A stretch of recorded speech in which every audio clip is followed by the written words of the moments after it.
Hey. Oh, that was perfect timing on the music, too. Sometimes you just nail it. How's it going, everybody?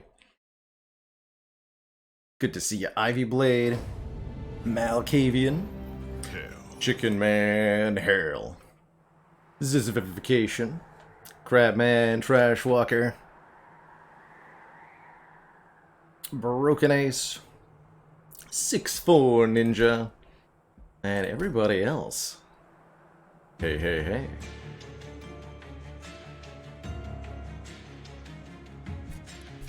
See, I'm just gonna start a random run here for the chill tunes. How's it going, Rook? Not gonna dive into it too quickly.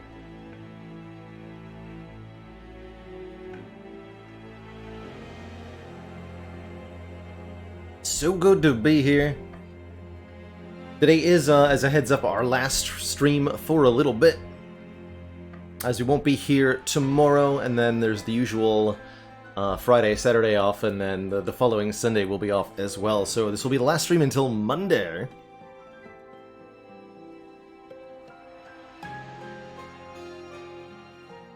Monster Train has been a game I've sunk a heck of a lot of hours into now. I think I must be over 200 at this point. Steam, how many hours do I have in Monster Train? I have... Oh, I'm actually not at 200 hours. We're at currently 179 hours, so almost at 200 hours. And it feels like I'm probably going to sink at least another 200 into this title. It really has, with the Last Divinity DLC, I think, become a really interesting roguelite experience, and one that I'm so happy to come back to, in part because of its wonderful tunes. And I've come to like the art style quite a bit, too. Especially everything getting big or small, depending on how you modify it.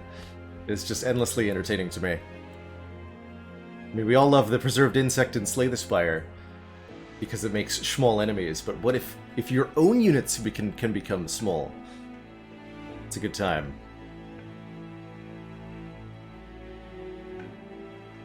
And part of what has made this a bit... There's a couple of features that have really, I think, created an enduring impact with this game. One of them is the random deck starts that you get. When I first started playing Monster Train, I was a little bit annoyed by the fact that you got 5 totally random cards at the start of each run. You know, 2 commons from your primary clan, 2 commons from your secondary clan, and then 1 uncommon from your primary clan. But as I play more and more of Monster Train, I've come to appreciate how different the first battle plays out as a result of these 5 random cards, compared to, say, Slay the Spire, where the first couple of combats in Act 1, Jawworm, for example, with just the starting deck, is a fight that plays out pretty similarly most of the time. You take 2 damage, or 7 damage, or maybe 12 damage on turn 1, and then you play strikes when you got them. But there's not a lot of variation in your decision-making, at least in those first couple of combats. They're even mathematically solvable in some cases. And that's just never true for this first combat of Monster Train. This first battle, I've had times where you could take the trial with no problem, and I've had times where you actually lose this fight entirely, based on the randomness of the starting deck. Which makes me appreciate, I think, that Monster Train has no trivial combats. There's no trash mobs or anything. You're always fighting for your life. Morning, Failey. Hey, hey. How's it going, Dellet? And the other thing I've really appreciated about the DLC is things like this Divine Boons, which I'm having a hard time assessing whether it's a... You know, when this decision point comes, do you take 100 gold and 10 shards at the start of your run? It's very challenging to figure out, I think, yes or no. That's a really good thing. I'm constantly being forced to ask, like, what is that money going to do for me? What are the penalties that the shards bring upon me? Are there specific circumstances that can arise that make one option more favorable over the other? Right now, I think I'm at I'm starting to feel myself kind of branch into experimentation territory as I get more comfortable with the scaling requirements of a Last Divinity run.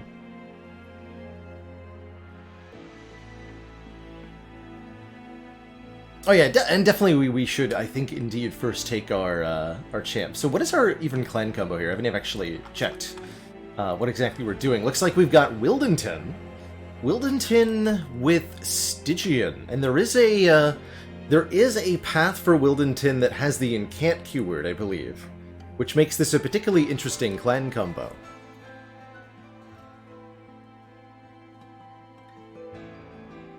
Let's just see if it's here before I talk about it. Yes, there it is, Thornlord.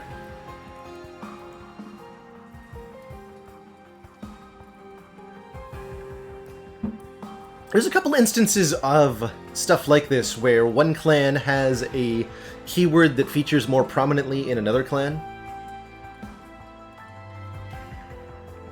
There's some rage stuff on Melting Remnant, for example, that Hellhorn can really take advantage of when they're paired together.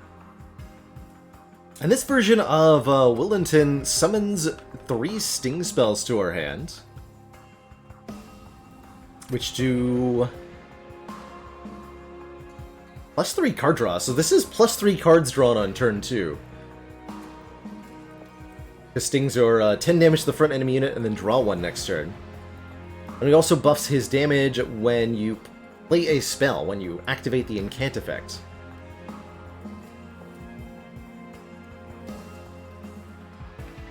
Yeah, and so we can get a couple of things that'll really, really strongly interact with this particular version of Wildenton. Because we have Stygian as our secondary, we can get other units that say incant, and we'll note that Stygian banner is paired with the Merchant of Steel. So if I want to get units upgraded immediately, and you really do, something worth mentioning in a run of Monster Train. Generally speaking, one of your first priorities should be to get 1 or 2 banner units, infuse them with something, or upgrade them with something, so that you have a powerful unit that can become a core piece of your deck's strategy. This unit, the first banner unit that you add to your deck, will always show up in your opening hand, which is part of why it's so important to have at least one such unit. Anyway, we're gonna go the Thornlord version, that's for sure. One of the other things we can find is the Founding Seal, which causes Incant to activate twice, and then it'll activate twice on our hero, too. Extremely happy with Cheater's Hand, although a Worn Grindstone on floor 1 is a pretty good start. Just +5 damage makes those Train Stewards pretty menacing. But I think Cheater's Hand is absolutely insanely good. A little bit of the Runic Pyramid value, kind of. By drawing 1 more card each turn and then putting a card back on top of the draw pile. Not only do we get to look at more cards, but we can save cards for later if we want to. We can also do fun things like postponing the playing of Scourge cards by just putting them back on top of the draw pile. You never have to deal with them. I am going to take the money here, especially since I know that I'm going to go to the Merchant of Steel Stygian banner, although we could just take the money here if we determine that we want it. I'm not likely to want the 200 gold, actually. So I think I shouldn't take the Divine Boons. Shouldn't take these ones, but probably will take this one. Again, I'm struggling to imagine wanting both. Wow, our first Divine Temple is not until after Talos here. I didn't realize that could happen.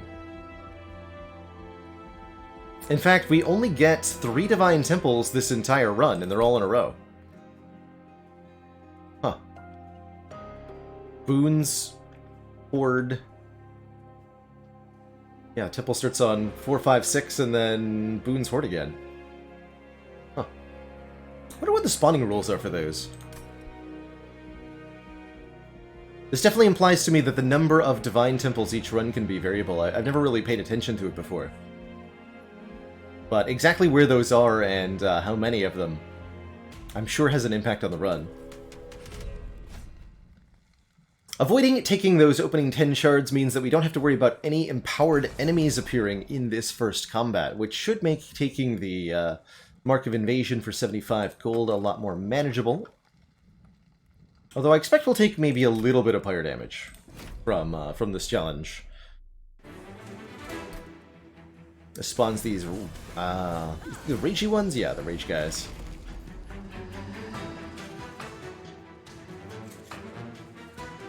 Oh, also Restoration Detonation works extremely well with this version of Wildenton.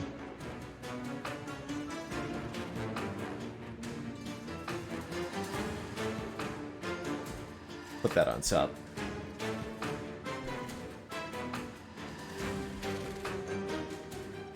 Let's see, if I want to kill... Actually, I can't kill all of them, even if I deploy on the top floor here, right? We can put Wildenton in front, train Steward behind, but because Foregone Power targets the front unit with Frostbite, it really doesn't pair well with regular combat.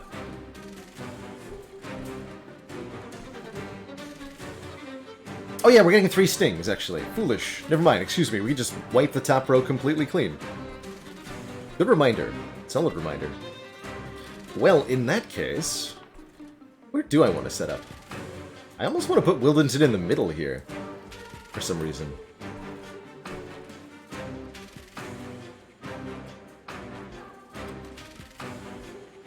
Yeah, I'm drawn to this play. I'm not actually... I can't even articulate why. I just want to try this. See how this goes. It might be terrible.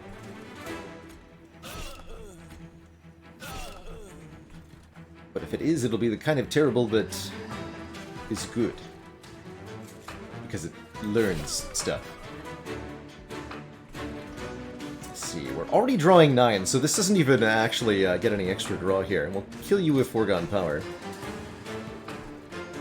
And we'll put the Train Stewie on the bottom. Here. And bonus value here. Could have incanted for some bonus damage on the hero, but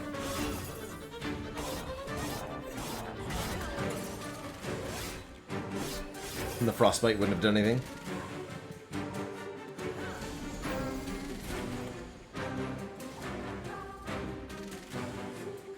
Okay, we can use Helical Crystals plus a Foregone Power to KO the Money Lad here. And I'll use a Resto Detonation on Wildenton, which will kill this unit too. Ugh.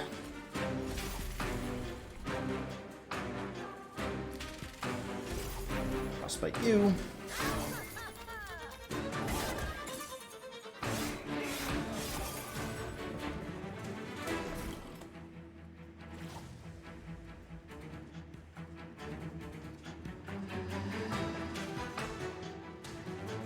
We haven't really buffed our unit for the boss fight much, though.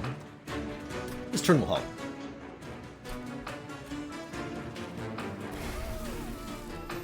Want to go, what? Root Seeds, Foregone Power?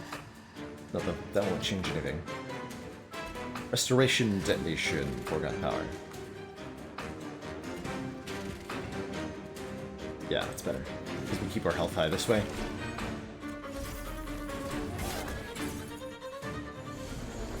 The boss does not have very high base stats.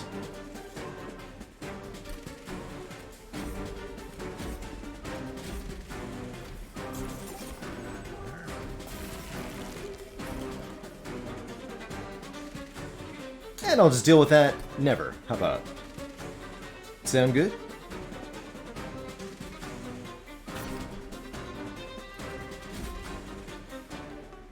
And then once we're winning, it doesn't really matter from here.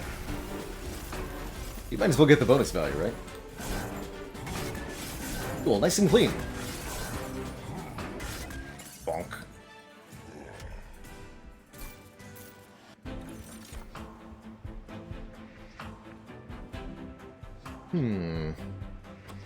Glimmer is definitely nice for its AoE properties. And if we're trying to activate incant effects, it'll be useful for that as well.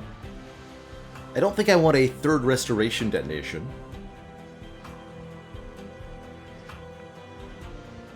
Nor do I feel like Wildwood Sap is all that good. Regen seems like a much weaker strategy in general in Last Divinity now.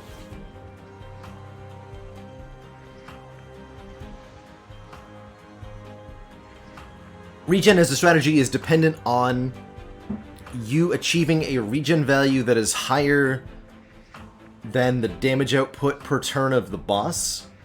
And because boss damage has gone up dramatically with Last Divinity, it's become very, very difficult to get enough regen. So where before you could have easily stalled out Seraph with 30 regen, you really have to do like 50 now, and that's kind of unreasonable, especially with the nerf to double stack.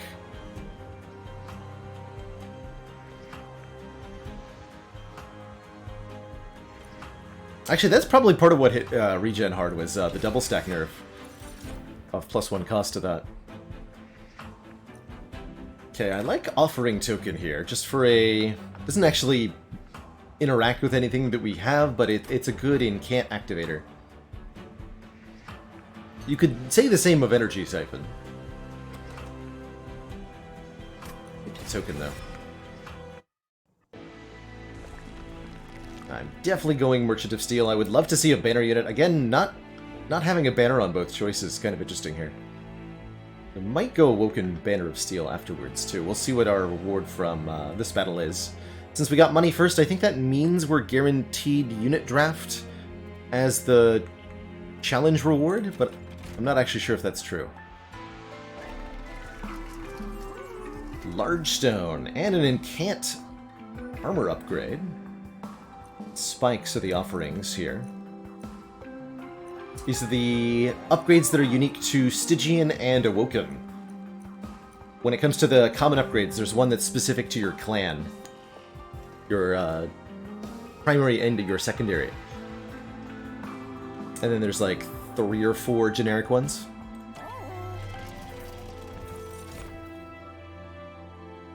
Alright, well there's the incant keyword, Siren of the Sea. We've definitely had winning runs based on her before. She's great at it. Titan Sentry is pretty dang good here as well. Applying Frostbite 3 to enemy units, plural, when struck. Good frontliner for Wildenton. Actually, both of these are great to fit on the same floor as Wildenton. Siren of the Sea in particular, because we're already encouraged to play the spells on our champion's floor. That does mean we probably don't want to use the Large Stone, though.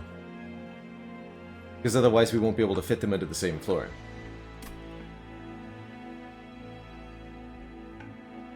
Yeah, I'm going to take Siren. That taking... double stacking up on the incant keyword is just going to be, generally speaking, a good idea.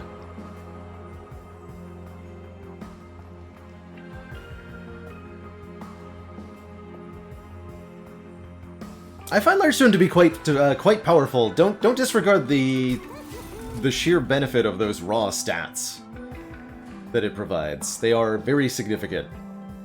40 health in particular makes it so much easier to keep a frontline damage unit alive against all the different threats that Last Divinity will throw at you.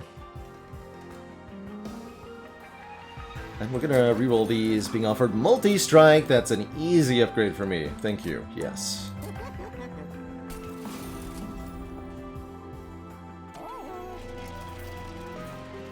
Okay, so we actually didn't need the money from the Divine Boons. Noted.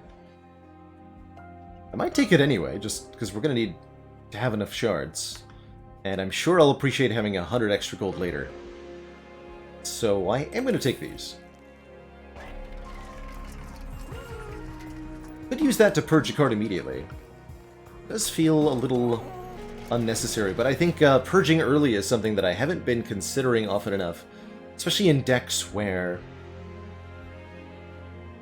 they underperform a little bit, or they're dependent on draw order a little bit. Notably, Melting Remnant starts, is what I'm specifically thinking of. Umbra, too, in some ways. And yes, we do get offered a unit draft. So if I'm correct here, my understanding is that you're always offered, as your first 2 trials, a unit draft and 75 gold. It's just the random order which one comes first. Getting that unit draft is very important. I'd almost call it mandatory to get the unit draft.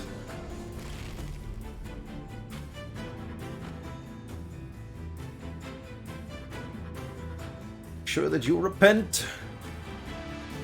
Well, I have no interest in repenting. But we probably want to set up on the bottom for this particular challenge, because this is a fight that's all about these Reconciler units who will add Scourge cards to your deck each turn.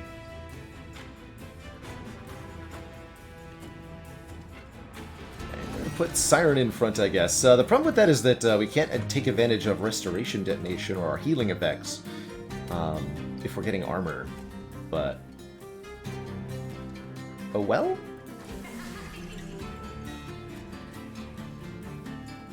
I'll go with oh well.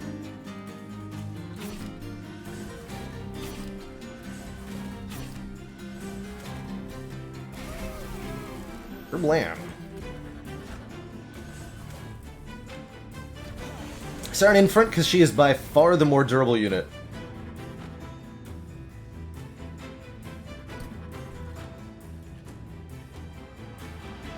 Use the foregone power to kill the Collecty lad here. Or we could use the train steward to do it, actually. It's also a reasonable choice.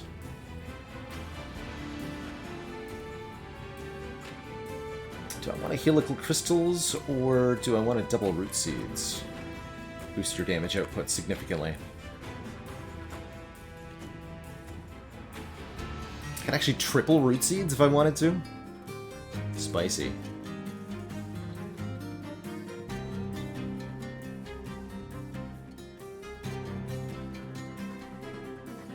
Let's see, I need to get you to 23 by 2. In order to kill the second line. To get this guy dead, right? We'll get there. Frostbite does not ignore armor now. Frostbite is just unit takes 1 damage per stack at the end of each turn and then decreases every turn. It's as simple as it gets. So I think what I do is helical crystals, root seeds, so that you die. Foregone power here.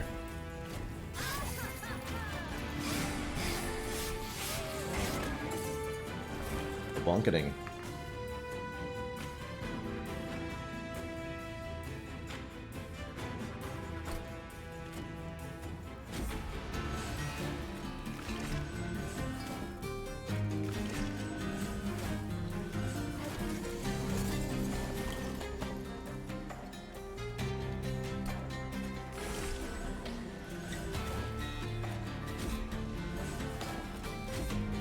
Beautiful.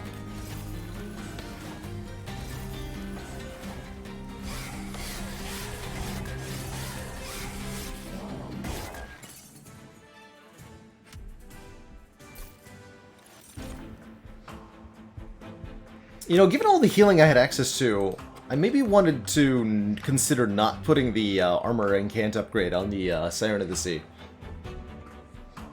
Because it really does prevent us from taking advantage of stuff like Restoration Detonation. Oh well, I think we're headed in a direction where we're not going to care about that. Given how much incanting we have, and how much card draw we have, these offering tokens are actually just amazing.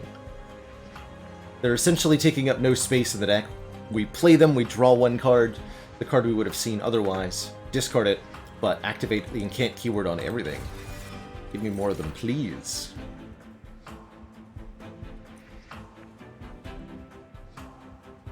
We could give her more incant armor. by infusing Guard of the Unnamed. We could also put the Siren in the back. That way we only need her durability. Ooh, that's a good idea, actually. And then the armor only becomes relevant during the boss fight, which is exactly what her scaling is for anyway. If we're looking for something to infuse into our Siren, then Guard of the Unnamed is definitely an option with that Incant Armor 2 again. You can put Spell Chain on Offering Token Firebird Lover, or Intrinsic as well. Just to name a couple. Yes, you can put upgrades in them.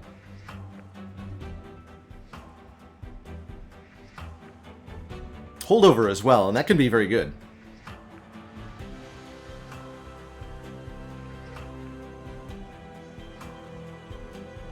We could give her another multi-strike, too, if we're willing to reduce her base damage.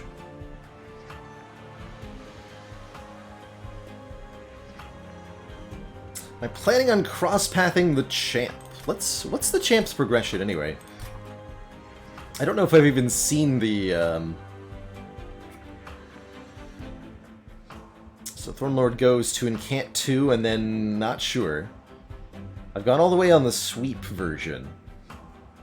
Then there's the quick version, too. We could give her Siren quick. That would be definitely very nice.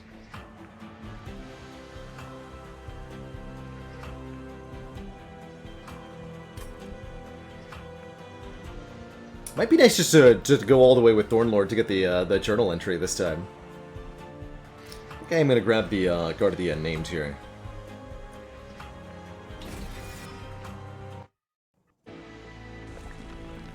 Question is, how do we scale up from here? That probably won't be enough, right? Just one Siren and Wildenton.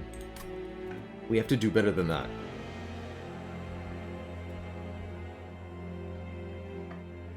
Right?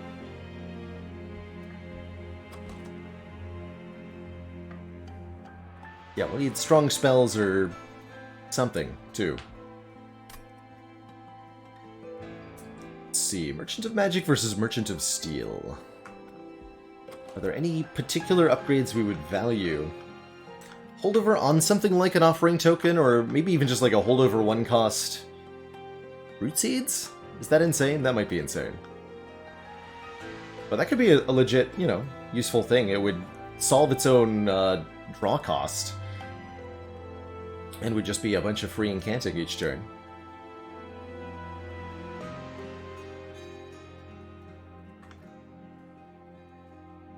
Not a lot I would want to put Frostbite on. Spell power and cost reduction upgrades could be good. We could upgrade the spell power on Glimmer. We could make Focus Growth not cost so much. And I do have money to spend. If we were to look at an Awoken banner, what would we be hoping to find? With these big heal cards, one of the hollows might be decent. But that would encourage us not to use them on the Siren's floor.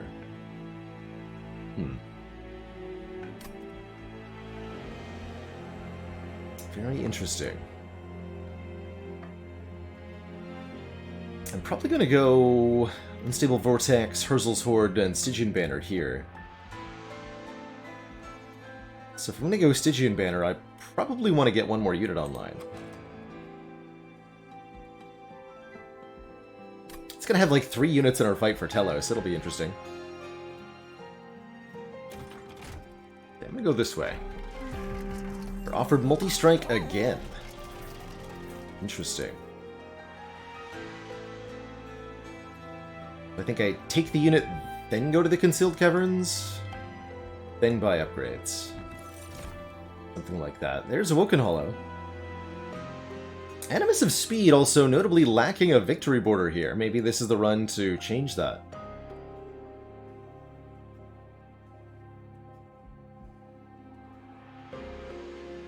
That's right, you're a big boy. Awoken's 3 capacity. Increases the stats of the unit with the lowest HP when healed.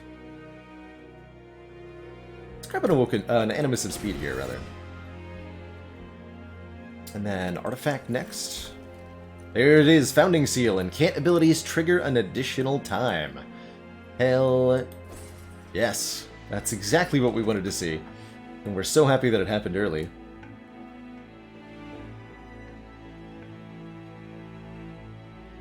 Oh boy.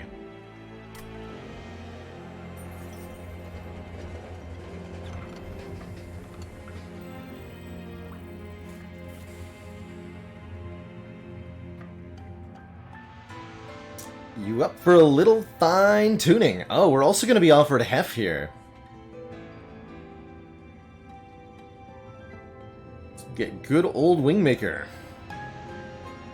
That is actually really helpful, right? That's going to let us fit all these units together.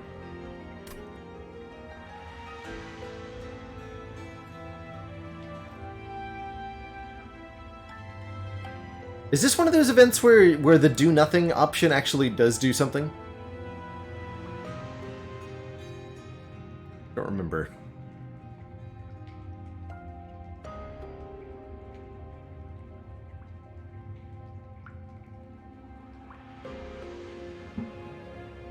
If you decline, she can make a unit 1 pip smaller.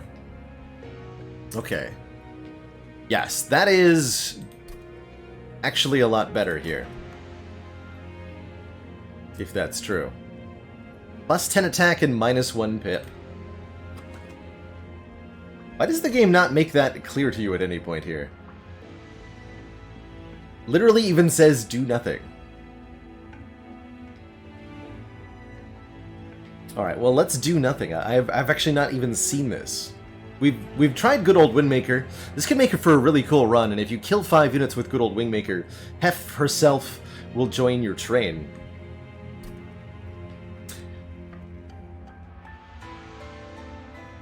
Guess it was a little foolish of me to think you'd start being the selfless type. No matter, I'll still help you out. And just to prove I'm still the giving one in this relationship, here's something that might help you out. Will you at least take this? Hef's Consolation.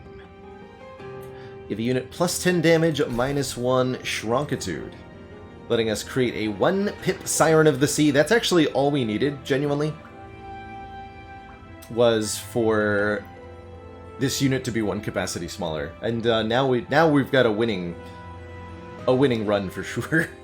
We'll just put Guard of the Unnamed probably into Siren of the Sea. Don't know what I'll do with the Animus of Speed, and we're gonna dupe this Siren ASAP, basically. That actually means we probably do want to go to this Hellvent after all, because we can infuse and then dupe.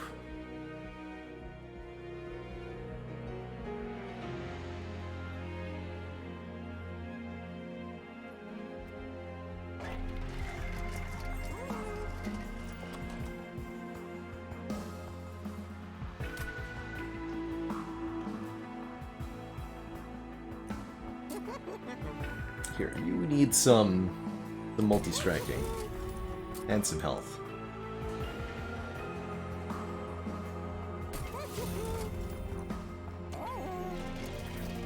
Onwards! So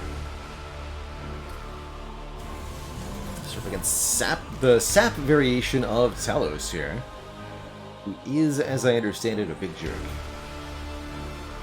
We can set up Wildenton Siren in the middle here if we want. I kind of like that this turn.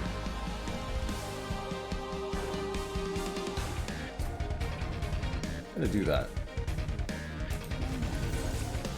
They fit. So why wouldn't we?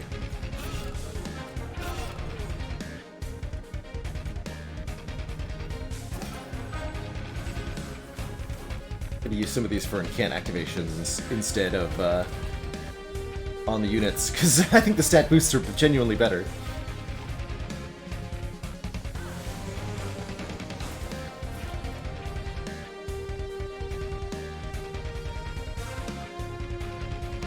Okay, I can go back on top because nobody has damage yet.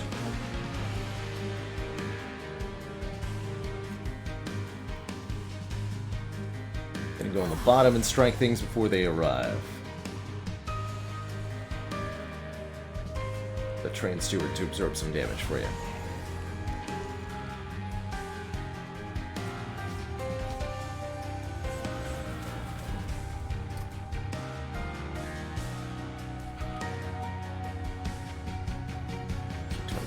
exactly kills this unit.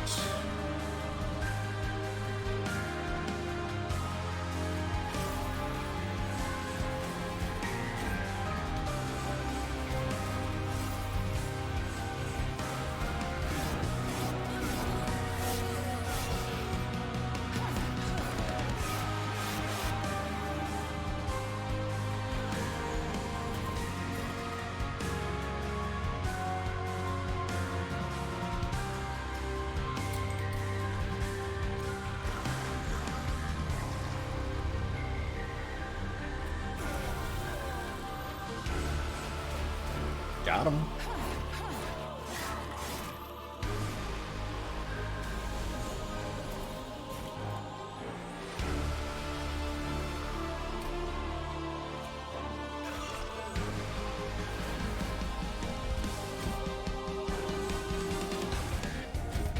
So basically, just picture this, but now there's 2, or even, if we really wanted to, we could fit 3 Sirens behind Wildington. Another solid option is to have Wildington be on his own floor, or even ignore him entirely, and just have a bunch of Sirens on the same floor with multi-strike.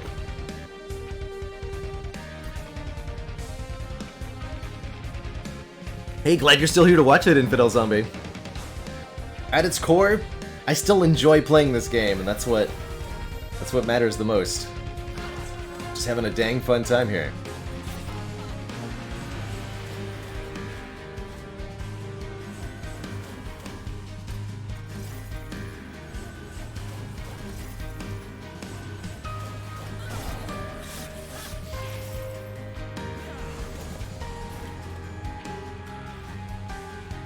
And our bottom floor actually wins. That's always a good feeling.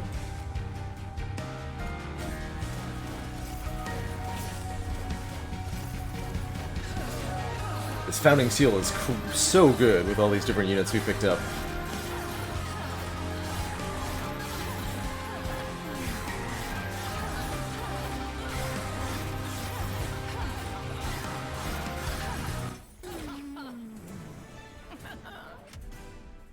The shark didn't even die.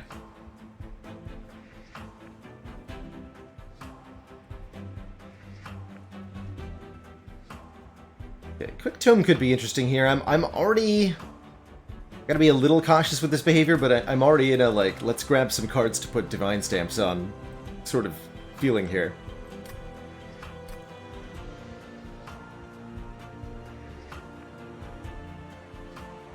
How many Hell Vents do we get? We can go double Hell Vent here, although that means no Unstable Vortexes. So we could end up with 4 Sirens.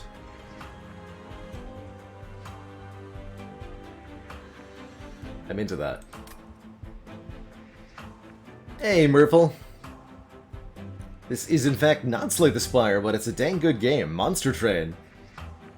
If you haven't checked out this wonderful little deck builder, I seriously encourage you to. Guess we'll pick up Ancient Synergy here. Deal damage to the front unit a bunch of times. We do not need any of these, do we?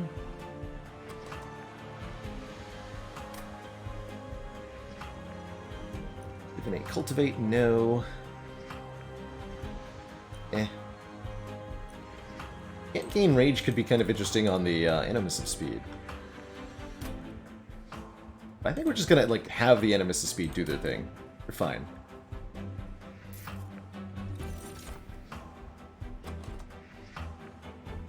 And we should take... probably plus energy, genuinely.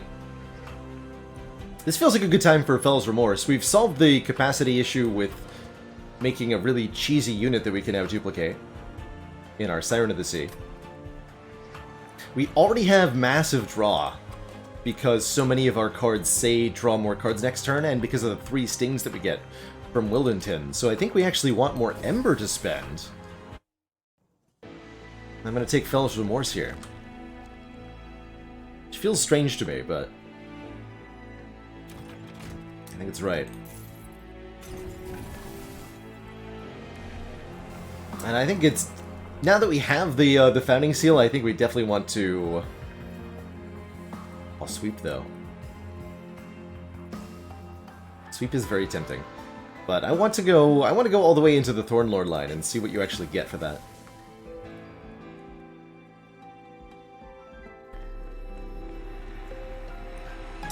Magic power.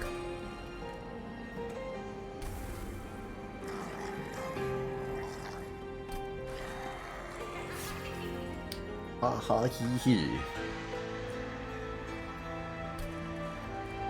See, so that's reasonably good on Glimmer. Well, it's less shards. Let's go for the True Stone on it. Make it piercing, 12 damage, 12 heal to everything on the floor. And most of the rest of the shards that we're going to need we'll get from duplicating this. Yeah, it's 15 per dupe, and we're going to dupe her a couple of times. Spell shield 2, no problem. I just put piercing on my...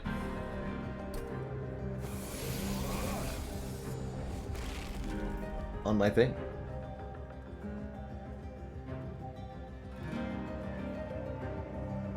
It's high time we start removing train stewards. Put them both in the middle. It's because she's shard infused. Whenever you duplicate a card, the cost in shards to duplicate it is equal to half of the initial shard cost of the card. So because we're duplicating a unit that has an infusion, which is 25 shards, the cost to dupe it is half of that, and then round up to the nearest 5. So 12.5 rounds up to 15. That's how you arrive at 15 shards for duping this unit.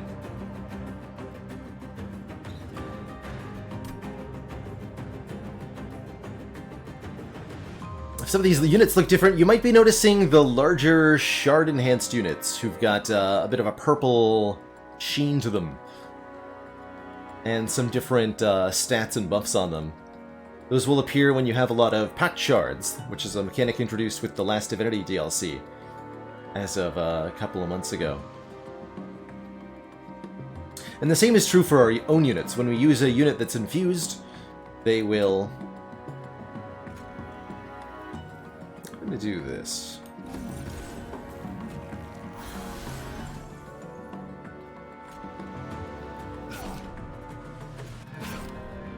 When you create an infused unit, they'll have their own glow to them.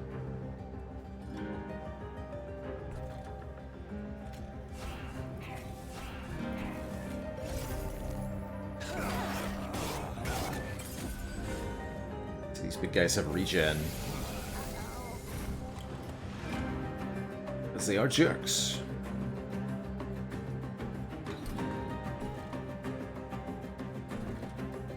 Okay, we'll add Ember Drain for deploying our Sirens on the top, and that's totally fine, I think.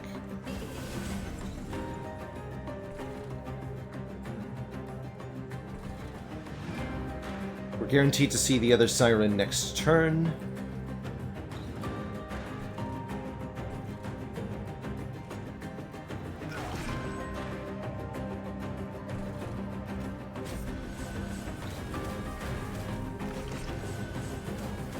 Actually want to draw the Ancient Synergy next turn, I think, so I'm not going to play the Offering Token here.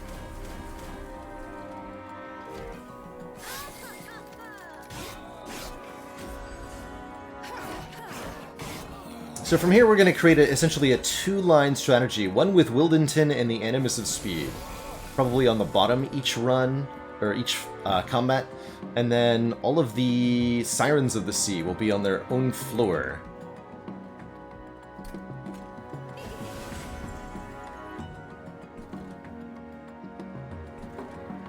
Doing their own thing, stacking up stats in very big quantities.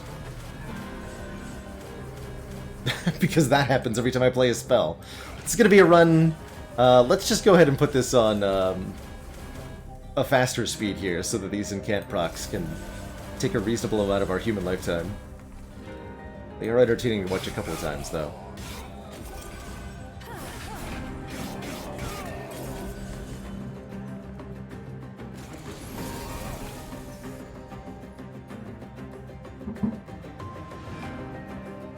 Easily chunking everything now. Good.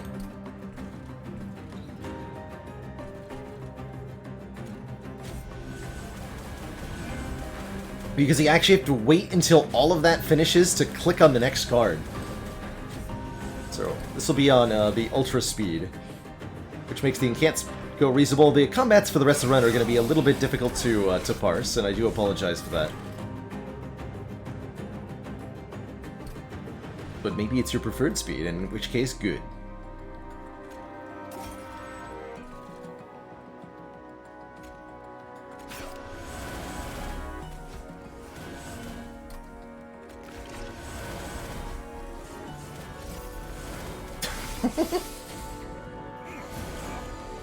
Thoroughly entertaining. Actually, just these two doing pretty reasonable damage to the boss here. Good job, you two.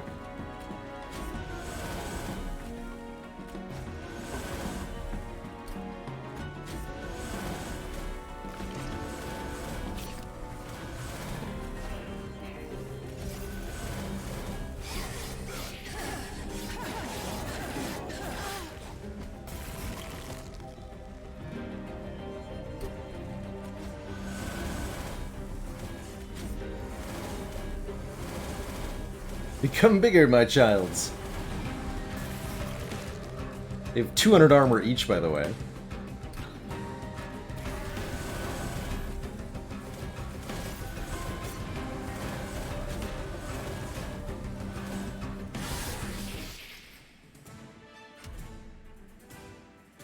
We've gotten really lucky with the Founding Seal the last couple of Stygian runs. I'm sure I'm due for a dearth of it. But for now, it's doing wonderfully. Speaking of incanting, Engraft is basically a card built to abuse... Well, I guess it's built to abuse Cultivate, specifically, but it's also very good at abusing Incant, because it's a card that is essentially zero cost. It restores its 1 energy price immediately, gives you the card draw back, and only does restore 1 HP, but that's all we need.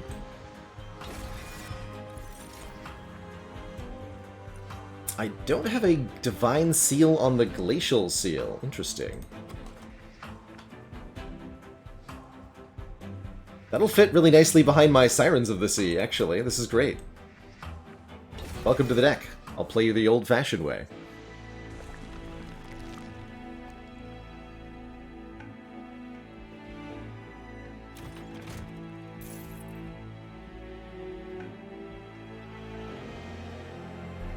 Here. Spell Chain. Spell Chain's good stuff, man. When you play a card with Spell Chain, you add a new copy to your hand that costs 1 more. It could actually make Spell Chain Engraft, I think, would be very reasonable. And this might end up being a deck that takes energy twice.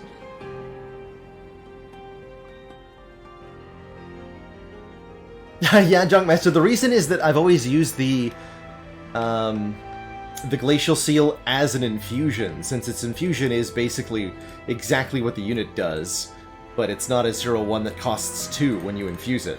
So it's really much better to take this and put it inside any other unit than it is to play it as itself.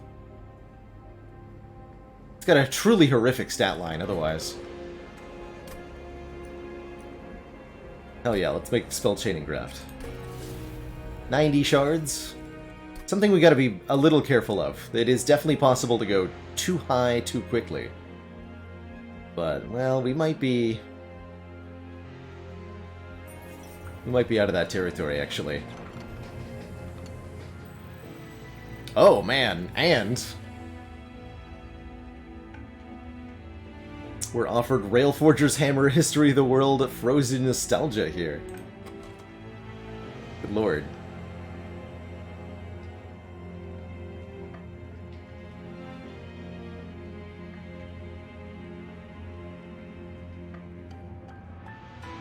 How can one Siren gain so much stat from one spell use? So the full breakdown is as follows. The Siren of the Sea has the keyword, so the base unit gets +2 damage, +2 health on Incant. We've added an upgrade, the Runestone, which gave them Incant Armor 2, and we've also infused a Guard of the Unnamed into them, which says Incant Armor 2. So, all told, you get 2 damage, 2 health, and then 4 armor each time a spell is played on the floor. We also have the Founding Seal Relic, or Artifact, which says incant abilities go off an additional time. So take all of that and double it again. The total you arrive at is 4 damage, 4 health, and 8 armor per spell we play. Which is absurd. It's a lot of stats, and it is game-breaking for sure. If I take History of the World, I can put Wildenton and the Sirens all on the same floor. Whatever the random floor is. Plus, I haven't actually had a History of the World run, so I want to try this. +3 capacity on a random floor. Will we use it? I don't know. Let's find out. Fluffy Mittens, thank you so much for the 15 months and that generous Tier 2 sub. Feels like only yesterday.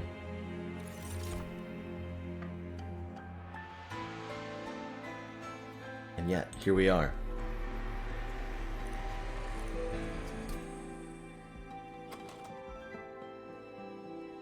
So we now have 3 Sirens. Okay. What can kill the run at this point? There is definitely at least something.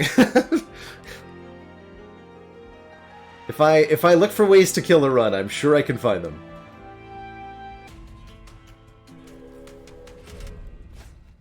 This boss with high shards is definitely something that can kill many runs. The Crystal Cloak has more stealth the more shards you have. And with 100 shards, this boss is going to have a lot of stealth. But I don't think that's going to be a problem with our incredible tankiness from the triple Siren floor. Pick a random artifact. This is very much a roguelike. There are no meta progression upgrades to be had in Monster Train. Every run is a... There are card unlocks, but that's it. Every run is a self-contained little unit. So the middle got big. Alright, I'm down.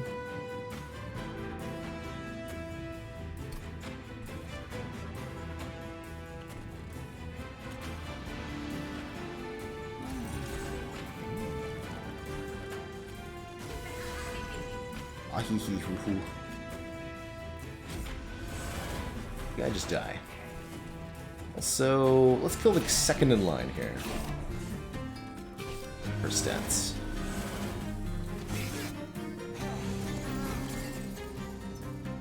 Look at all this card draw. We drew like 10 cards. That's too many cards.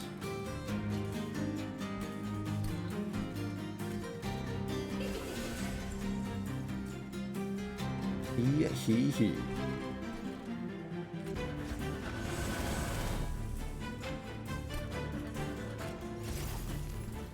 Sure that dies. Nothing happening down here.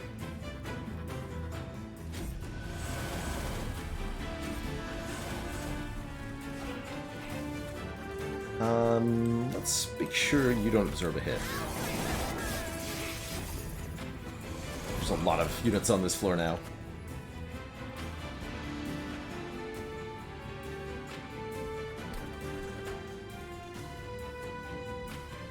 Dying? Not on my watch. Haven't you heard? Dying's illegal.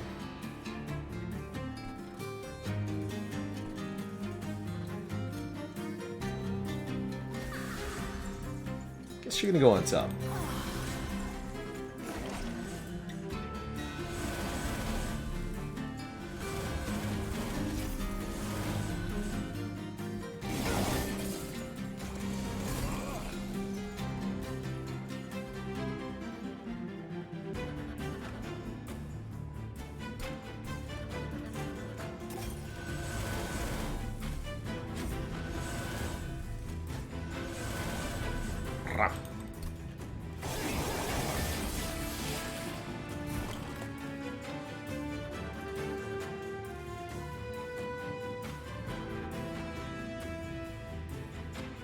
The banner units are guaranteed to come at a rate of at least one per turn, Jamie Mars, but it's possible to draw them naturally faster than that.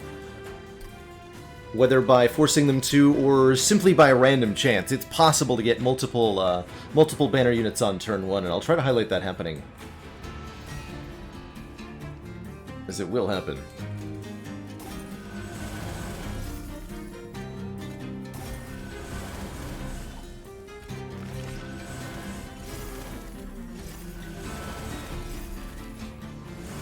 So this is just lots and lots and lots and lots of incant effects. We're also now applying tons of Frostbite on this floor. Everything. Everything's so strong.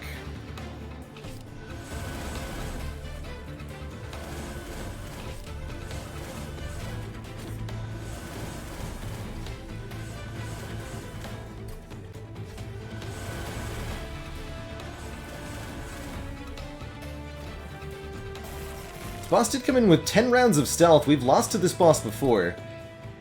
But not today, not today. Today we are absolutely destroying them. GG.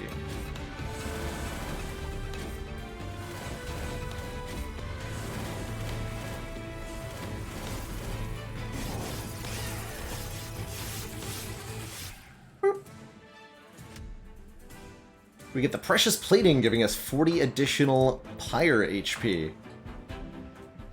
That's good stuff. No Divine Stamp, that means you're coming with me.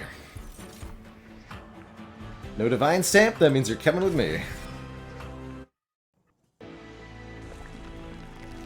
And I think that's what I should be doing rather than grabbing shards needlessly to make it more challenging, is grabbing unstamped cards to make it more challenging. Certainly we didn't need an Ice Storm there. That's true, we are also facing Consume Seraph. So unstamped cards that you've beaten the final boss with, so cards that you've had in your deck, in a winning deck, are marked as victorious. There's a border, a special border you'll get for the card when you get a regular win, and then you'll get a stamp over the text of the card with the divinity's bald head when you get a divine victory with that card. Just kind of a way of marking completion. So the Animus of Speed is lacking that victory border. They've got this gray card art, whereas everything else has this purple and yellow crystal border. This is all, yeah, all just for show. All just part of the kind of completion achievement system of Monster Train here. This big old logbook page that tracks your divine mastery per clan of each card. I imagine this page looks very satisfying once it's completed. I look forward to seeing it. Let's see, do I want to remove 2, or do I want more dollar redos and a Concealed Caverns event? I think the answer is I want Concealed Caverns events basically at all times, and I'd love a Merchant of Magic too. But I will definitely sprinkle some upgrades here and there. First, what's here?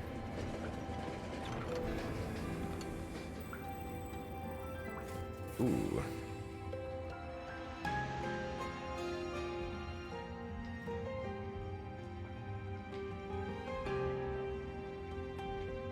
Interesting. So, Consume Seraph also adds 3 Vengeful Shards to your deck for the duration of that fight. So that could be a way to get Pyre health back, or to do damage with Ember Stasis during that Seraph fight. Honestly, though, I don't think we're going to need the help. This 3 Curses event offers you 3 kind of dubious choices. All of them involve adding Blights to the deck, which is not something you generally want to do, and certainly not 3 of them. It's ridiculous. Baby Destruction, thank you so much for the 2 months. Keep on, baby. Keep on.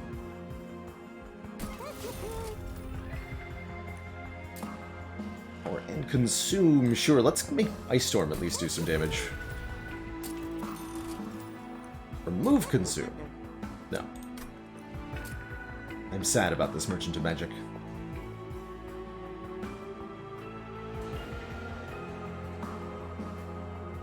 Ancient Synergy is too expensive.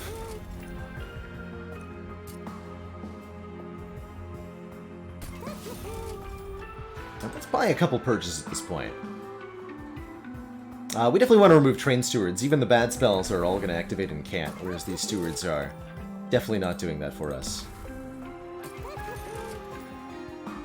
Purging gets very expensive very quickly, though. So it's hard to justify sometimes.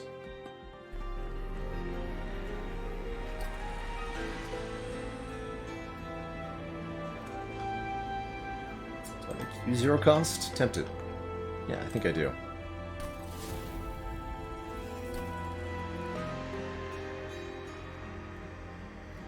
Doesn't feel like a good use of a True Stone.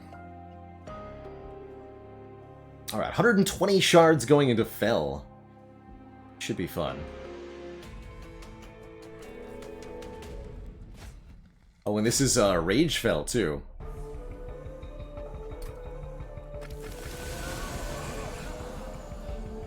So, how much scarier do things get with more shards from here is a great question. In a lot of cases, the buffs that bosses get especially are directly proportional to the number of shards. So 240 shards is twice as bad as 120. More shards is more scary. The stat buffs can continue upwards indefinitely. Looks like we're setting up on bottom with all that capacity. Which means this big guy is going to get through, huh? Not without some Frostbite, he won't. Shard maximum is as many as you can find in a run. I don't believe there's a hard cap.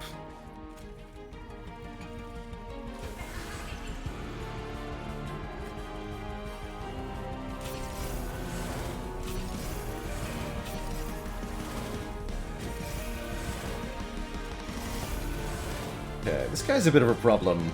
We won't be able to hit him with spells either because of these statues. Fortunately, I do have 130 pyre health.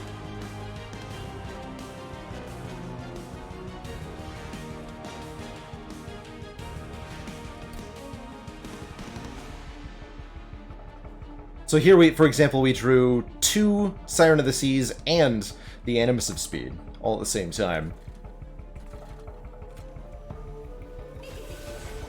Hee.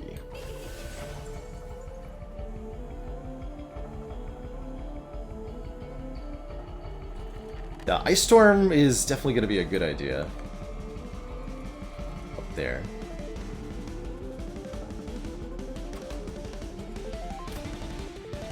Ancient Synergy might help too.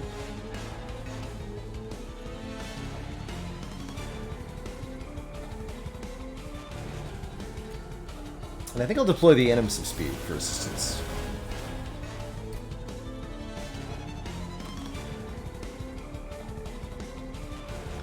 Might have to take a little bit of fire damage to him, ultimately. Okay, that's good.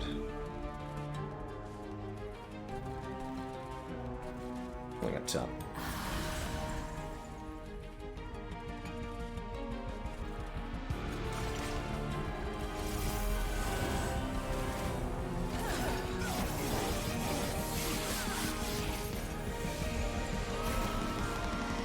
Angry mode.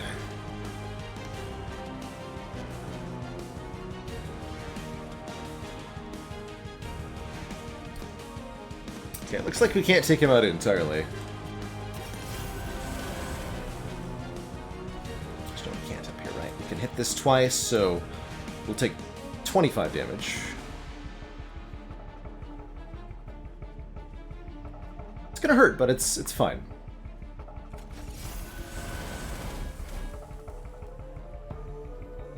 It's fine within reason.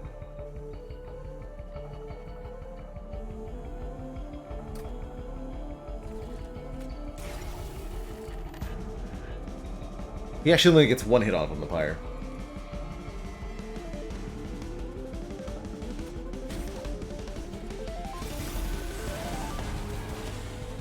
Wildenton goes down. I'm not upset by this at all.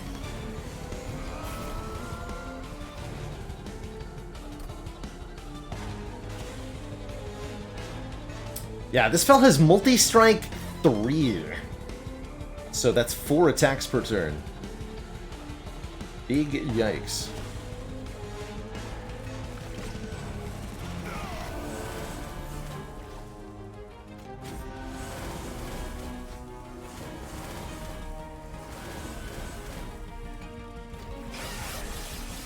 I believe their attack value goes up too.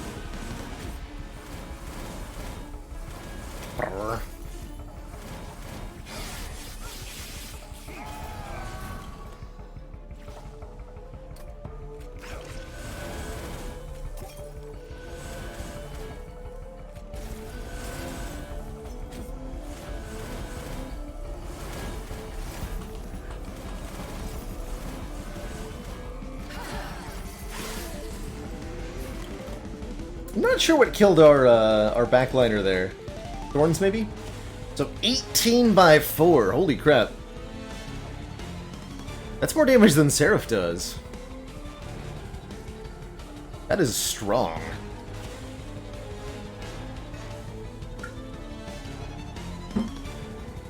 Oh, there was a sweep enemy somewhere? Got it.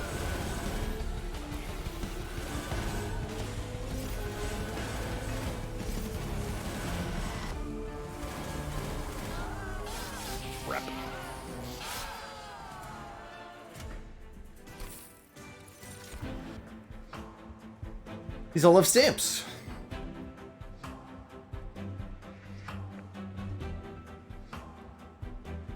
You unleash the Wildwood? Honestly, I don't think we need any of them. Yeah, so that's almost 4 times the damage at 120 shards as Fel does at base shards. That's crazy. That is crazy. I think a little bit more card draw, actually.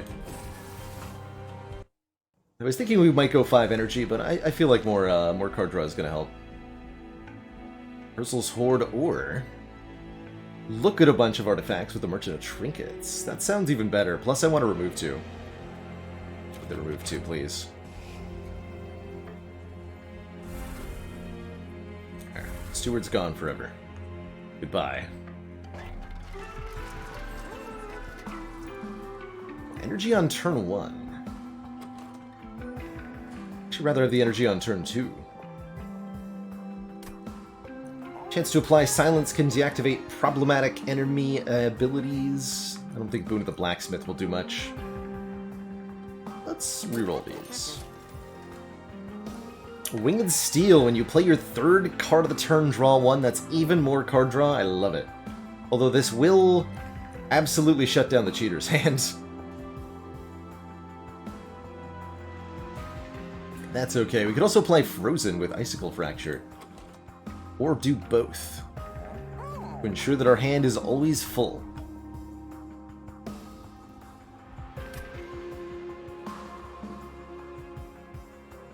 Yeah, the offering tokens have already kind of ruined the cheater's hand, it's true. I'm gonna take both of these. That will make more cards in hand on average.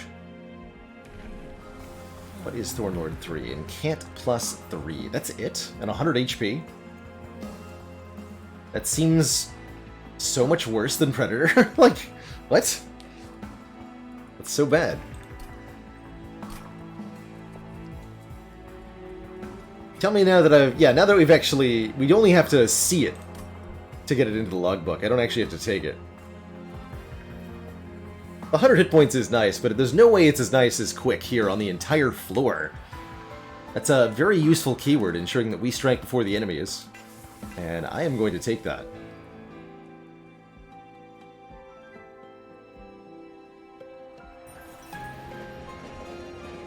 Guyzilla, thank you so much for the 2 months. Yay. Grant Quick gives it to the whole floor, so specifically that's enchant keyword. Enchant says other friendly units on the same floor gain a bonus. So enchant Grant Quick is what gives Quick to the entire floor.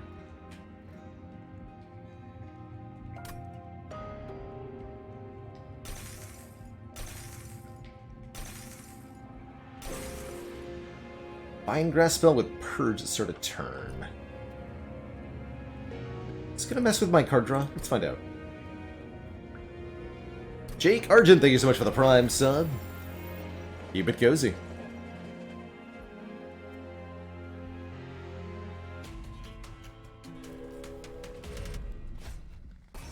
Armor 20, no prob.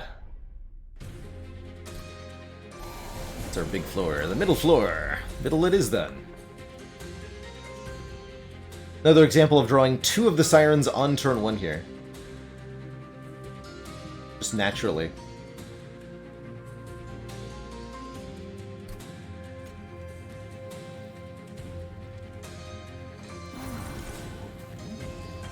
Oh, I gotta be mindful of my hand size when I do that.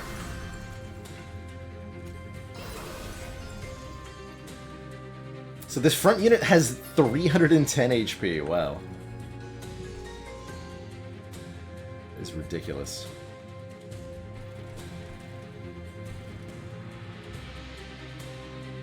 Here, you come to the front and die. Gain some stat bonuses.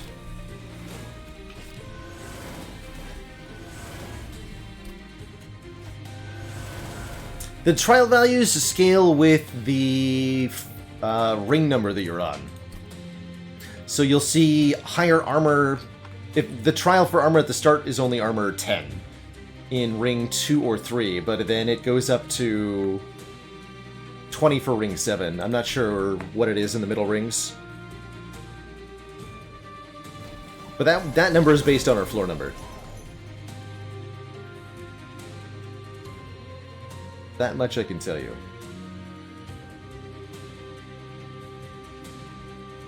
Are we going to be able to kill the Collector here?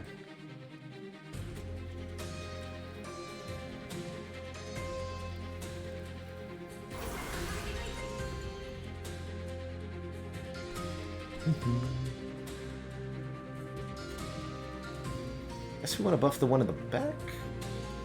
Actually, no, we want to be buffing the ones in the front. How the damage works out here. I should have put the new Siren in the back, actually, is what I should have done.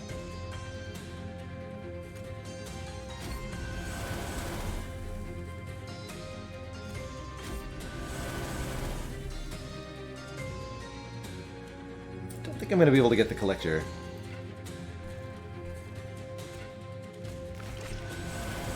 We'll be able to get the second row unit.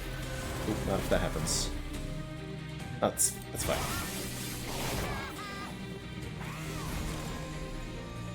Aha. Aha.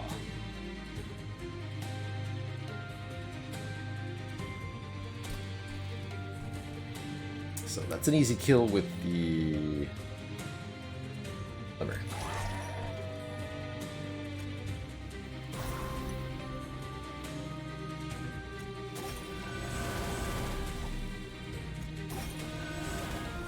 Howdy, Team Zimbonis. Tend to find yourself only building up on one floor and it seems to work more often than it should. Multi-floor strategies can be pretty tricky to put together, I think. And it is, as you note, a lot more often just easier to make one big, chunky floor than it is to try to stack many floors at once. And especially, I think that's true with the DLC, but there are definitely some strategies that will want to only go to one floor. Or that will want to go to multiple floors, excuse me. Most commonly I find with Melting Remnant, when you're reforming units. Or if you're playing with eggs on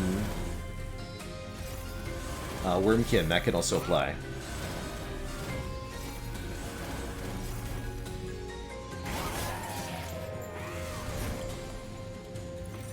I'm starting to think I no longer want Wildenton in front now that we have the Quick, because if Wildenton dies, then we lose the Quick for the whole floor. And the Armor Ladies are just tanky.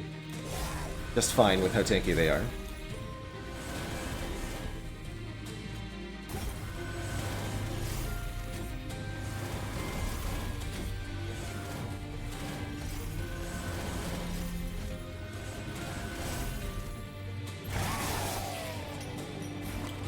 Did.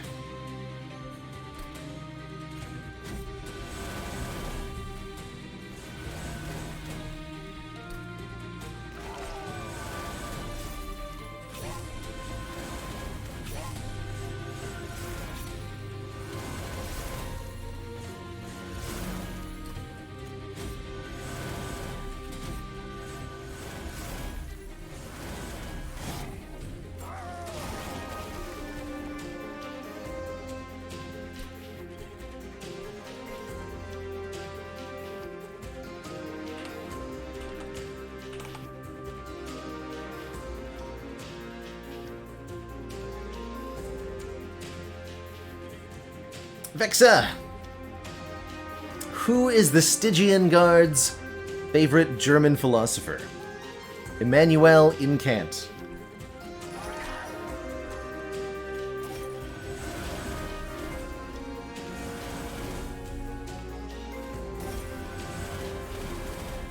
No refunds.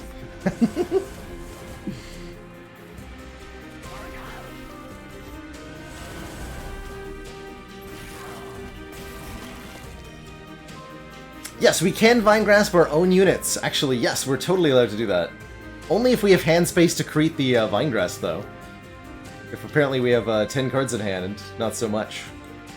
I see that we are simply murdering this unit before it even gets to attack one time. Is that correct? Oh my.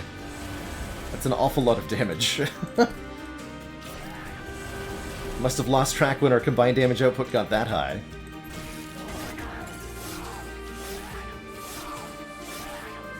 Wow.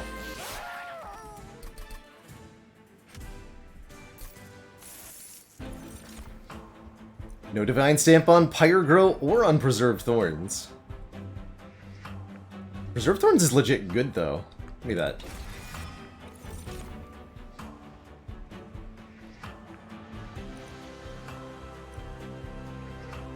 Sure. We'll add that, too.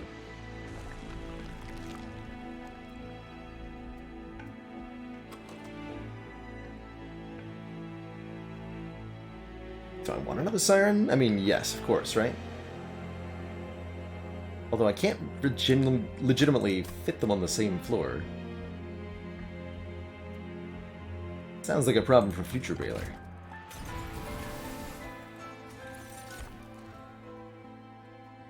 Spell cards with Consume have a chance to be discarded instead.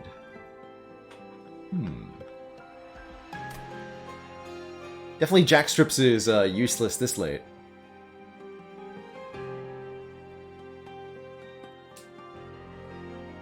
Making Blights free is probably a good idea. I'm sure we'll see a few. And Seraph the Diligent adds a couple.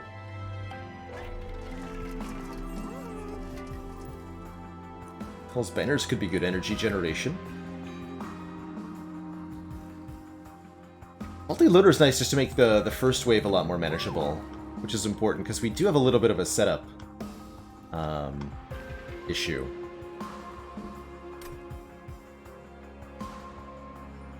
Means the first wave of units don't attack at all, and they're easier to kill.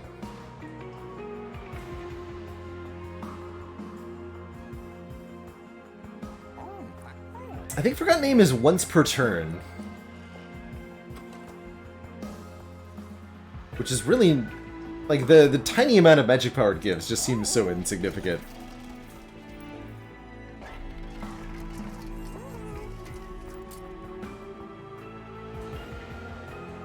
Just is kind of sad, really.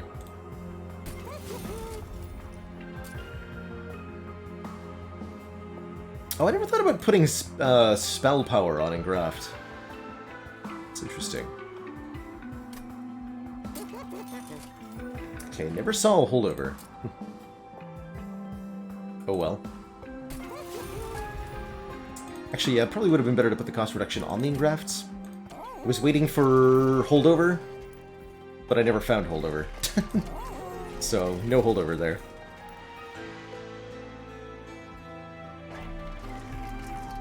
Okay.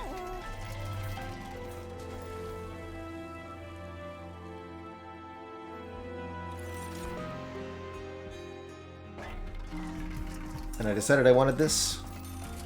Okay, so we'll pay for 1 card purge then.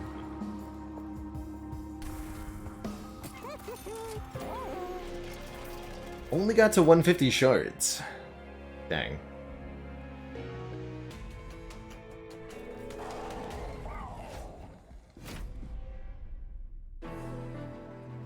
And it's only in the orange. I think you need 175 to be an extreme threat. Something like that.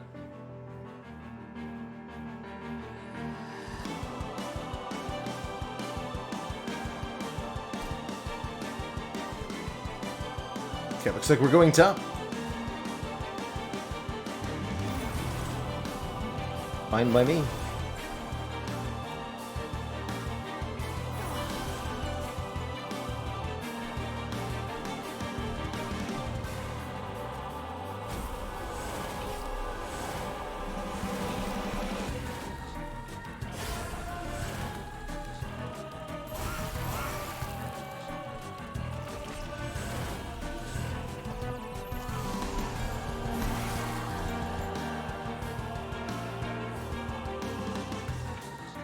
And full.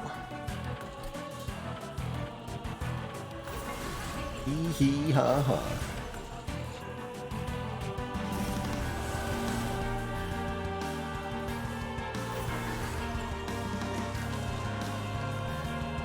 You're dazed. Silence the Seraph.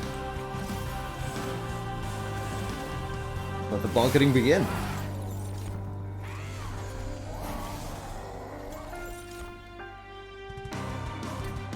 Oh, I'm not even paying any attention to the consume ability of Seraph here, for what it's worth.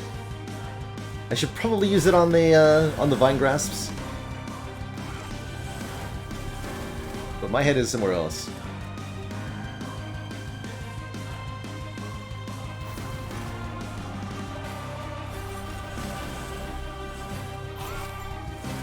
That's... doesn't often feel worth it to me to remember something that's not going to be relevant.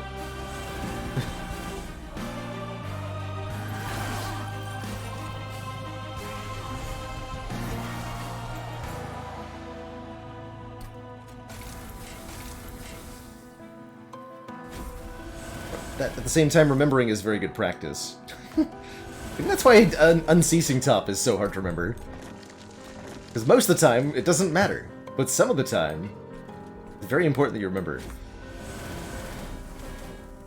Only sometimes, though.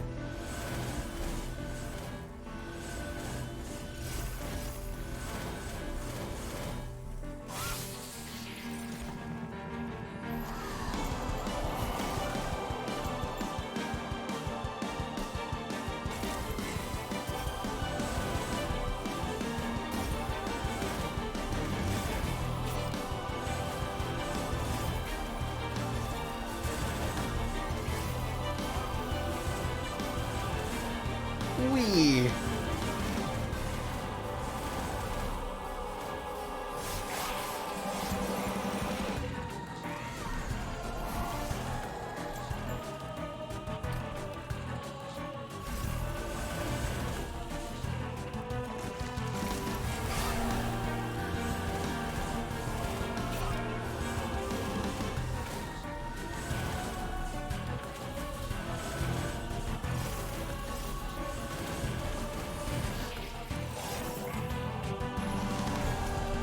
So what are we up to now?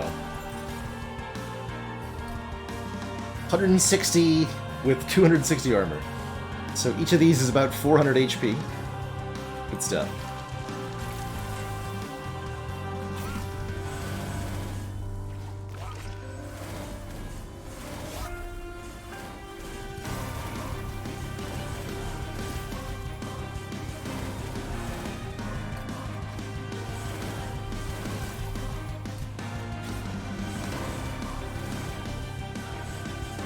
Vroom vroom.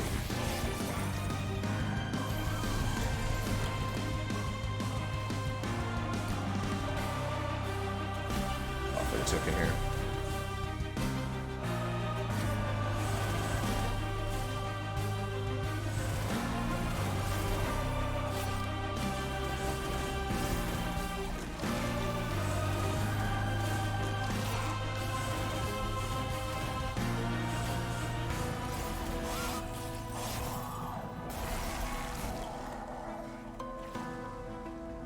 I'll deal with that never.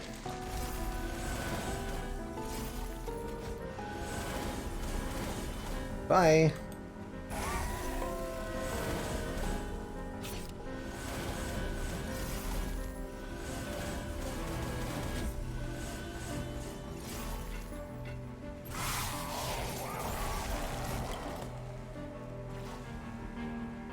Never.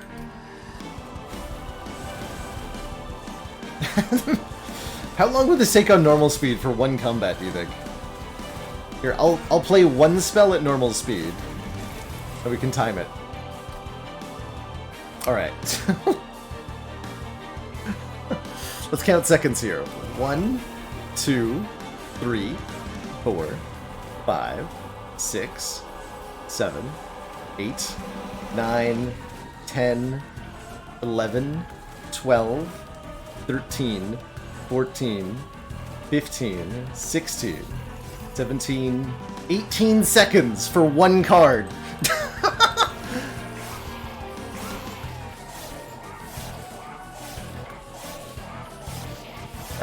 That's a lot.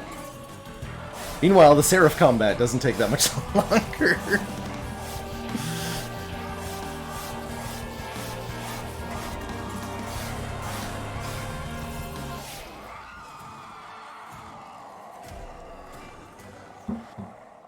GG. Alright, Mr. Divinity Man.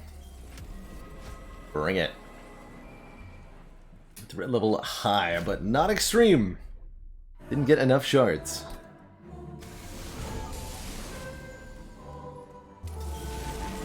Everybody getting donkered by the faulty loader there. Where did it tell us to set up? On the bottom. I'm totally down for bottom setup here. That seems completely fine. That's why we got the faulty loader. It was partially because if our history of the world determined we're setting up on bottom, then set up on bottom we shall.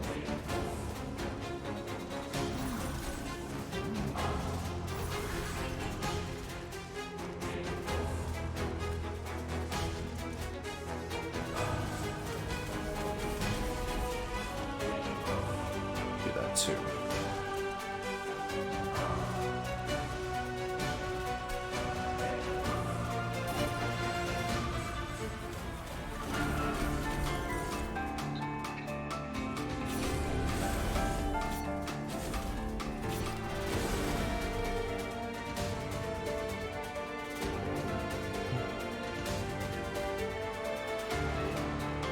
Second one has armor.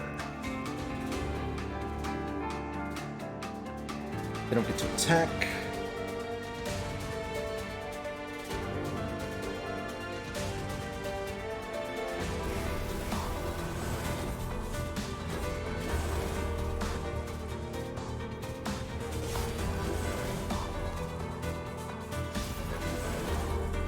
Okay, good first wave.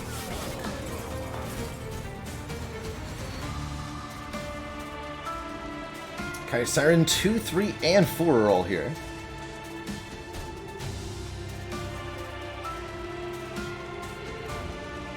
I think we want the bulkiest one in front for now.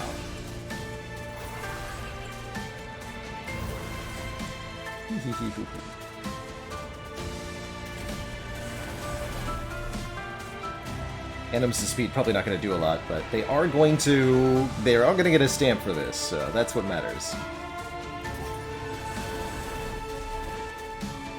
Here, you can have some spikes.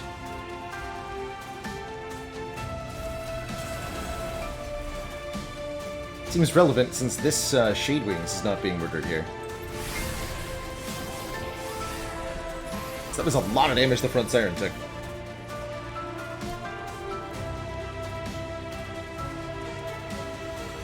It's okay if this reaches the pyre, but I'd really rather it not. But this just kills it. Alright, well that makes it easy then.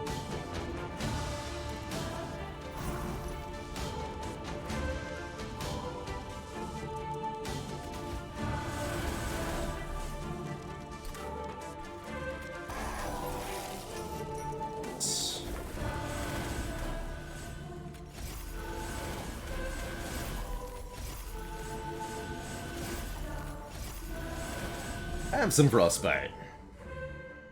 Another unit getting through, I see.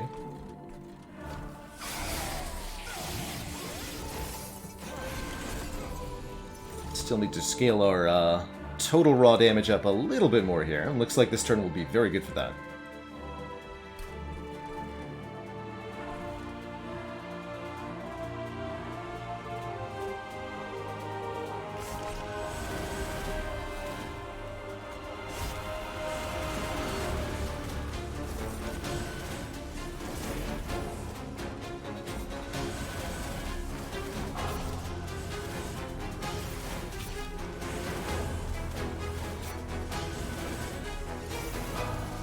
Okay.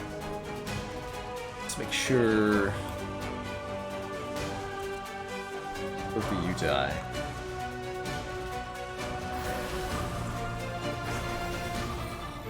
Good.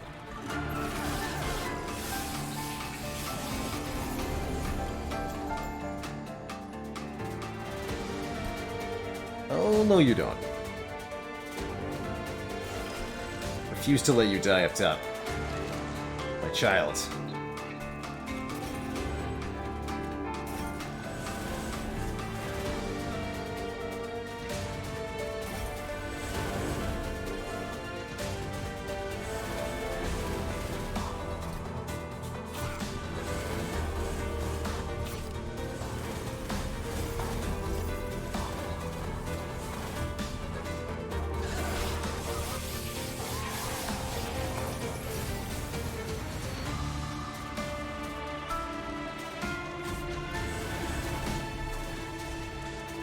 My child? No!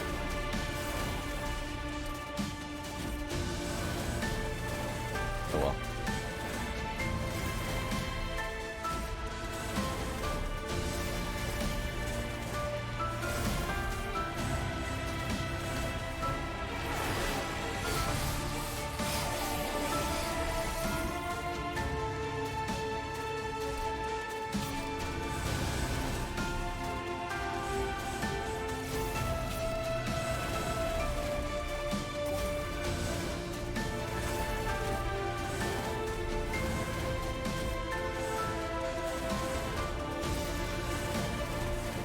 I can't believe my eyes at how good this deck is.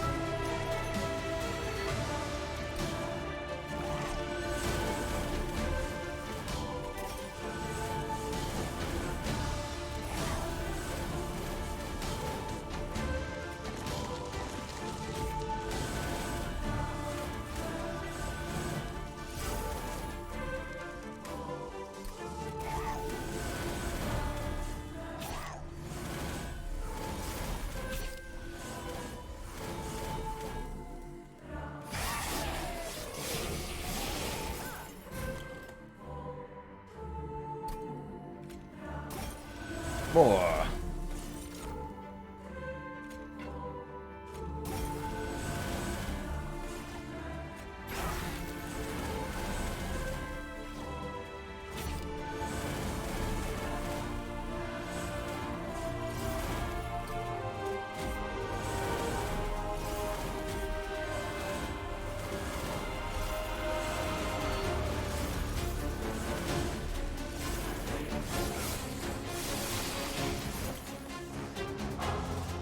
But how does this deck beat the heart?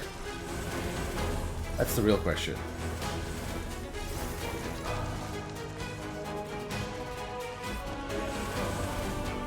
GG.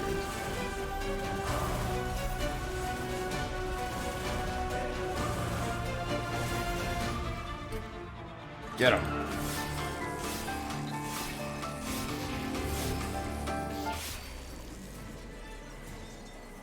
Sliced in twain.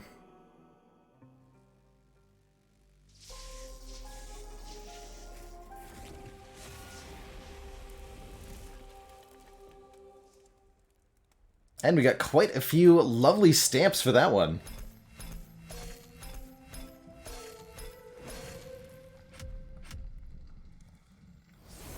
Seven cards got stamped. Nice. Hell yeah. 6,000 incant triggers. Oh.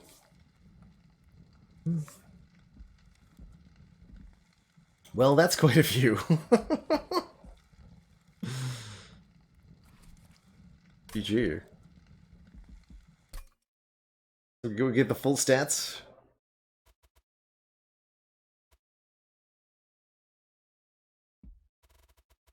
No, it just chooses to highlight one at the end of the run. That's kind of interesting.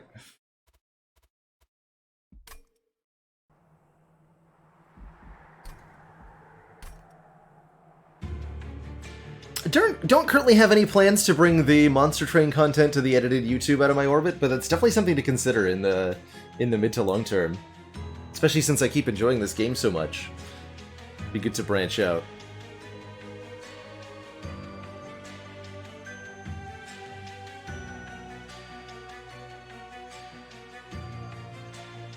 Is there a max? The max that Shard's Bearded Chazen is as many as you can acquire. You're only limited by your ability to add more of them to your run. And there is one expert challenge that adds lots and lots and lots of shards. Which we'll be doing these expert challenges at some point.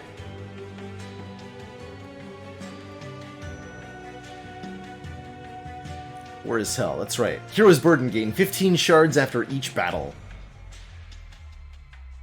So there's a custom modifier that has you deal with like 300 shards.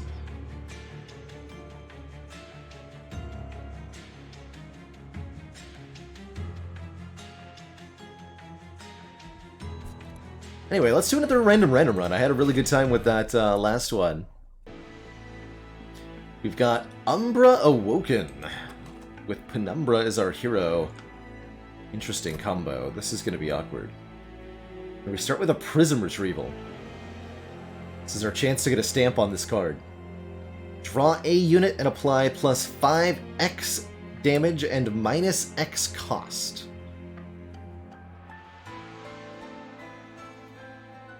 Final boss is Consume Seraph. And this is Scourge Fell, so we gotta be careful of that.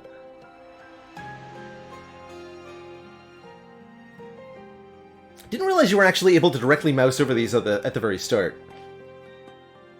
So, things to keep in mind.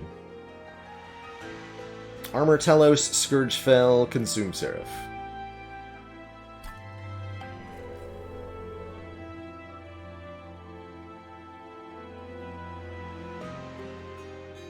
Before we get started with this run, I am going to take a quick break, refill my water, stretch my legs. When I return, we'll see what Penumbra can do for us. Be right back, everybody.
Alrighty, folks, we're back.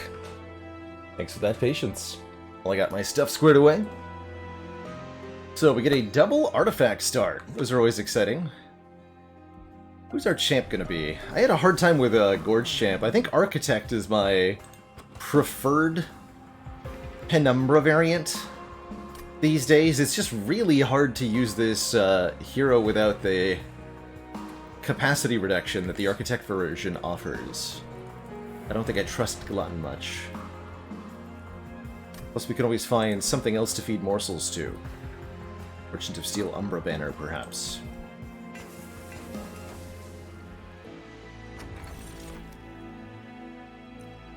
Hard to go wrong with an improved firebox. That would actually make Prism Retrieval potentially good, if we got intrinsic for it.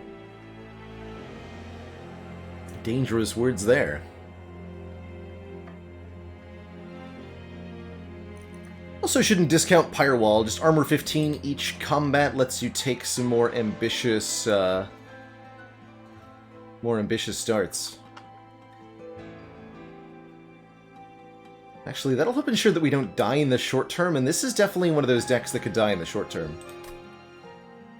Also makes Shadow Siege an option, kind of. Still have to solve the capacity problem, though. But it does. Alright, I'll be convinced. Ooh.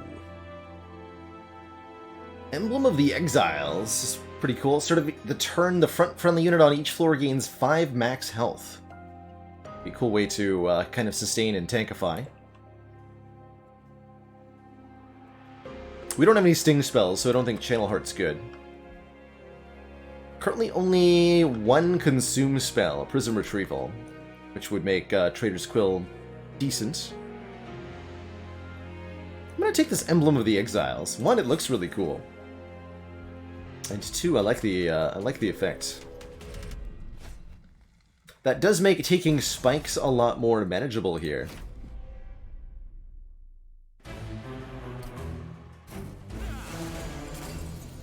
I don't think Emblem triggers Rejuvenate, unfortunately.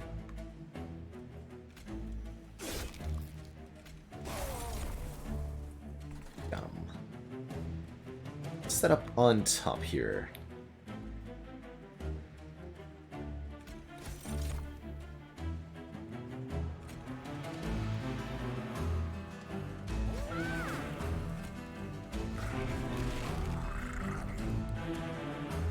Be gone.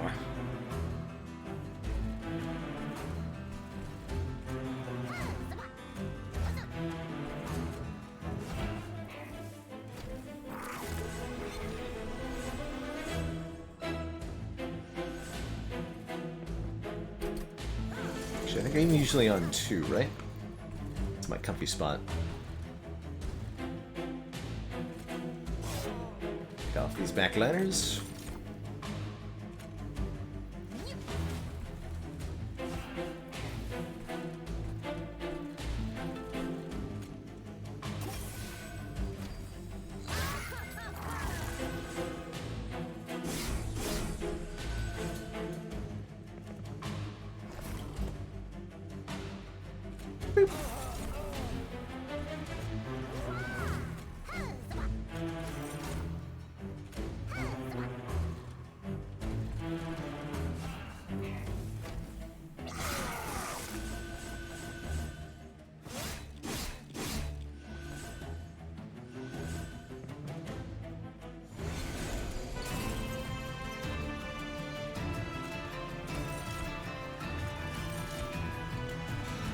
Love the way that music changes as the boss comes in.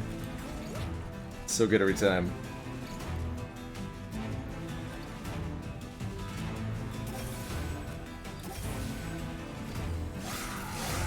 You get him, Giant Train Steward. You got this.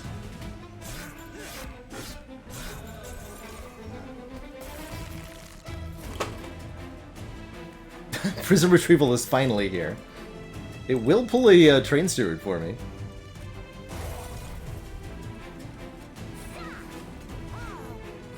For whatever that's worth.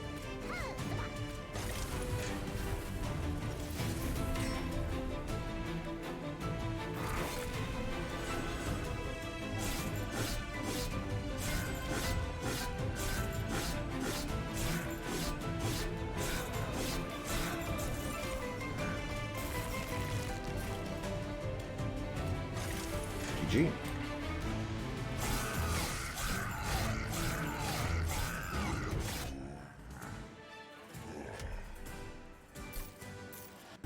Get 'em, old Numbra.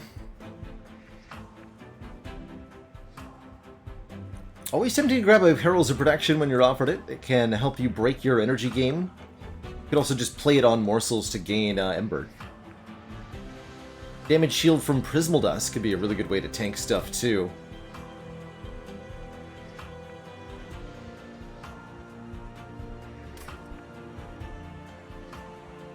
Or Immortal Trade is a way to stack lifesteal, which can keep your units alive pretty effectively.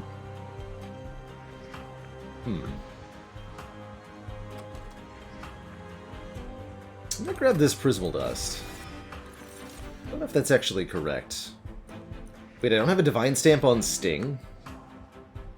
Interesting.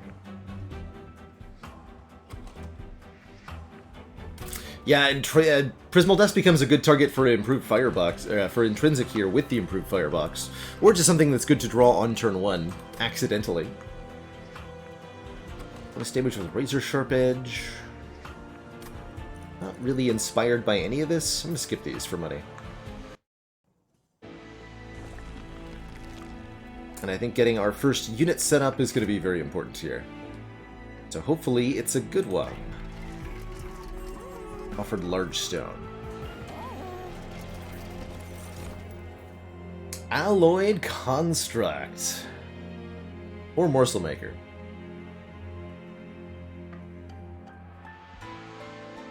Alloyed Construct has the inert keyword. They cannot attack unless they have fuel from eating morsels.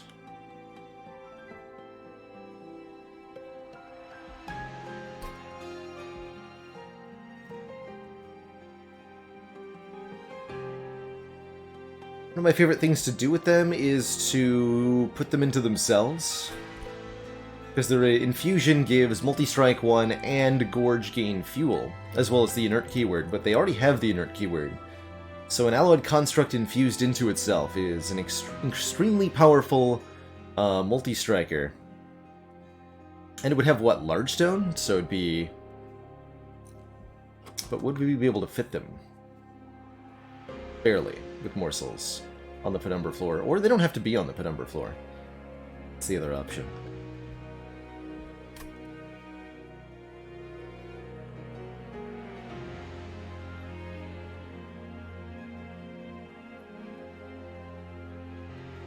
But a big alloyed construct is definitely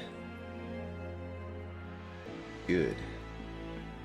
With the Hellvent right ahead and Divine Temple, I think that's actually a genuinely good choice. Morsel Maker does have a very powerful infusion. +6/+6 at the end of each turn is pretty good stat scaling.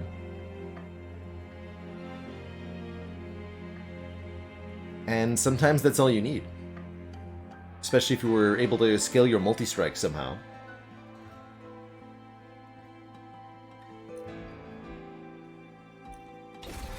Come with me, robot.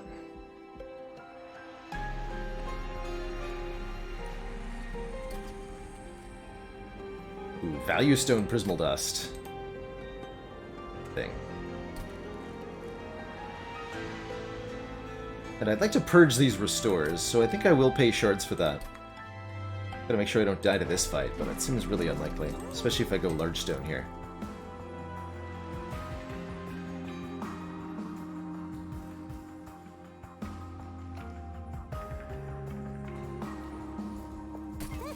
We'll do it. Can't afford a reroll into multi-strike, so I'm not gonna bother. I'm gonna leave the other upgrade slot available on this unit.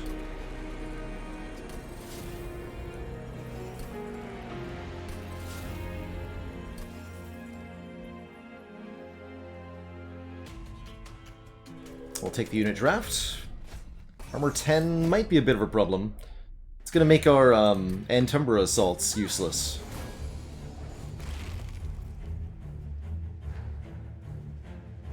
It's going to be a bit annoying.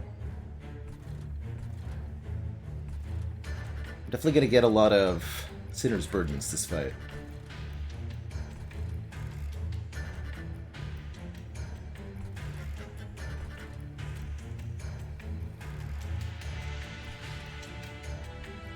Eat it one morsel per turn? Can't abide that.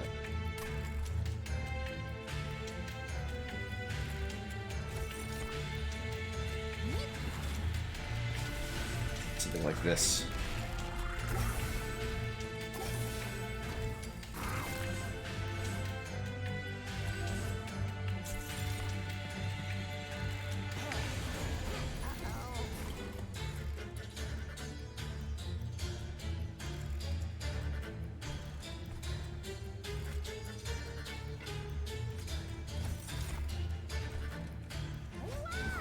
Okay, 41 by 2, huh? I expect some pyre damage will happen.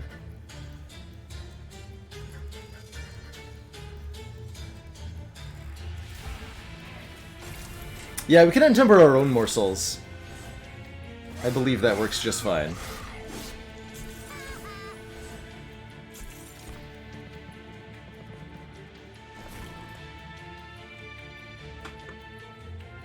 Yeah. Totally allowed.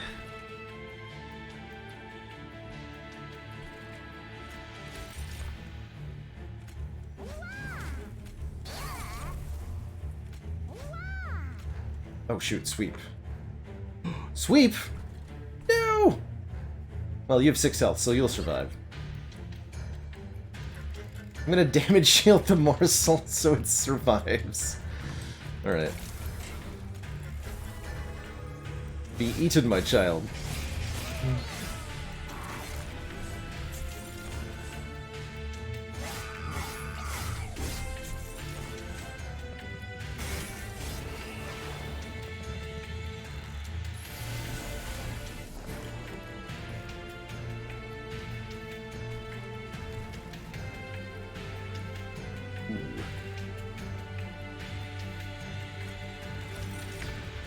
That ideal. Yeah, this is a sign that we're at a little bit too many shards, I think.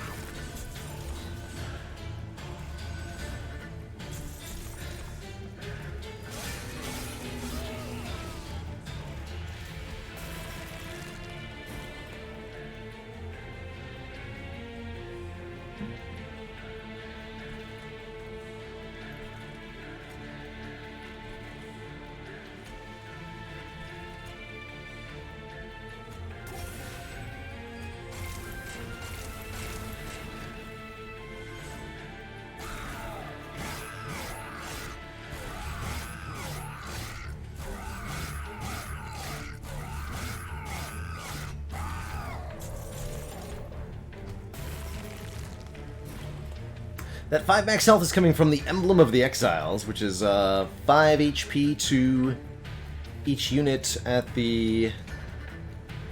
5 HP to the front and front of the unit, each floor.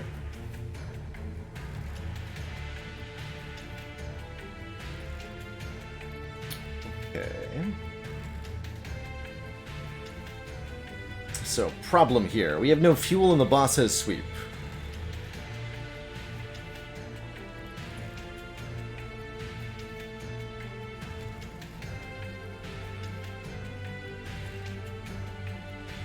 I had a joke for the chicken man.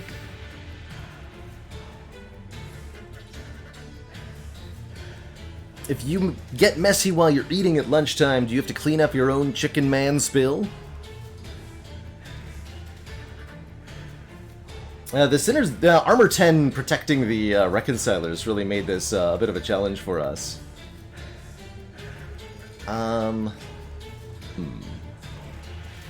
The good news is we live even with the things as they are, but is there any way I can make this better than this? Oh, you don't have enough HP to get fed. I don't want to pull them, so... yeah. Ouch. Well, at least we live.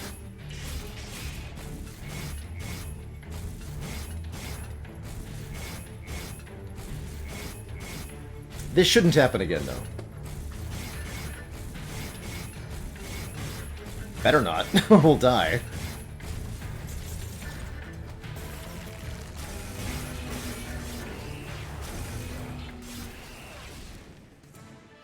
Tis but a scratch. Prismal dust. Space prism seems nice so that we could fit more morsels on our construct floor too. I'll grab one of these.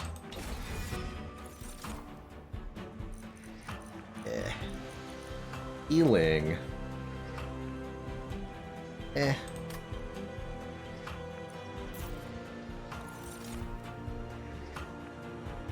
Why dupe? When you don't have to. She saves us... Well, does it? Let's me dupe something else if I want to.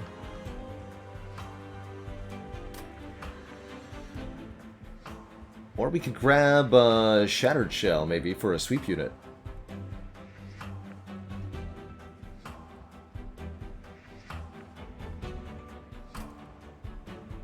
What do I think about shards when I have a kind of a weaker start? They're definitely more of a risk. Particularly for that first and second combats. You really need to... And this is, I think, most frequently the case on Umbra, Awoken, and Melting Remnant. You may need to hold off a little bit. Look for units to get infused into each other and then pick up shards later in your run. Construct in a construct is Gorge gain fuel too, yes. Yes, and we are going to do that. But we already have a Hell Vent to do that with, so we have an extra unit pick, essentially. Or again, a different dupe if we want. We could even go to the Merchant of Steel, I suppose, and don't go to the Hell Vent at all. I think I'm going to take the Shattered Shell. Slap a sweeper in here.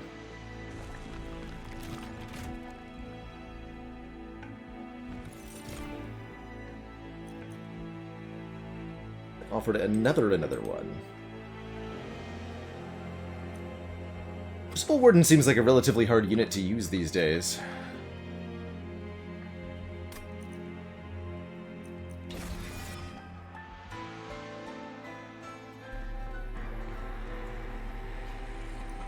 Perch down.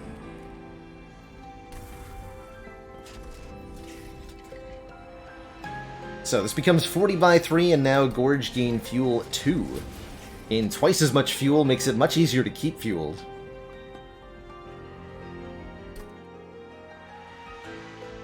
We could dupe that, but I don't think we want to. Might dupe the Prismal Dust.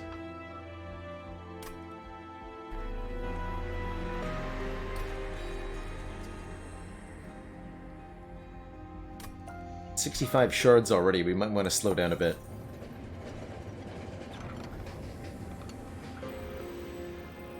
Oh! Oh! Interesting. Oh, we never got the win on Most Blessed Sword either. Yeah, there's our dupe target.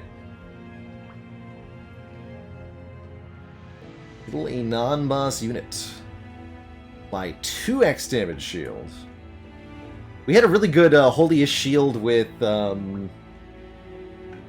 Primordium, I think. Passing the damage shield forward was fun. But let's take the Most Blessed Sword.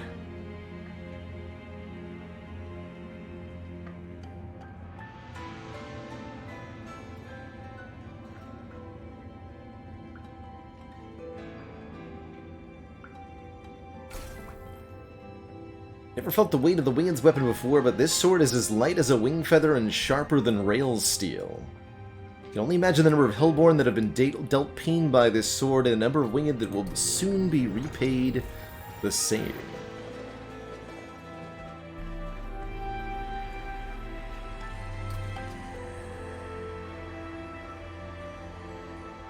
A lot of shards to give that piercing when I can't use it for a little while.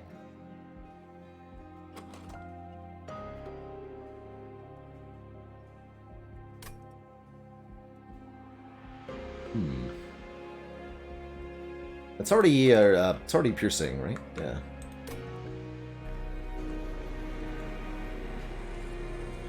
$25 shards to get them both plus 30 magic power.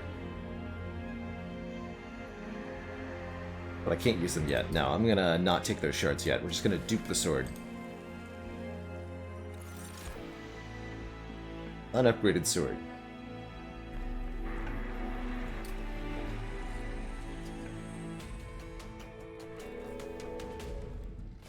So these swords do have Purge.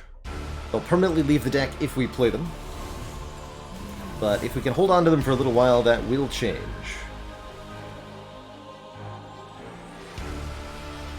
That's a lot of damage output.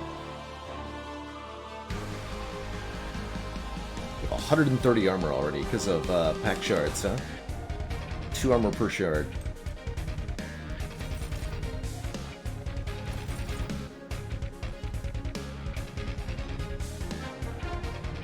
Let's go middle then.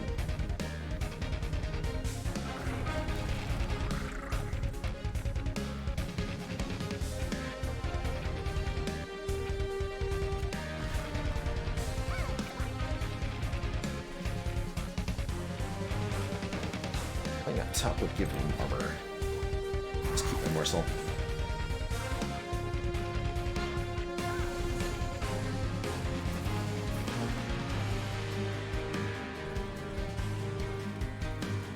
September straight dies.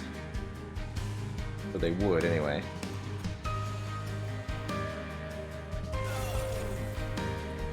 They still do.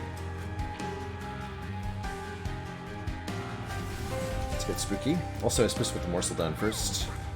Foolish. Foolish. This doesn't kill? No! You fool. Right.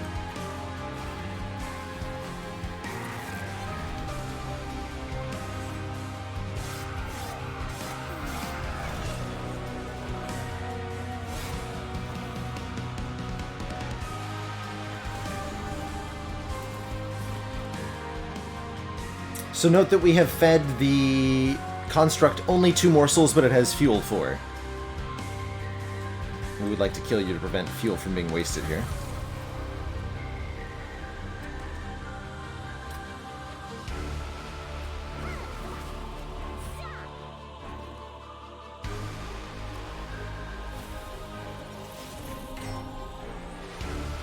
Sweet. E-boy.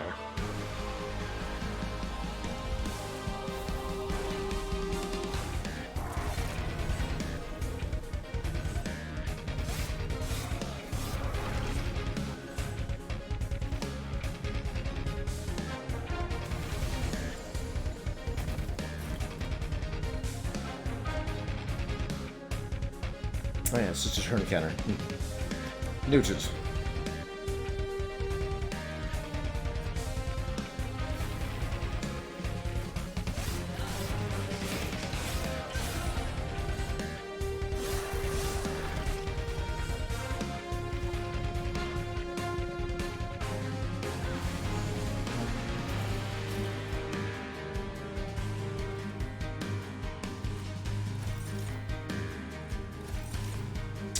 You've got sweep, so that's awkward.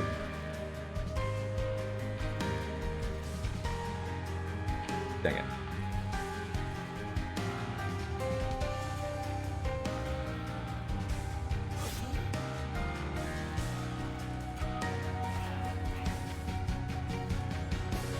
There's no point in playing these. They'll be killed by the Forged Disciple.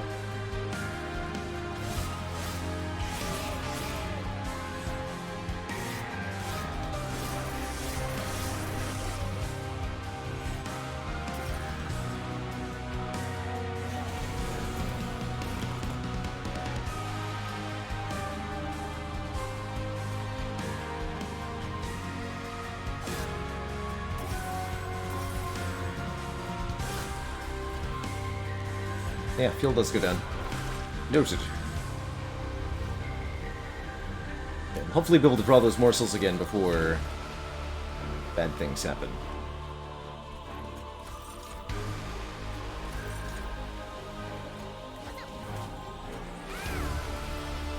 Oh god.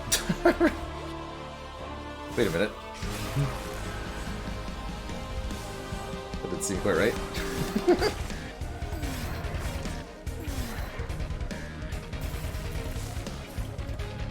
What's happening over there, Telos? Looks sick, kid. Alright, this will actually work this time. GG.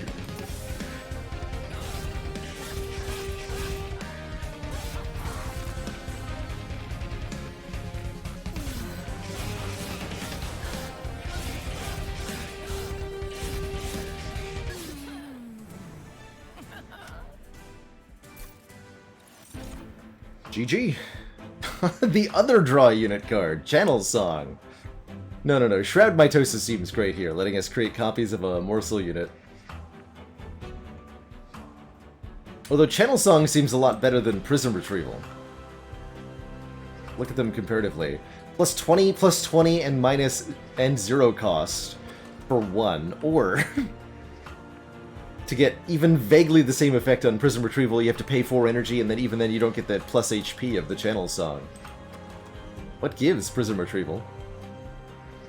Rare versus common, I guess, but still sad.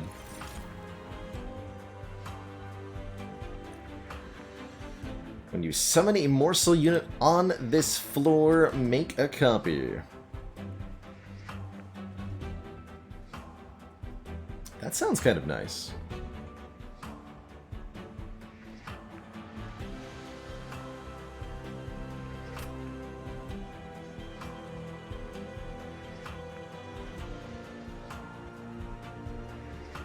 Could take a second Shattered Shell and infuse it to double the scaling on the Shattered Shell.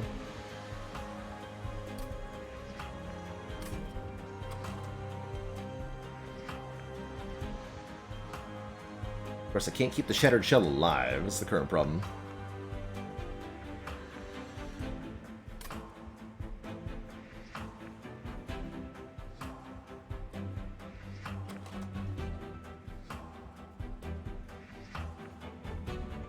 I want this Morsel Master.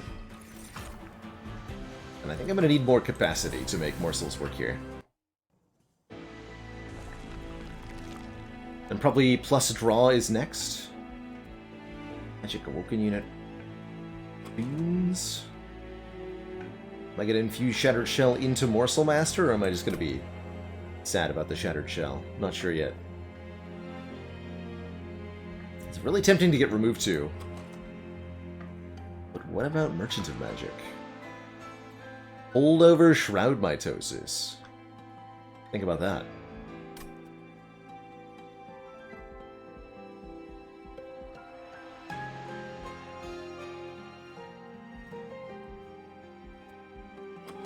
Still missing an upgrade on the Alloyed Construct, so it's worth it to go to Merchants of Steels.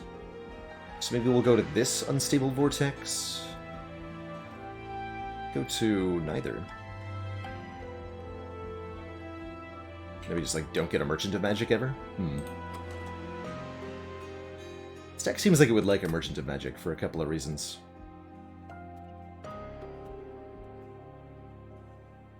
Okay. I'll go this way then. There is holdover. I'm thinking holdover on Shroud Mitosis is probably a good idea.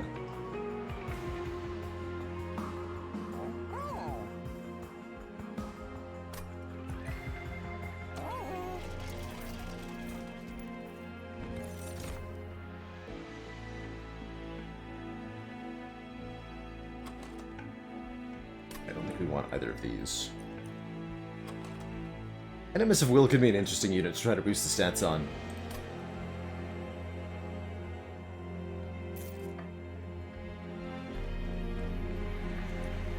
Spell Chain.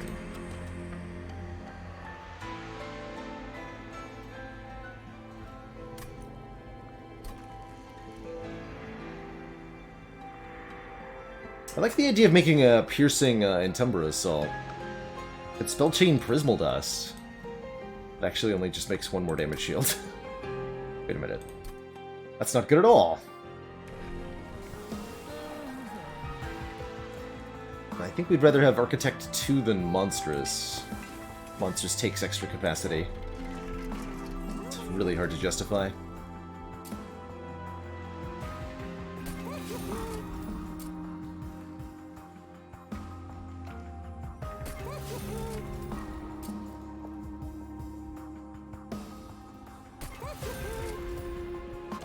Don't think I pay for the reroll. Holdover was the big upgrade that I wanted.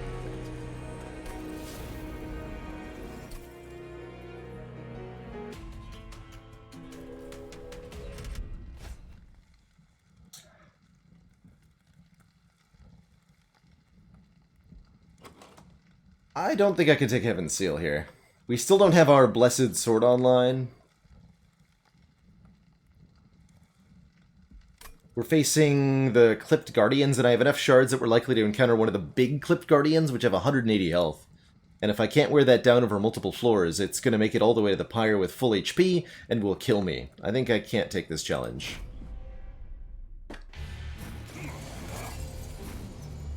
Oh man, especially with haste units too. Spooky.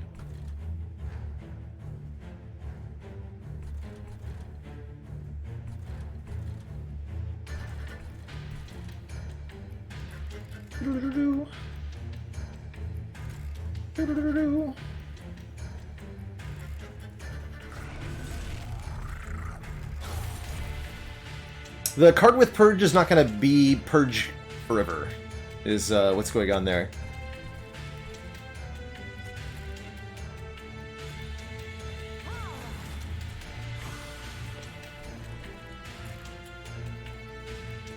You're going to attack a Dyed Thorns, so go up here.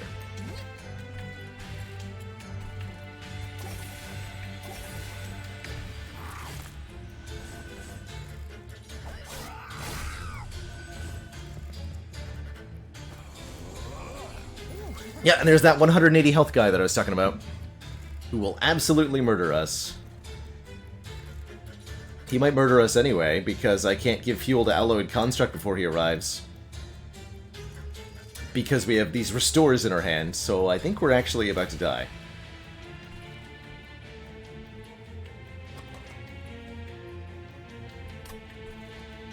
Unless Prism Retrieval hits the Shattered Shell. And I can kill the back line with Sweep. Otherwise, we are screwed.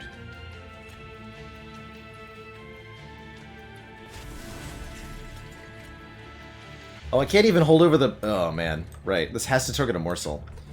Oof. Oof. Rip.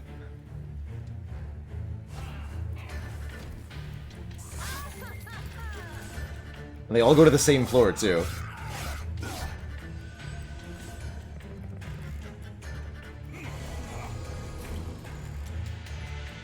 Oh, well.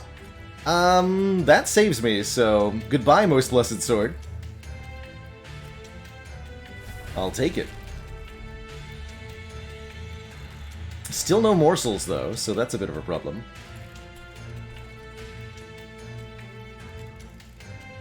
And I can't play the Shattered Shell.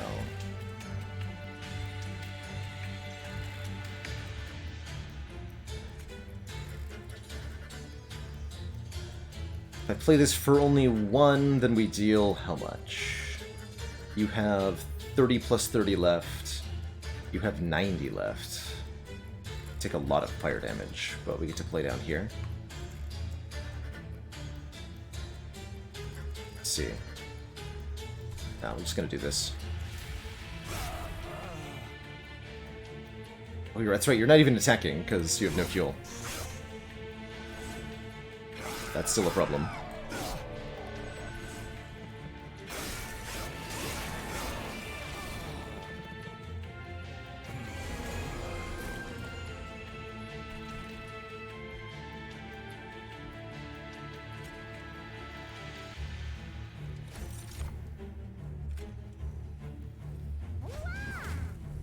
I refuse to die today.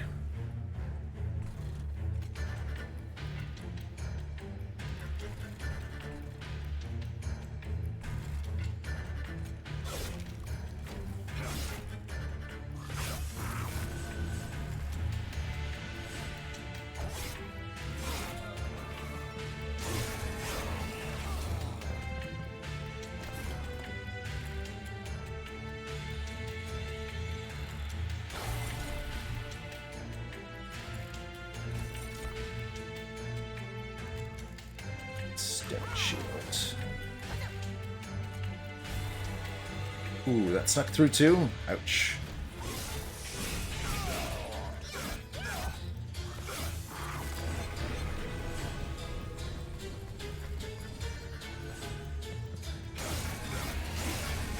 Not dead, though.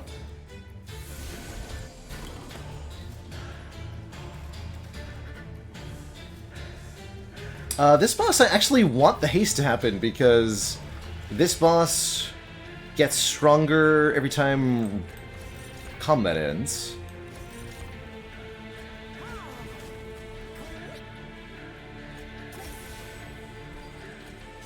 So I actually want them to arrive to the top quickly here.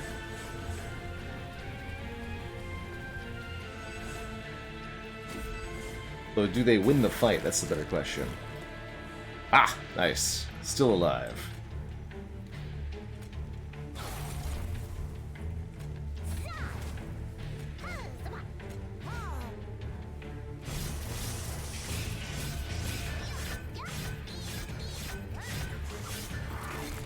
I think this is an instance of a deck that really wants me to have paid for purges at a merchant.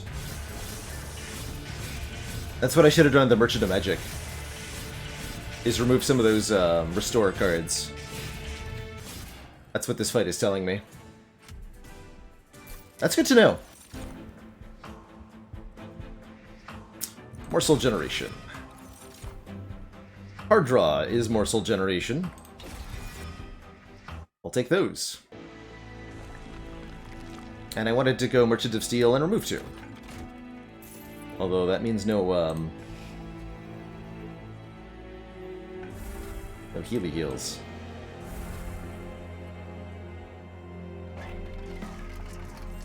Hey, and we got multi-strike. Good.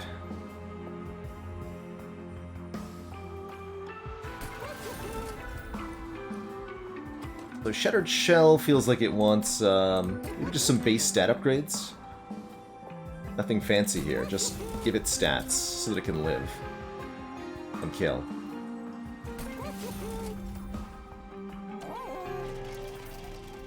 And I am going to pay for 2 removals. Let's get rid of 2 restores.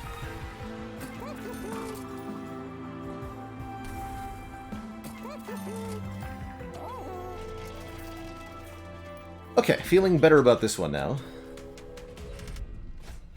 Spell Shield 2. Okay, I'll risk it.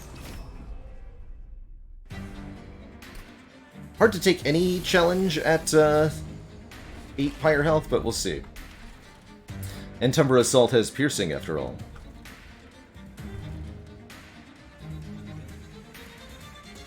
There's Sweeper Boy.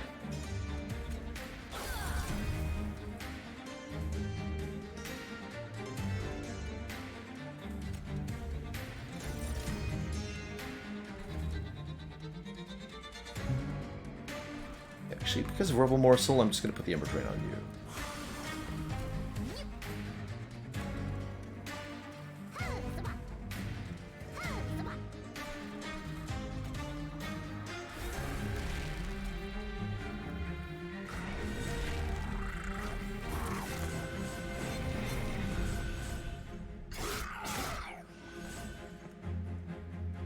No, that wasn't a case of forgetting the Ember Drain. That was on purpose, because we can avoid Ember Drain by putting a morsel first, but to do so means we skip out on a morsel duplication.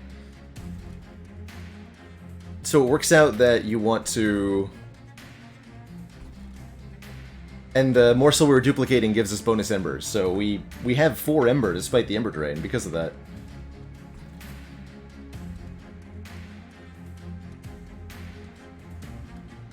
Yeah, I paid 1 energy for 1 morsel, but it was a Rebel morsel that I paid for it. So I got the Ember back.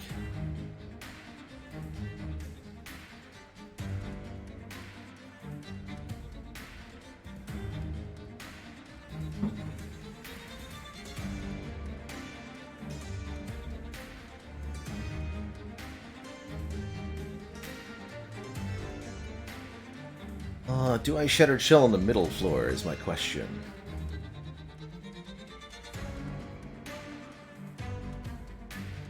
I think the answer is yes. Want that collector kill hard enough. This time I'm going to remember, though.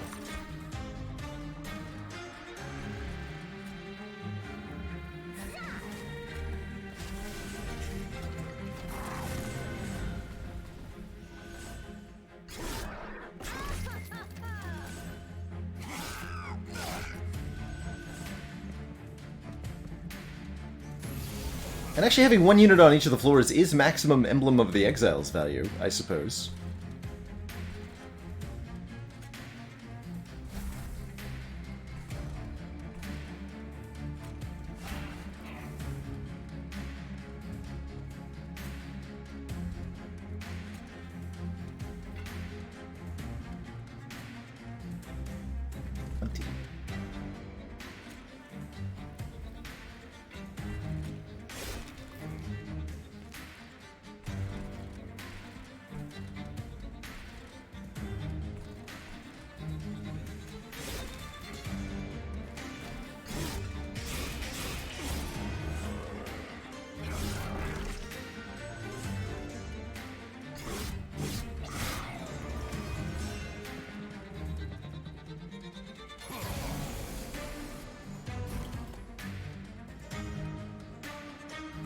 Super happy we have Grovel in this moment.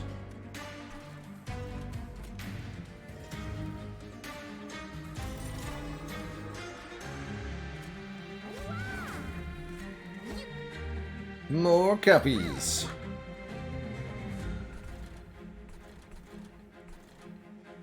Good.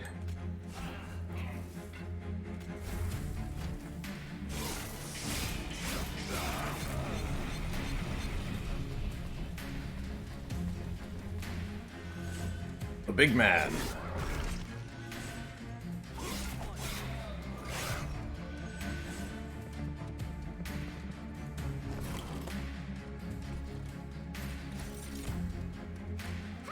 Wait, you're sweeping. No! But wait. I can shield one and make copies of the one with the shield, which all have shields, so we feed anyway. Smartness 5,000.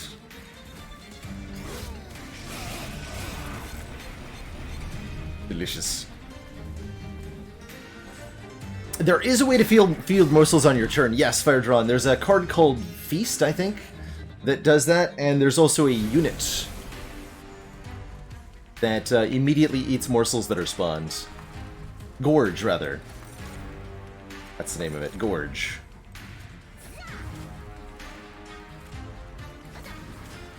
Actually play this here.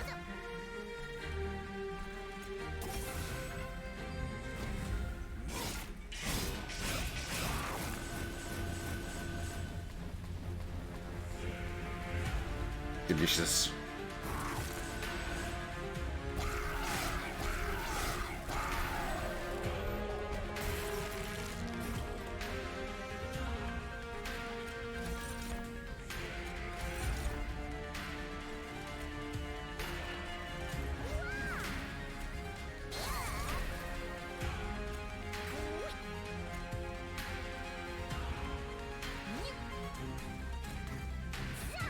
This will absorb lifesteal stacks, if nothing else.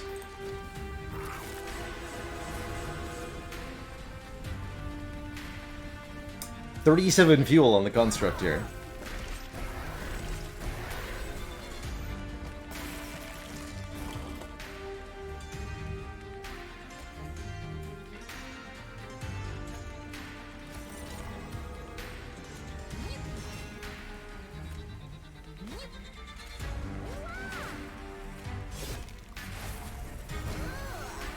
Oh, my morsels, no!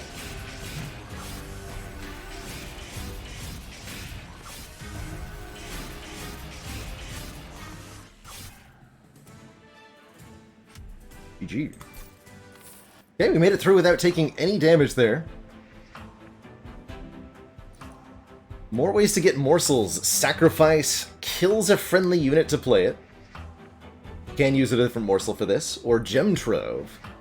Apply damage shield 1 to friendly units on the floor and adds 3 uncommon or rare morsels. Expensive, but very good morsel generation. I'll grab a Gem Trove here. Also lacking a Divine Stamp, I see. Could maybe take Descend to try to overstack a floor? The draw from Wildwood Custodian can be cute, but you have to keep them alive. Easier said than done. Could theoretically infuse them into the Morsel Master. That does come at the cost of 25 shards, though.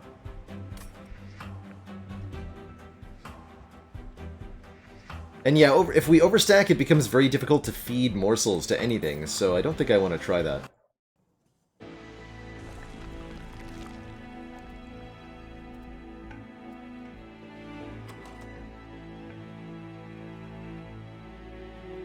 Merchant of Trinkets. Got nothing for us at the Merchant of Steel, right? So I shouldn't go to a Merchant of Steel.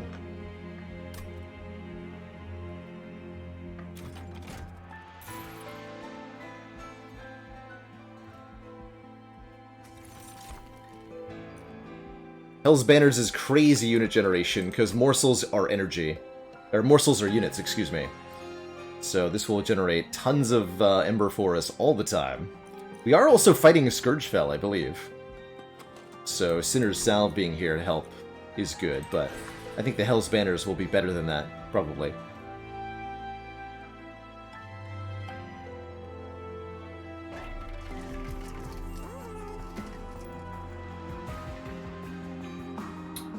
Wow, those are good artifacts. I can only buy one, though? Dang.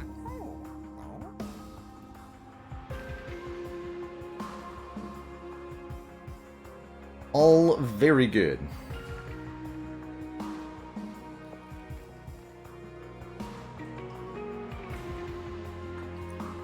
As for the card draw is nice. Really hard to turn down Shade Lamp, though. Ensures we can get our morsel generation online quickly. I guess let's see what the Concealed Caverns has before we decide.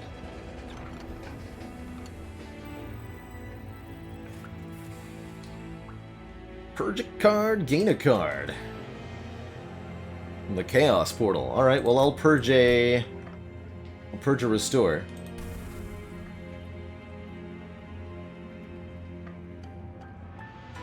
Random rare Awoken or Umbra card.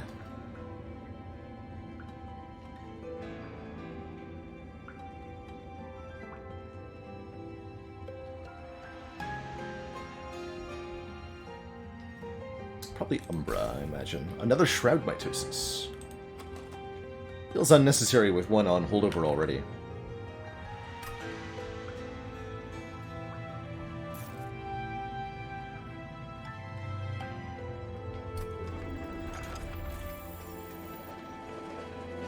Our construct is infused, yeah, with themselves. The Shattered Shell is not.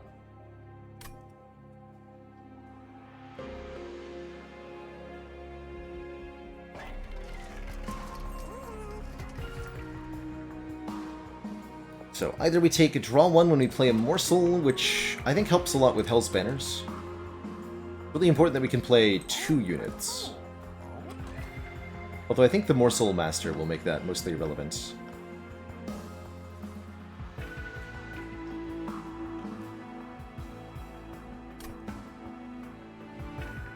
I'm thinking Master Penumbra. Let's take the draw. Hopefully I don't regret that.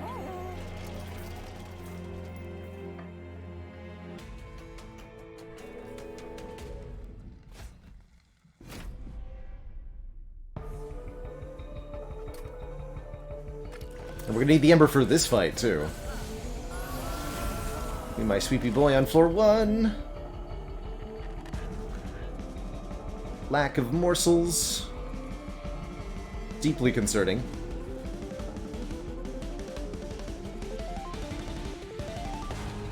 This Penumbra's going on this floor. This is gonna be very scary.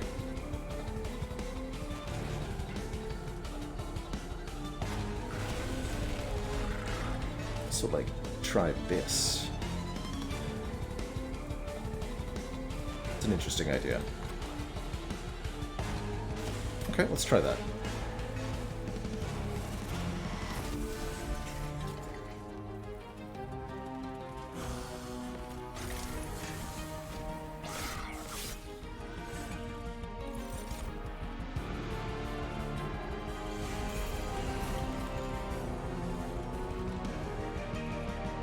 Get him, Shattered Shell. Got this.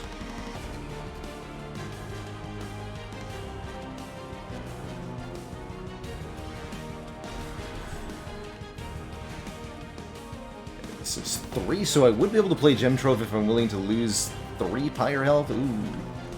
Not so sure about that.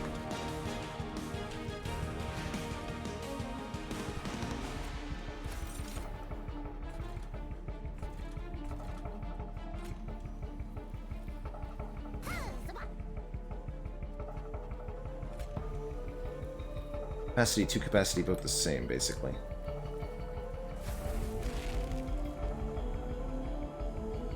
I think I am going to choose to play this.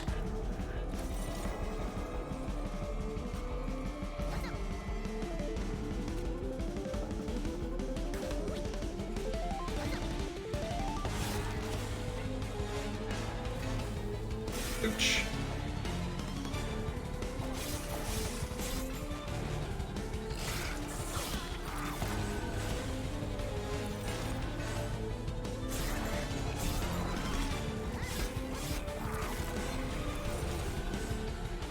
Sure would be bad if I was unable to play all the weights of contritions in one turn.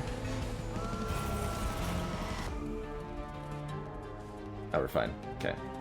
Fortunately, Antember Assault is here.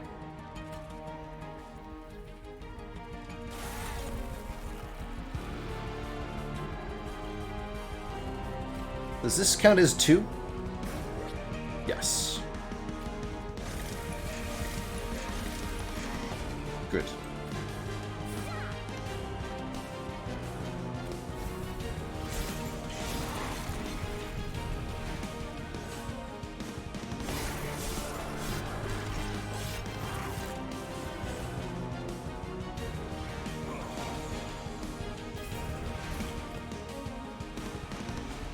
That life seems fine.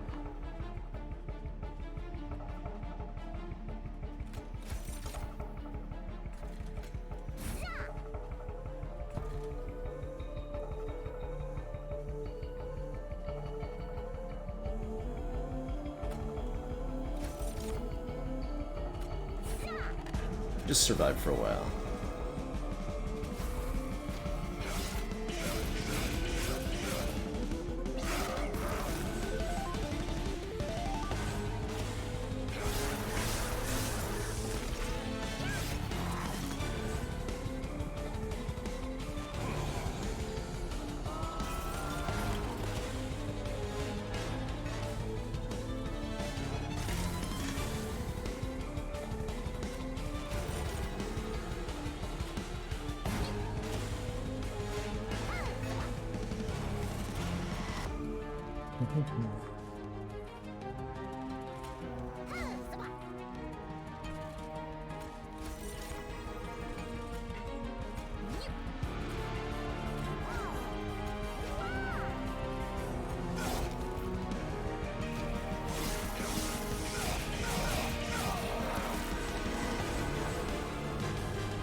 I'm impressed by how big the stats on the Shattered Shell are, just from like the secondary morsels that we're making.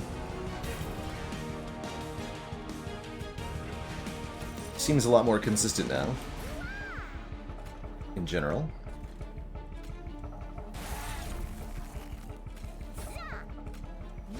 We even do stuff like start duplicating these morsels if we need to.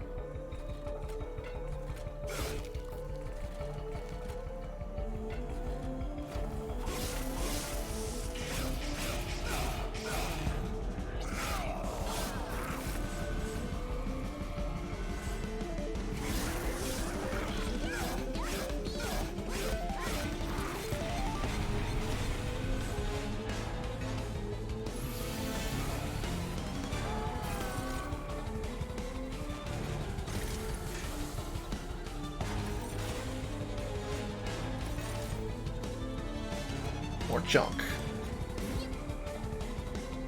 Ah! That was a scary draw. Didn't realize that was going to happen.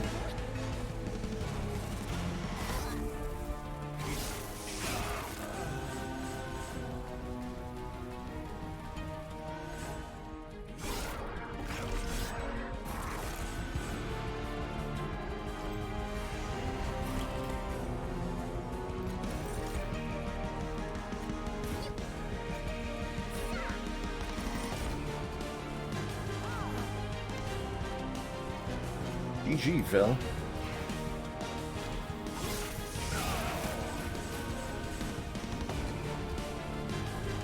At least I think so, anyway. It's really good damage output from Fel here. Are we beating her? Not quite.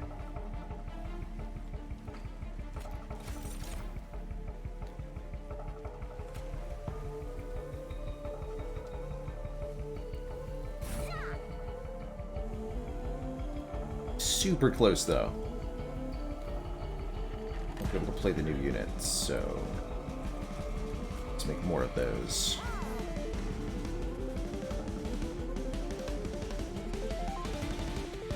Xaxes?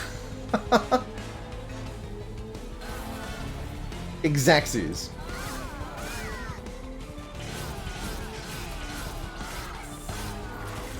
I don't think I've ever had Xaxes in Monster Train before.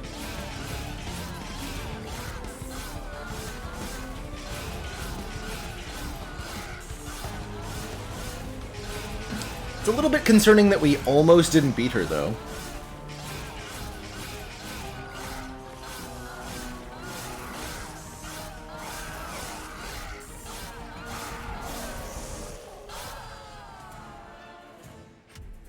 Good job, Morsel Master.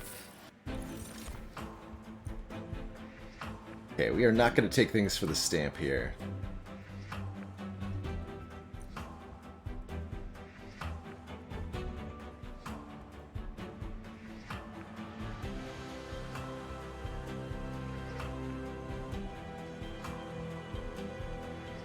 Better not to have Penumbra with the tank.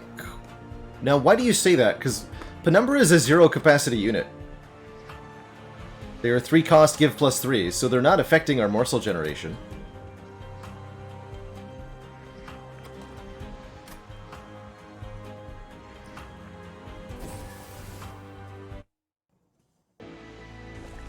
Other than the unit cap per floor, I guess, maybe.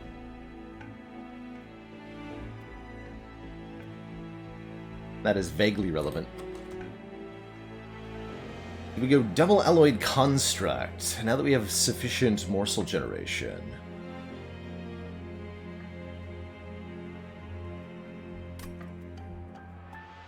No, I'm Rando, but the units that you're drawing do have a priority to their draw.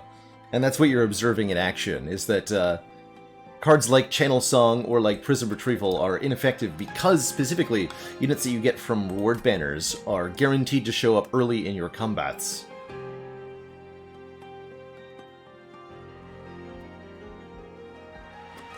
What would I even dupe?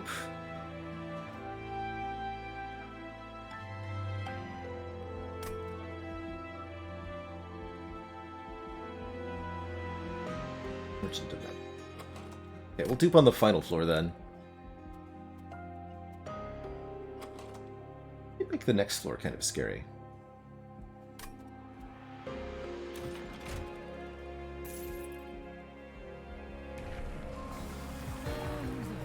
So, Architect 3 has 100 damage. That's actually a pretty good backline to have on your floor.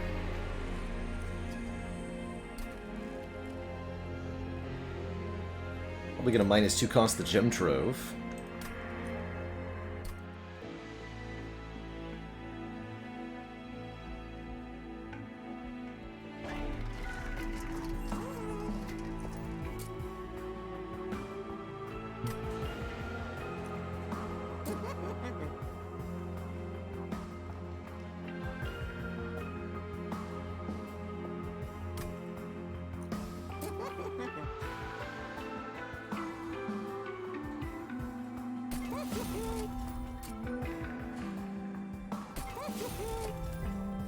Not that I want to remove consume off anything. Got here.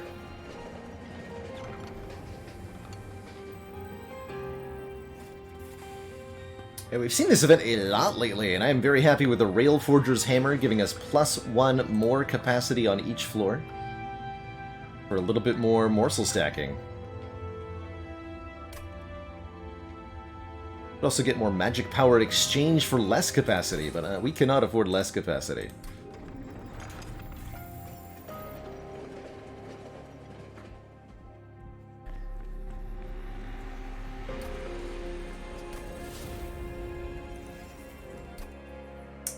not taking a perch, though. We're over 100 shards now.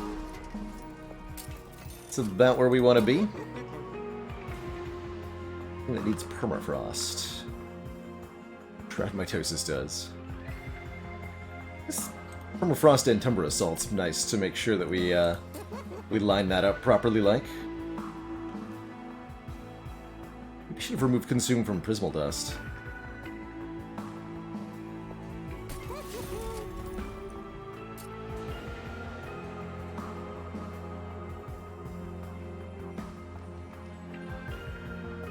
Holding onto Gem Trove could be nice, too.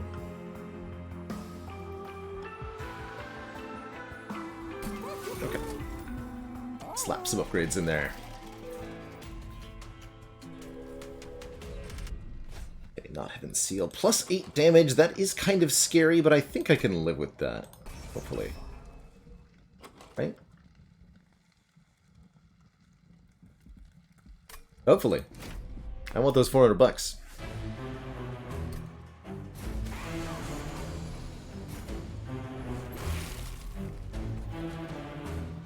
$28, good lord. What have I done?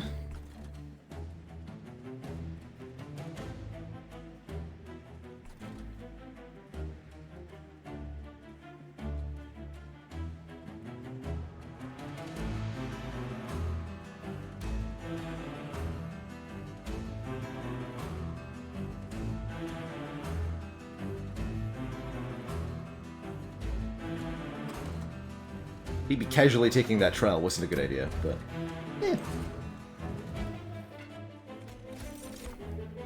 okay, so yeah, we beat first then.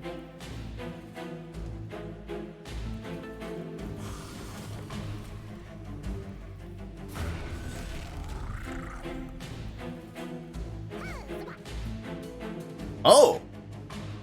Lucky. Okay, we're actually completely fine. I didn't realize Construct was going to get out and play on this turn. Thanks, Mask of Penumbra. Sweet.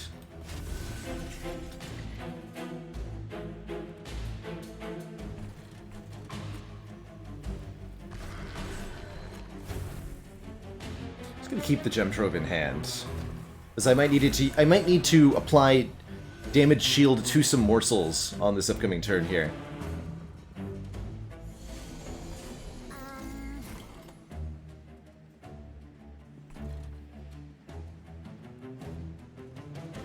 Oh yeah, perfect. And we drew Shred Mitosis too, nice.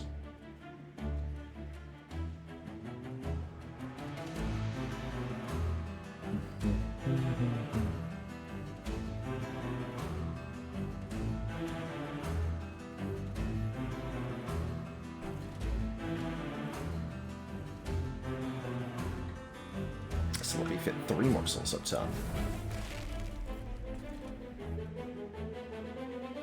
Okay, what's gonna happen here? This does 10 damage to my front unit.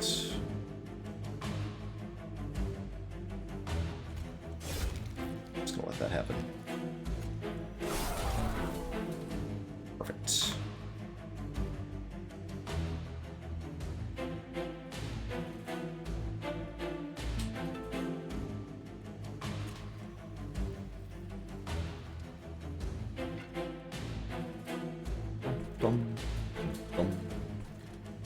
Actually want the sleigh bonuses from these. Do then. We've got Gem Trove, Grovel, Shade Splitter, and Shroud Mitosis. We're getting a lot of morsels this turn. That's what I'm learning here.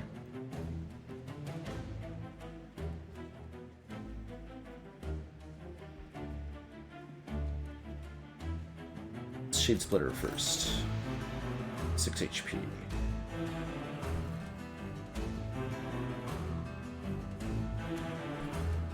Use that as our tanking morsel. Oh man, and Timber Assault is back? Wow. Okay.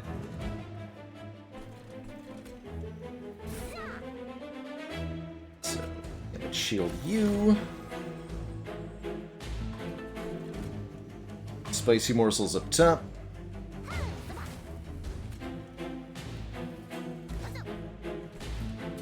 More damage shield. Make duplicates of the one that has damage shield 2. What's in front here?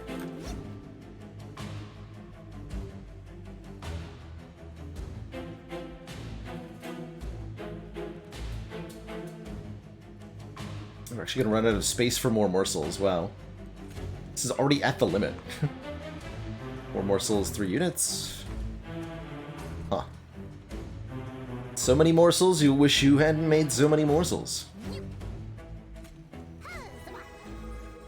Cool. Tanks fully. Here, make a unit, I guess. Get him!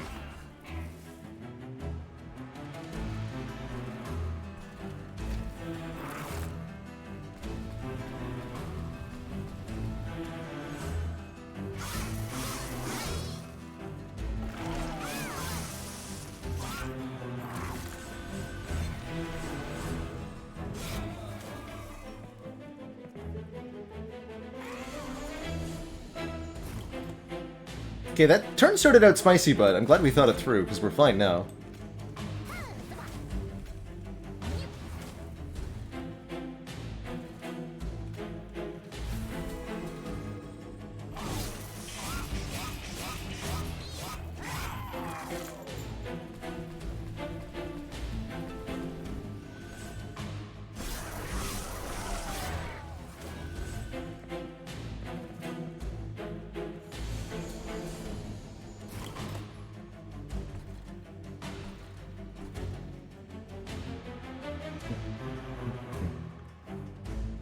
$28.28.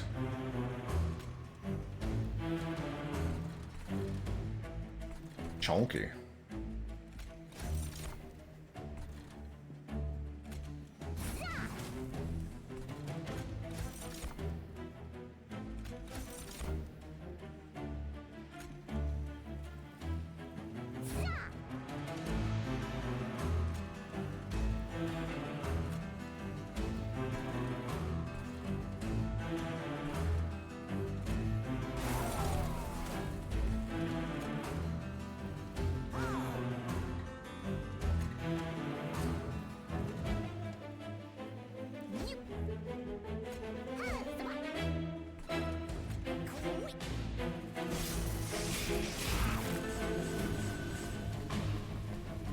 Jump blocking with morsels.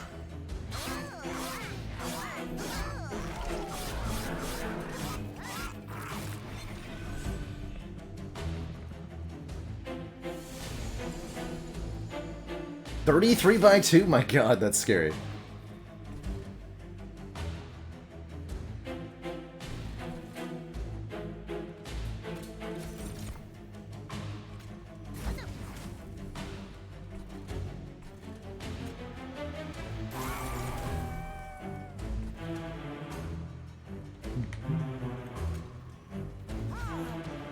Please stay alive.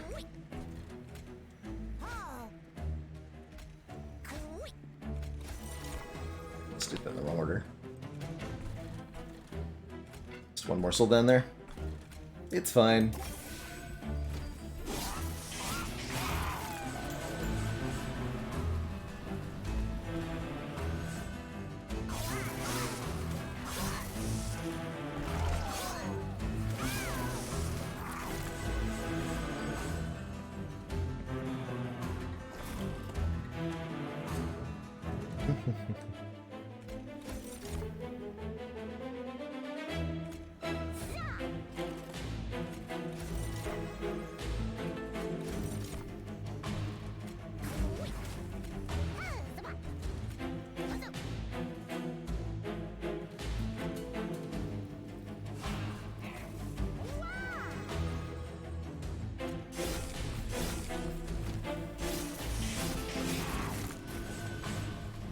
There we go. Much better damage on the construct than last time.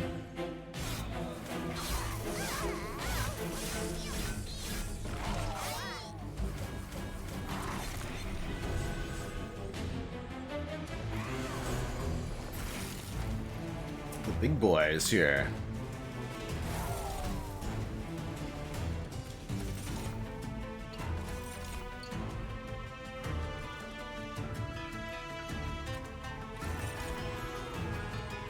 Magma morsels.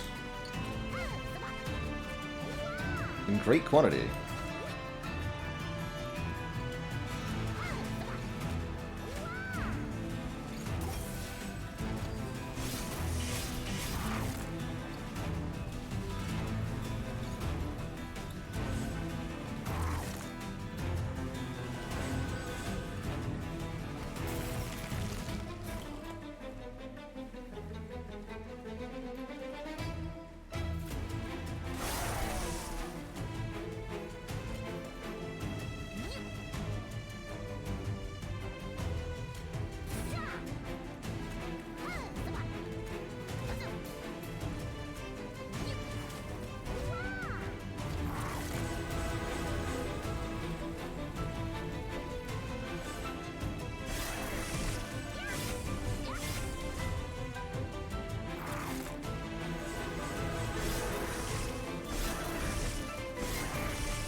Yeah, killing that small enemy reduces the damage the boss takes, probably because of the revenge effect of this boss.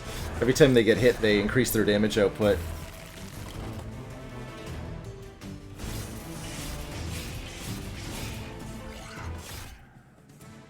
Be gone from our ring. Give me 400 bucks. There's Feast. Trigger feeding on units with eaten abilities. Yes, please.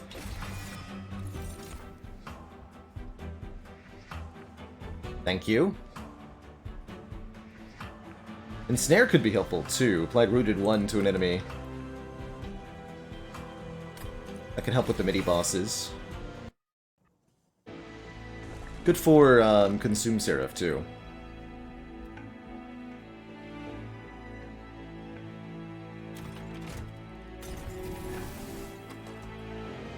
Good old holdover Feast.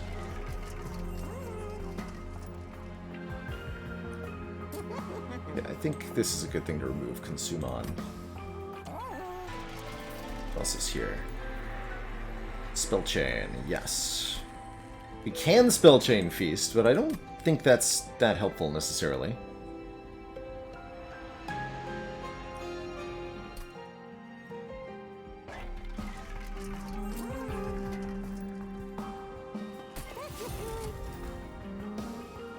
Our lose conditions are going to be have the alloyed construct die, or alloyed constructs die, more accurately.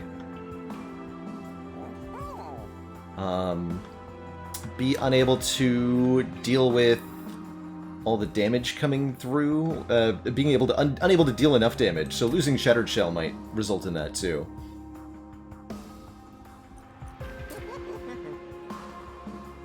Hard to say.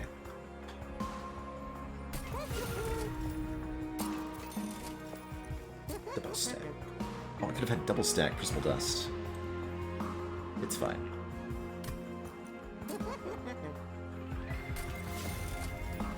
Let's see what the trinkets have.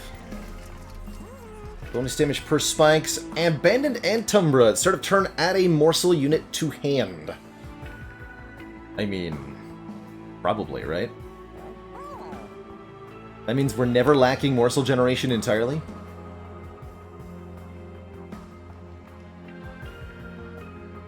And it means we can always benefit from Mask of Penumbra, too.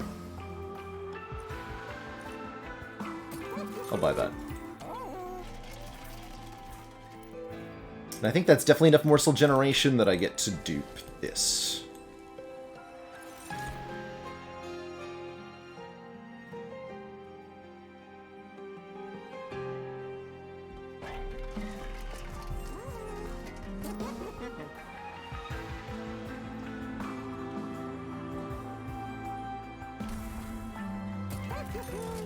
That's all the removals we could afford.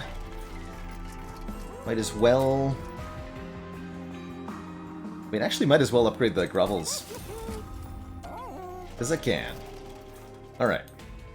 Exactly $0. It is fated.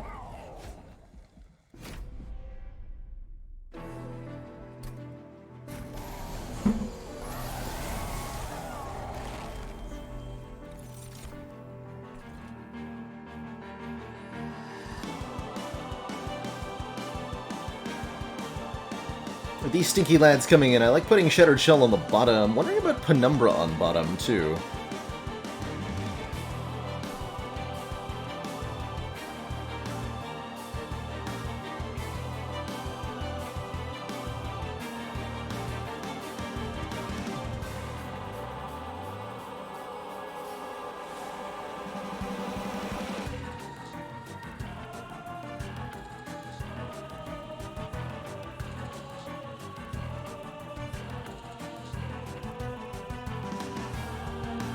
And Penumbra goes behind the shell, so the shell attacks with sweep, and then Penumbra hits whatever big unit is left. This.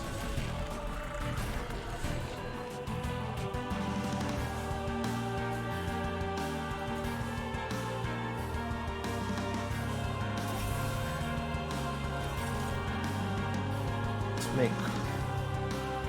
making the draw one, please. I want you to block the 16 for the moment. Good. That's better. It did remove a slay proc, but I'm okay with that. Let's buff you up for the moment.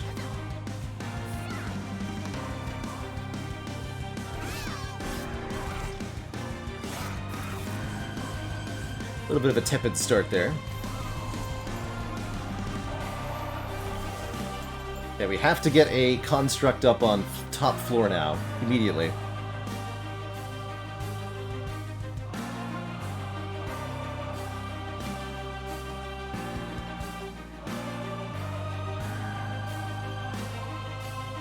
So I think we morsel first.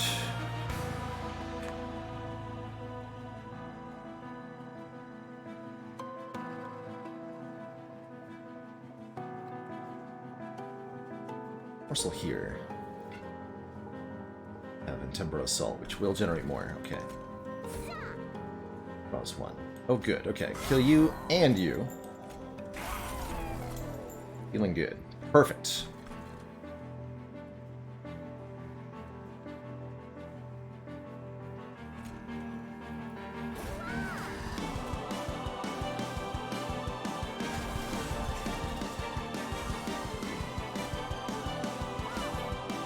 Going to duplicate this one so that our Shattered Shell can have some stuff.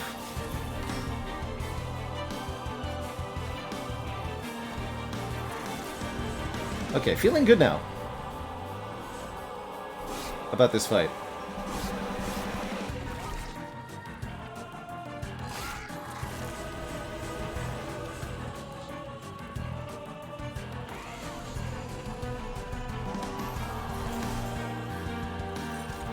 Oh, look at this hand. Dang.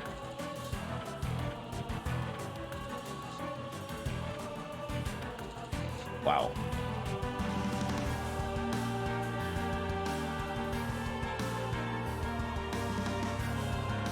Just wow.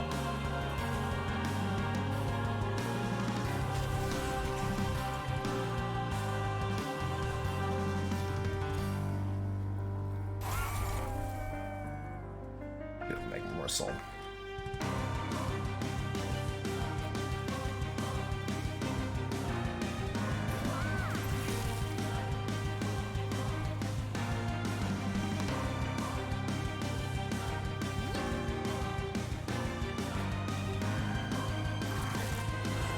Well, I probably should have fed the middle lane, actually. Give them a fuel immediately. It's all good. Top lane looks like they're having a good time, at least. What to do? Magma Morsel?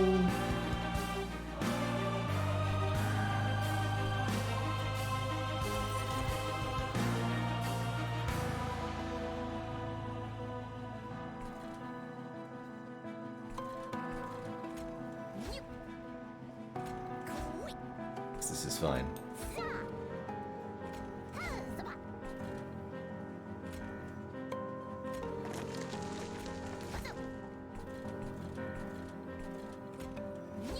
Something like that.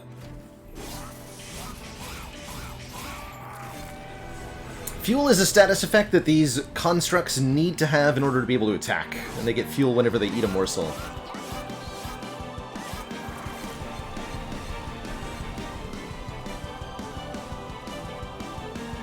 Lots of fuel.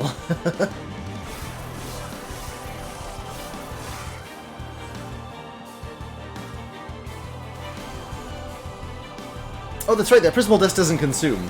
That's right, Tom. Cool. You are correct. For example, this big guy, you can just stay here for another turn. I don't like you.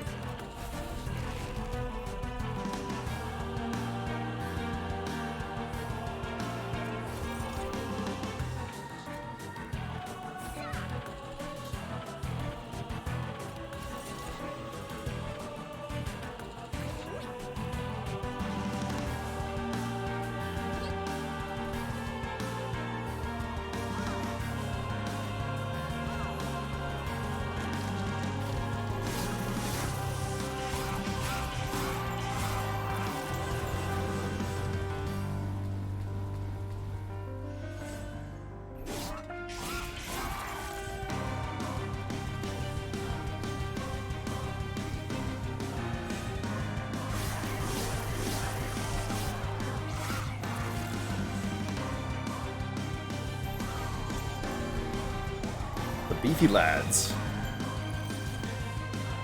Beefy lads assemble.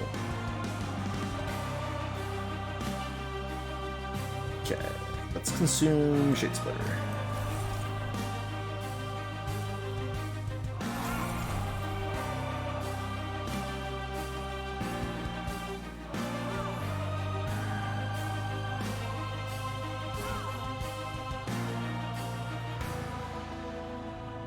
Of my no? Oh no, Shard Marsusis is in hand. Here it is. Wood.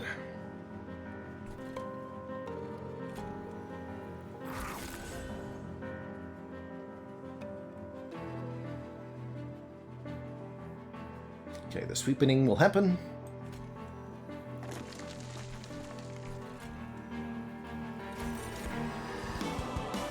Damage shield is going to happen.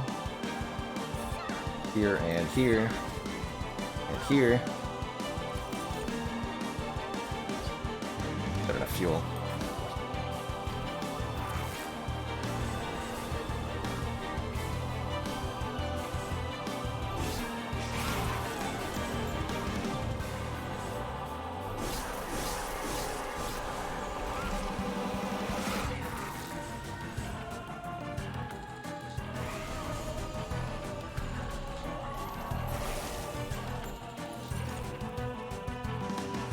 Perfect.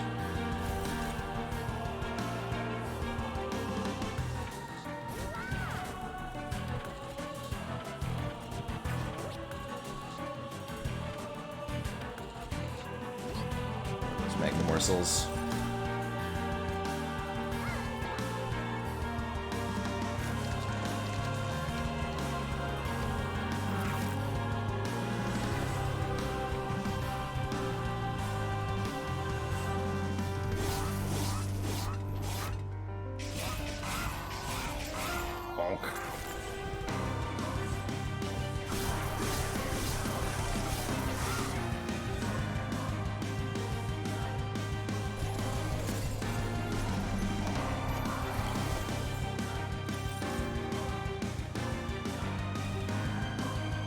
Dare say this is going extremely well.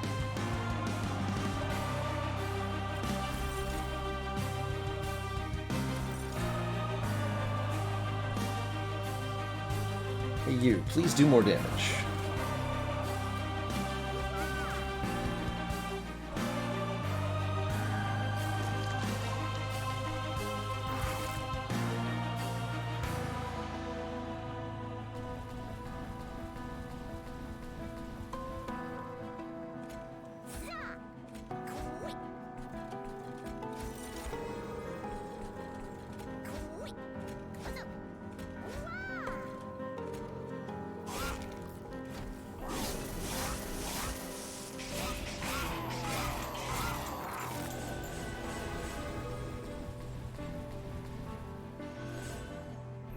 a little bit worried about the durability of these units, but I think their damage output's high enough that they don't need that much durability.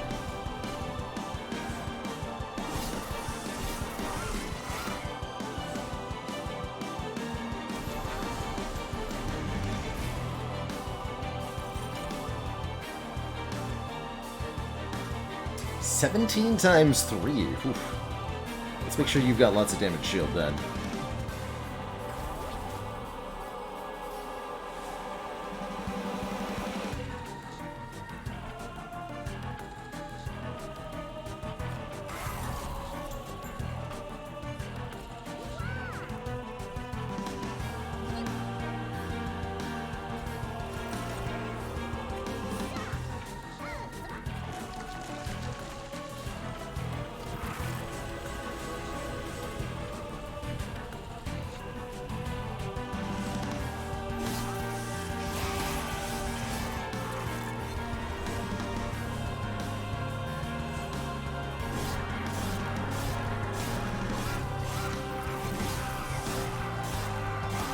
Penumbra was better in the middle here.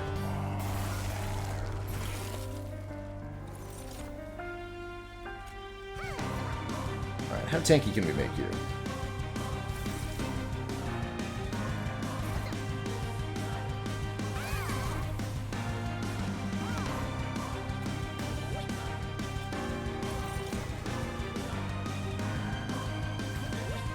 Pretty good.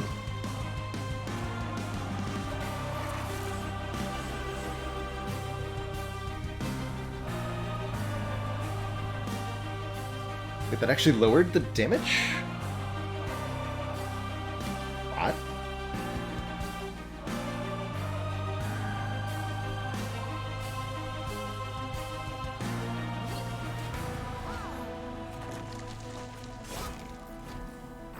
It's like a comfortable win regardless. Oh, because Seraph has damage shield. Or no, he doesn't. That's a spell shield.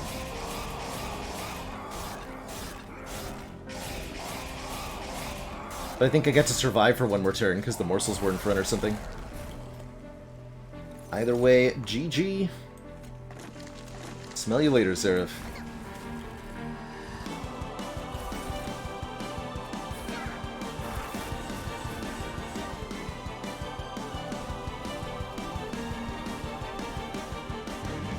I'll take nothing.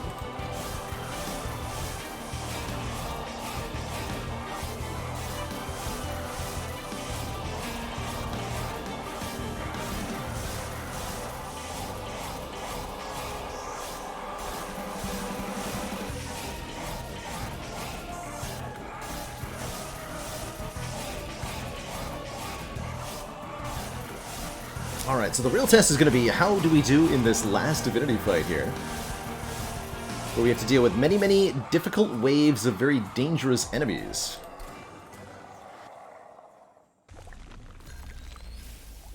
And we have to deal with the last divinity attacking on each floor every single turn. Lots of big damage output in this fight. Notably, this top floor has sweep, which means it's very difficult to deploy morsels, because they will die.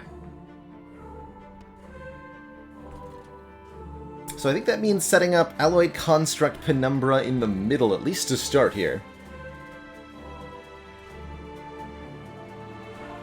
We could go on bottom. Get hit one less time by Divinity each turn. Good with the Prismal Dust. Bottom versus middle.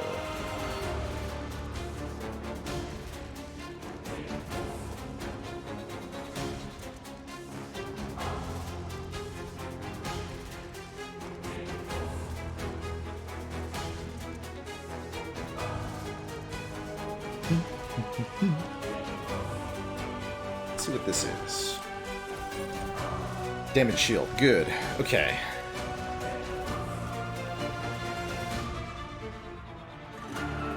Well, realistically, we're putting one construct on the top and one construct on the bottom. One in the middle and one on the bottom. Excuse me. We want to be able to attack this turn, so let's go with the attack this wave when it gets there. So let's go in the middle now, so that we can get fed.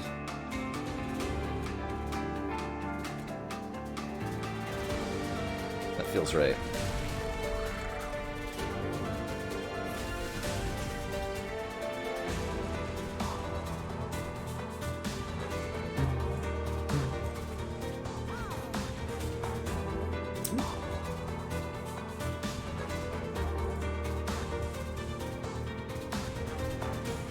Back here, I think.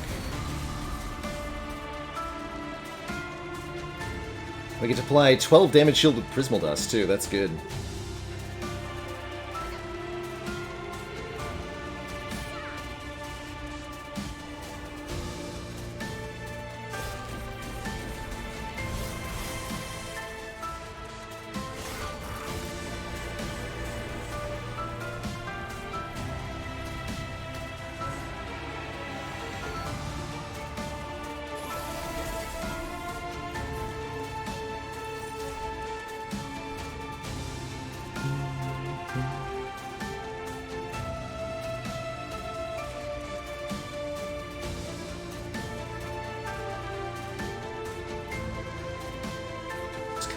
Grasp.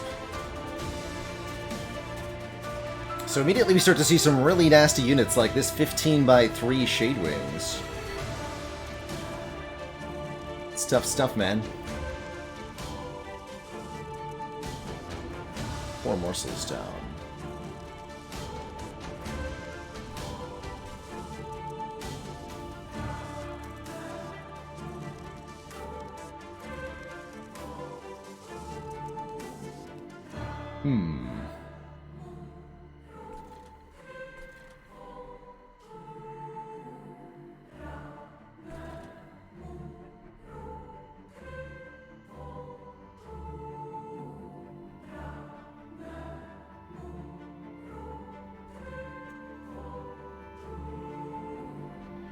Put the Morsel Master on the bottom floor?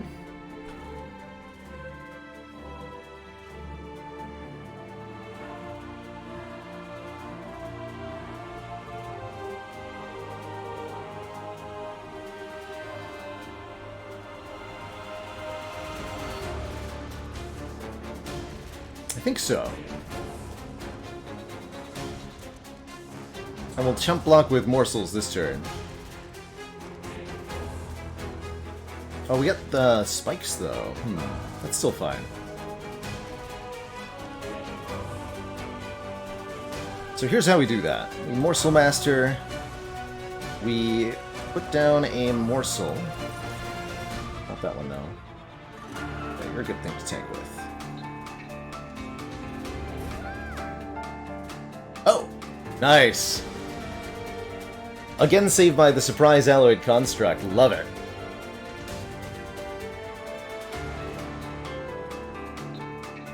Excellent. Okay, you're going here. And you are getting damage shield. Not the card this one. You are getting damage shields. And you are being duplicated with your damage shields.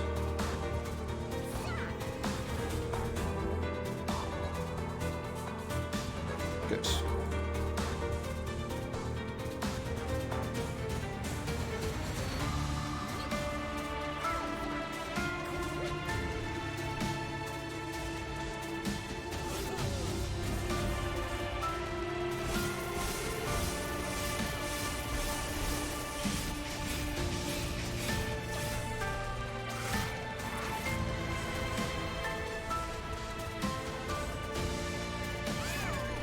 It's the second time we've drawn the construct off of the Mask of Penumbra and had it work out really well for us.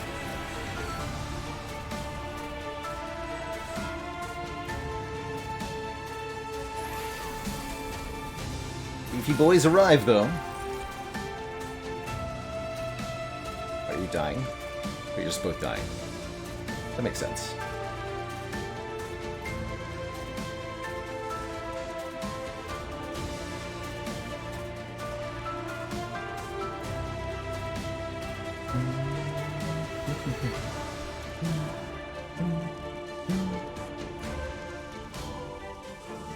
By 3 guys not dying either.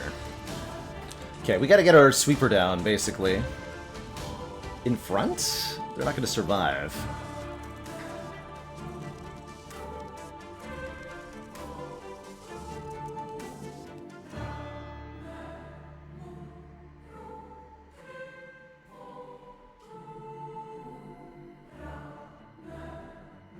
think the strat for that is similar to before. Spell shield 1. 15. Did I really not kill anybody with 13 damage? Interesting. Oh, I can't. But I can kill my own morsels, so that's a strat. But they do get armor 15 to all of their units whenever a unit on the floor dies. That's a bit of a problem. It kind of prevents my sweep from doing a whole lot.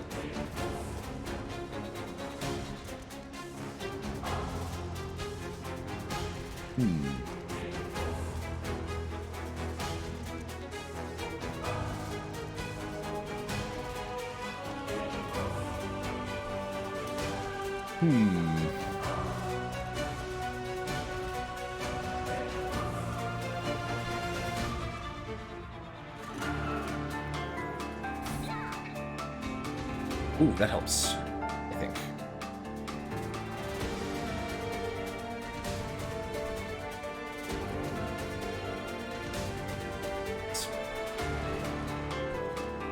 Get some more armor. Wait, I can kill you. I forgot about you. Hooray! Okay, good.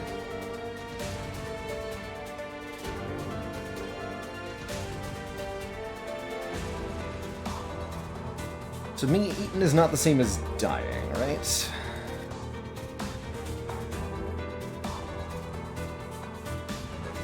Yeah, it's not dying. What damage output?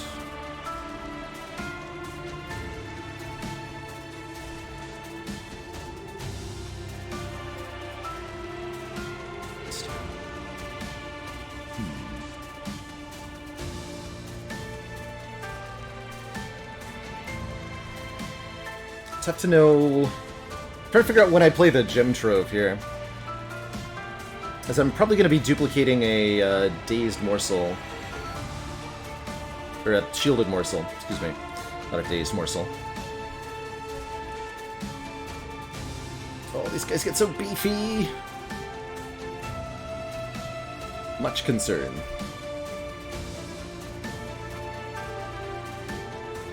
Never sweep on this floor then.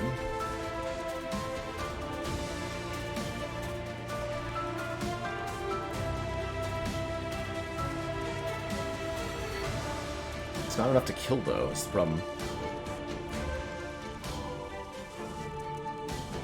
This is tough. This is definitely tough. Here's what I'm gonna do.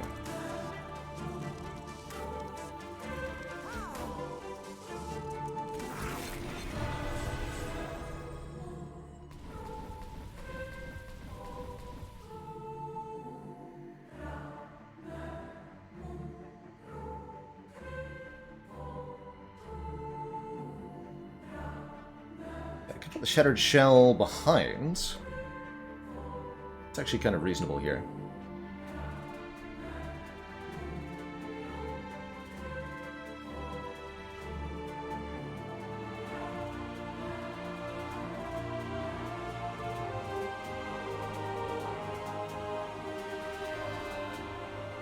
If there's any other way to prevent that from working.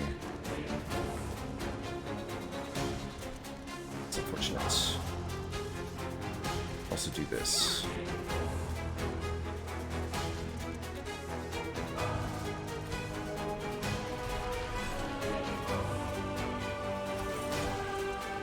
It's a lot of health morsels. Wait, are you still dying? There we go. 62? That might not have been a good idea. Looks like I had it better originally.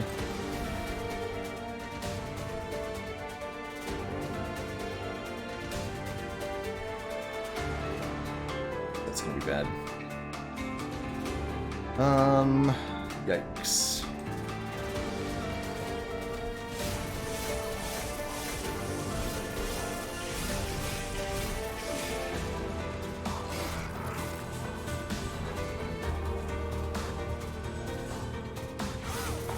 Damage output is not high enough, and the harvests are getting me here.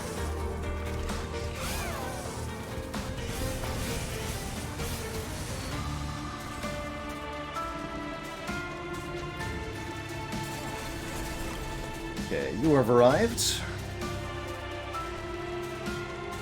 Timber Assault is piercing. Good, so I can just kill you. Good.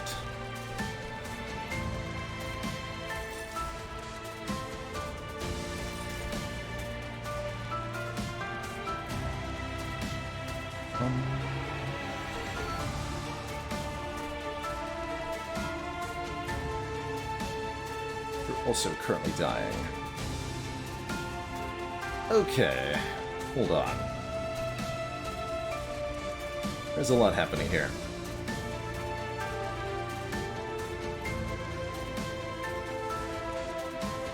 Start attack. Okay, that floor is fine.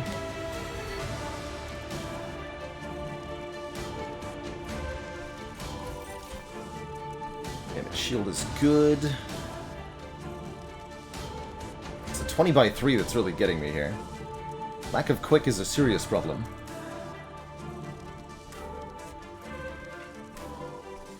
So again, we're forced to chump block, and that just gets more armor applied to everybody. I think it's these clipped guardians at the back that are going to kill me. Certainly these two will do some damage.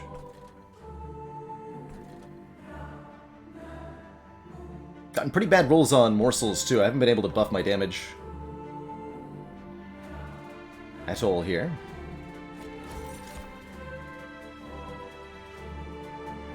Oh, this one can only... Just need space for a second. You die. Okay, that was actually enough to keep you alive. That's really important. Any life stealers? No.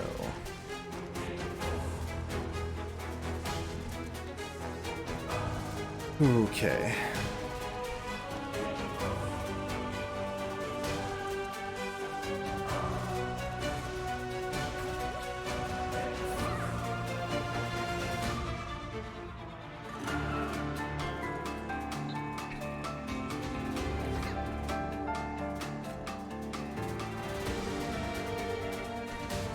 I need the damage shield.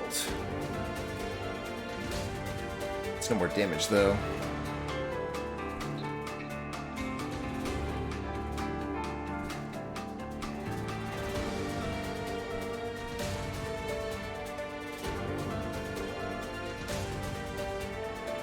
Slow down the mini-boss for a turn, but will that actually work for me?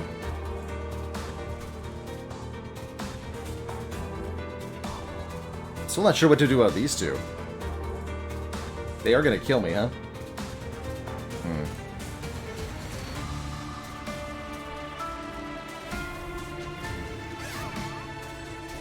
That's all she wrote.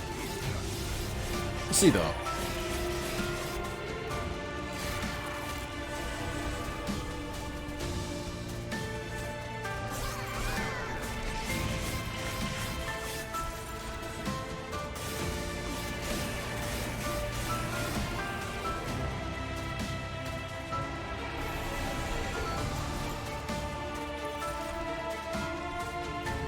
Yeah, you just got me.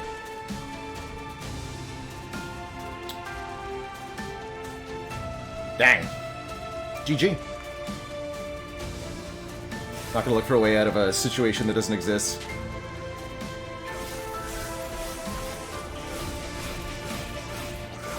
That's how I use... Oh, you mean the, constructs? We've had constructs work for us before. This run just couldn't quite get enough damage going. I think we had too many priority units, ultimately. 4 in the deck. And... I don't know. Wasn't enough. GG. GG.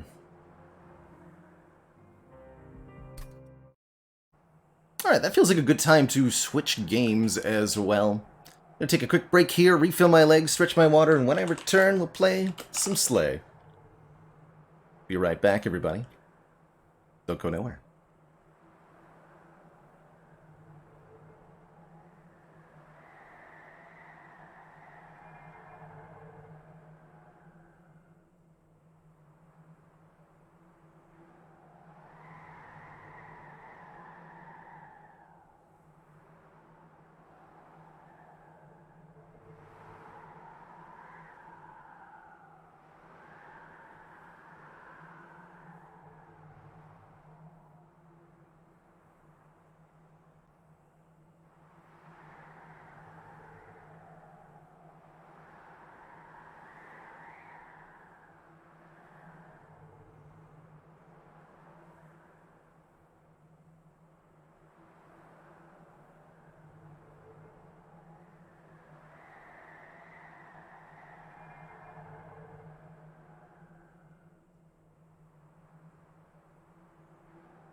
Alrighty, we're back.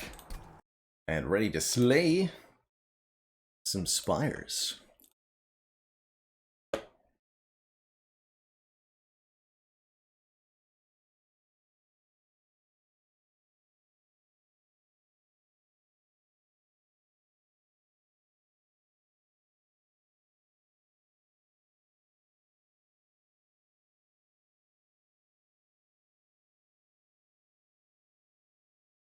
Hey there, Fire Drawn.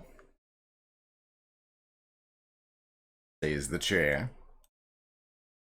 From one chair to another. Hello.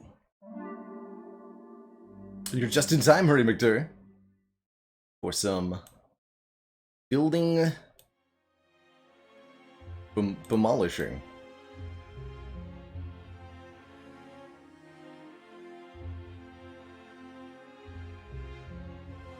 Excellent. Alright, where were we? I believe it's Watcher time? It is Watcher time. On A20. We'll play Watcher today.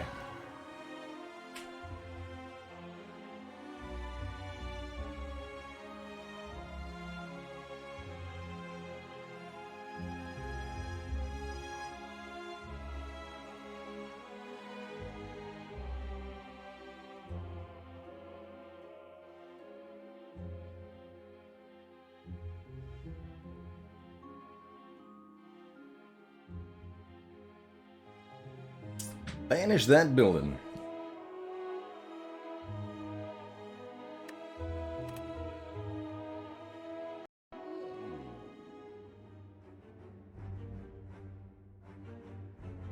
So we got a regular choice for our start here. A pretty good path up the left side here. Boop, boop, boop. Boop, boop, boop. Really good Act 1 for a Watcher. Let's take a card removal. Any snipes? We could actually potentially get 2 free elites. Yeah, I'm down for that. I don't take Nia's Lament very often. But we'll do it. I'm in a clicking on card sort of mood, it feels like.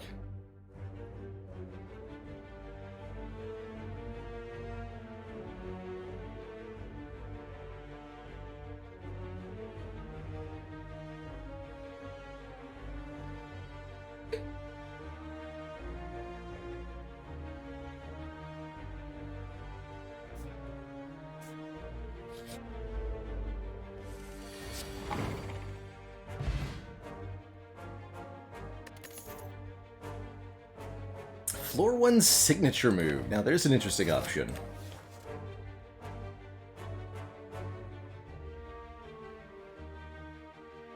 That's a very interesting option.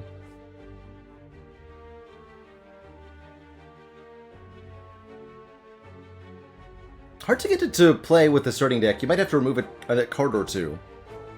But if you can make it work, it's really strong. Otherwise, I guess Just Lucky's fine? Not sure.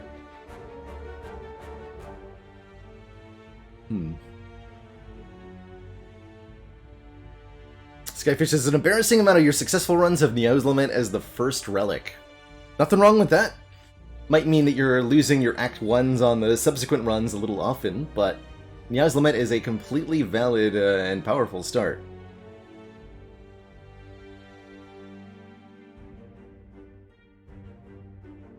It's totally good. I had a dad joke for Hurry McDur. Let's go with an oldie but a goodie from the chemistry background.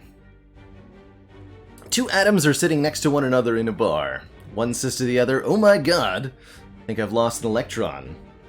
First replies, "Are you sure?" And the reply is, "I'm positive."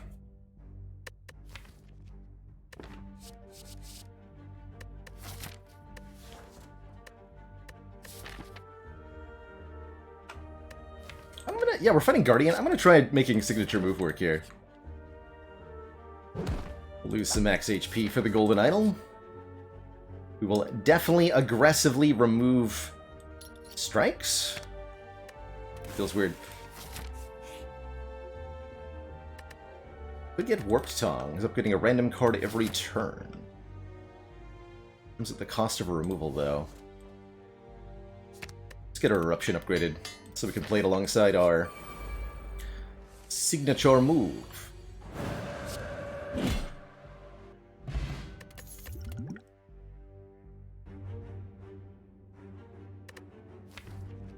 Fortress, Bowling Bash, follow-up. Bowling Bash good for picking off an enemy in multi-enemy fights. Grab one. Don't want to add too many attacks to this deck, because otherwise we won't be able to play our signature move, of course.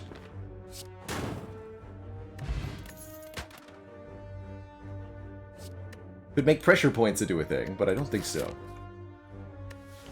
least we can skip.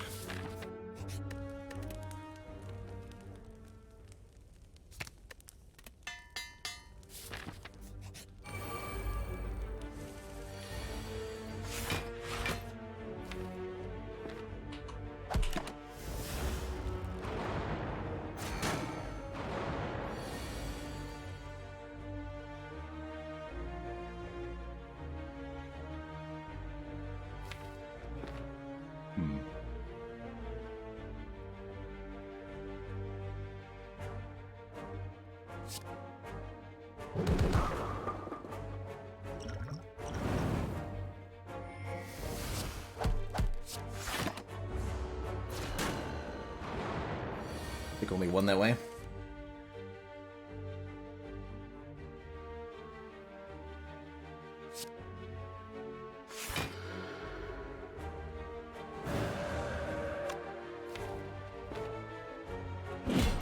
Might regret my choice here in a second. I do.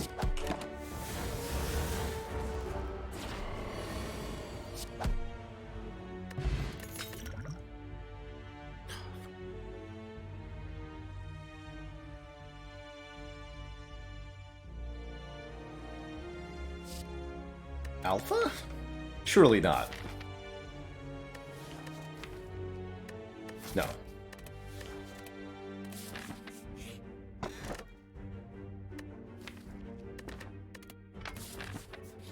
Shuriken does not go with signature move, even a little bit here.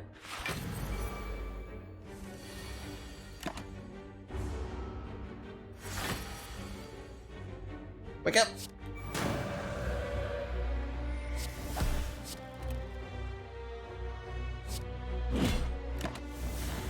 Casual 80 damage, like you do.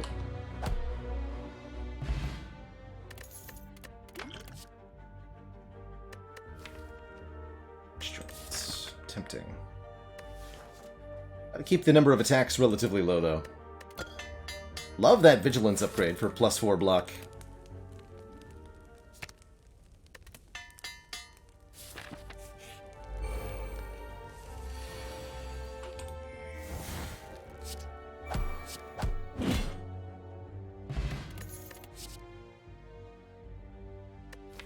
Empty body seems pretty reasonable.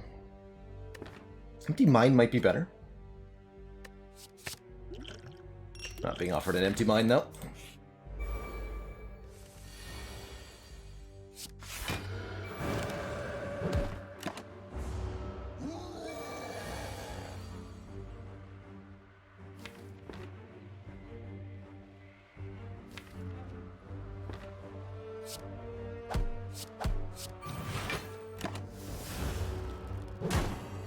One. Easy. White Beast statue guarantees potions after every combat. Who needs a Master Reality? Not me. And again, more attacks that I don't want to add. No thanks. Alright, signature move should be easily able to defeat the Guardian. Hopefully.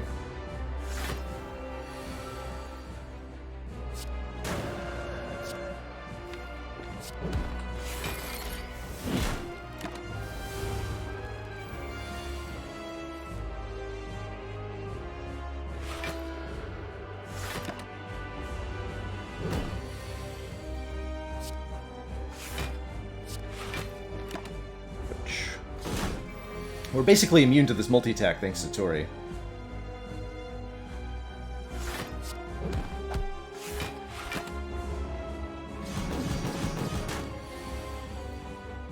No! The whiff, though. I guess I could have bottled Miracle to play it there. Did not feel necessary.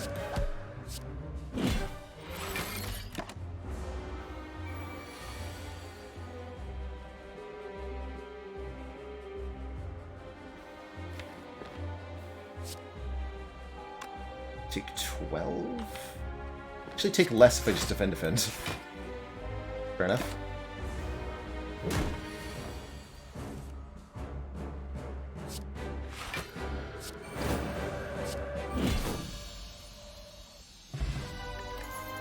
Gee.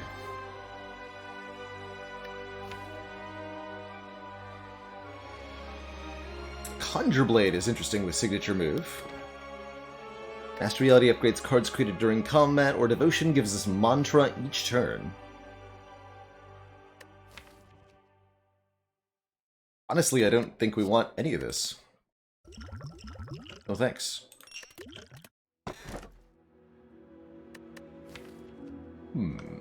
Hermit.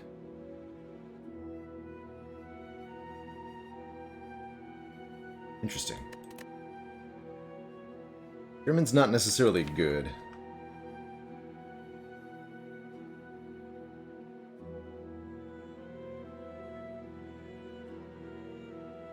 Makes it very hard to play signature move. For now. In the long run, we'll make it easier to play signature move. We do have Tori to mitigate the Philosopher's Stone. I do like the Tori.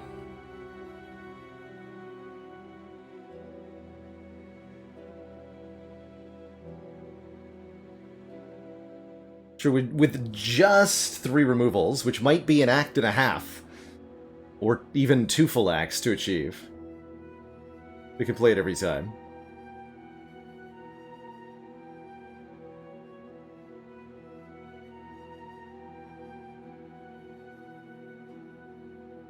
Signature move is definitely worth investing in beyond Act 1. It could be your damage source for the whole game pretty easily.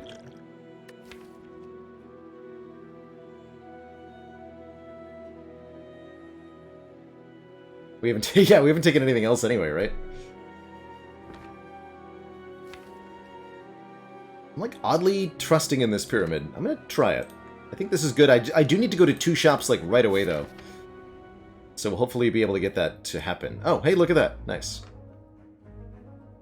Well, that's convenient. Alright. 2 removals.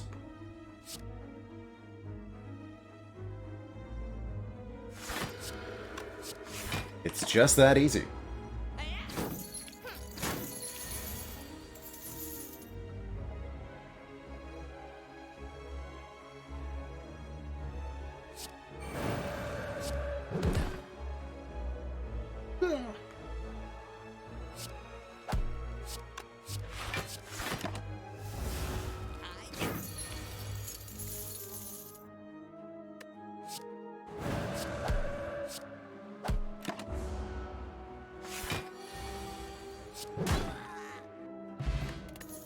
And an amazingly good potion. Third Eye will help us set up the signature move a little bit better as well.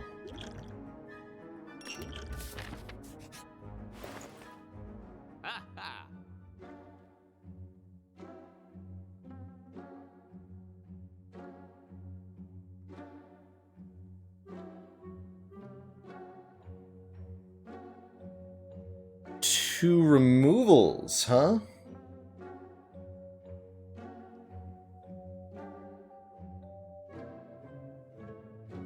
Interesting. Man, this is a very good situation for Melange. Whenever you shuffle the draw pile, scry 3. Purity here I like quite a bit for its ability to cleanse the hand of cards that I don't want. Even getting rid of Bowling Bash in some fights. And I also really like Vault for providing an extra turn.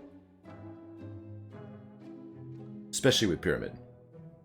So I'm thinking something along the lines of Vault, Purity, 1 card removal, don't go to the second store. There's also, of course, a Toxic Egg, letting us upgrade any and all skills from here on out. That means no Vault and no card removal. It means nothing else here, though. And I don't think we are allowed to do that. Don't think that's allowed.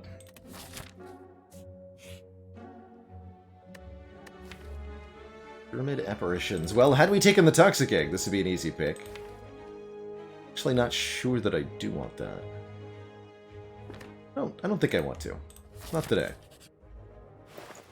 No!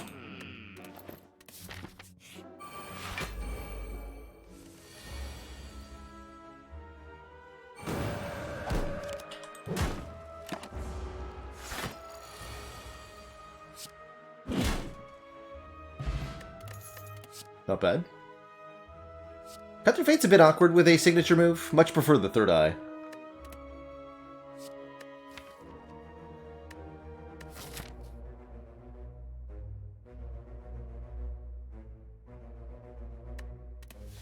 Meh. And I think that with these potions I'm allowed to fight slavers. And win.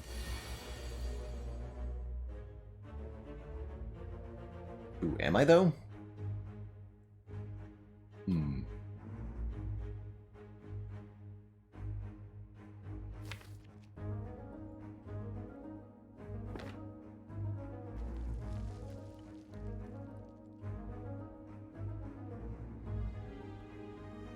Block for 20, take 14.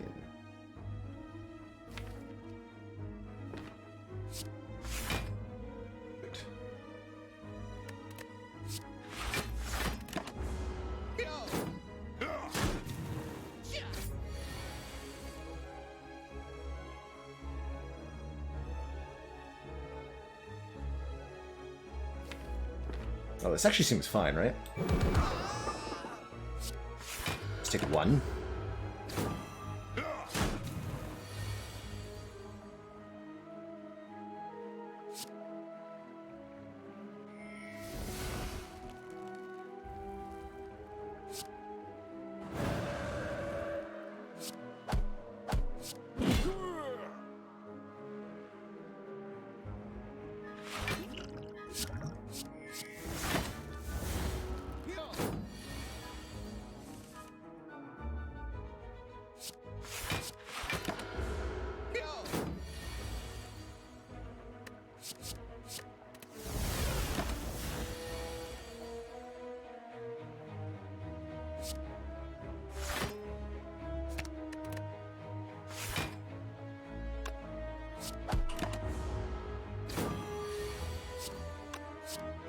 Even got to keep the ambrosia.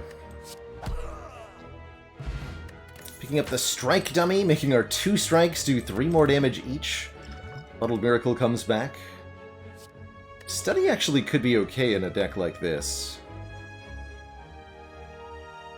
enabling us to draw the same card over and over.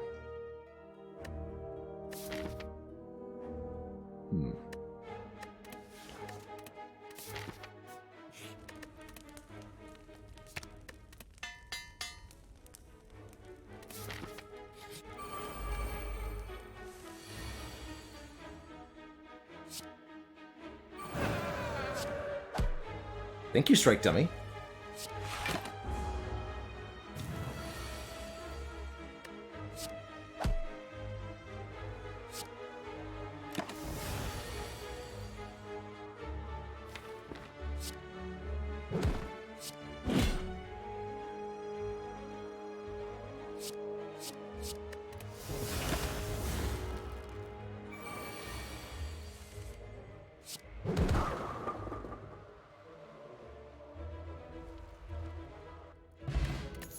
Boat thingy is block on turn 2, that's good stuff. Thank you. Oh, not bad with the signature move, actually.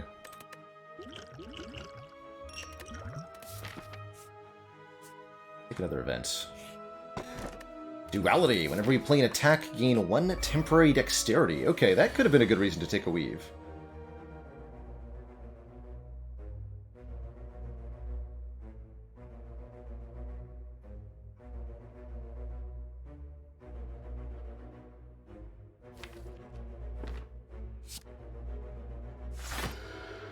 Be able to do the thing next turn, right? Yeah.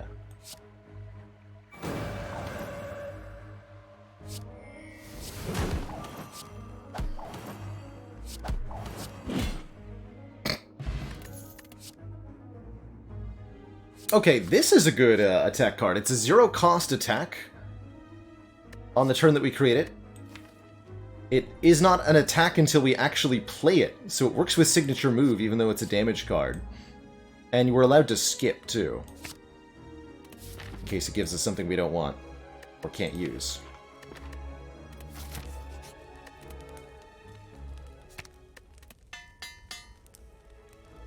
Secret Toxic Egg. Eva form, interesting. Souvenir might have been nice. Flash of Steel does some interesting things. That's halfway to infinite. Sort of. Or simply remove a card. I think simply remove a card. If you have two signature moves in hand at the same time, you are very sad. Generally speaking. Because your life has not turned out the way that you wanted.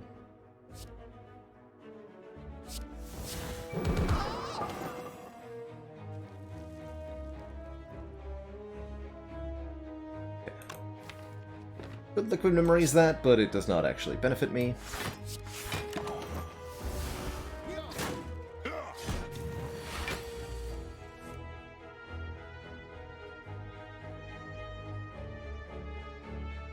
Every-handed attack, only attack.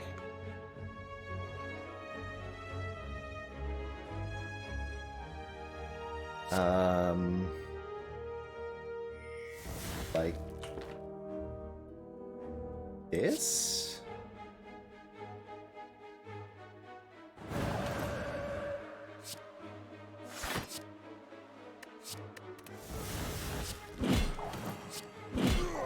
Yeah.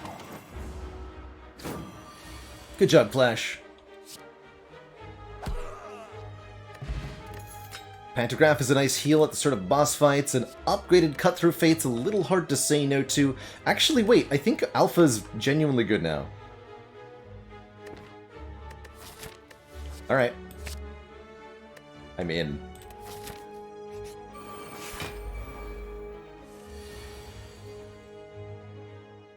I am in.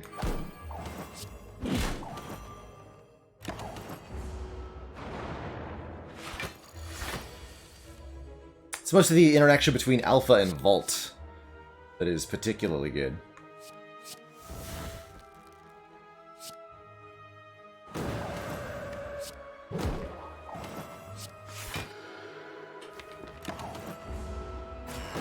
I'm not even memeing on this Alpha, genuinely, because it's not an attack and because we have the Vault to essentially generate turns at will. I think in some combats, not this one. But specifically against Collector, it's going to be really good. Unironically so. Ooh, meditate.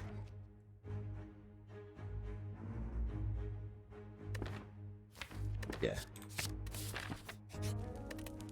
Meditate puts cards in my hand. That's where I want them.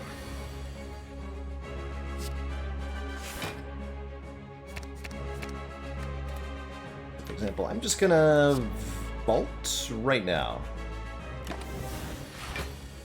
That might have been a waste, but my story and I'm sticking to it.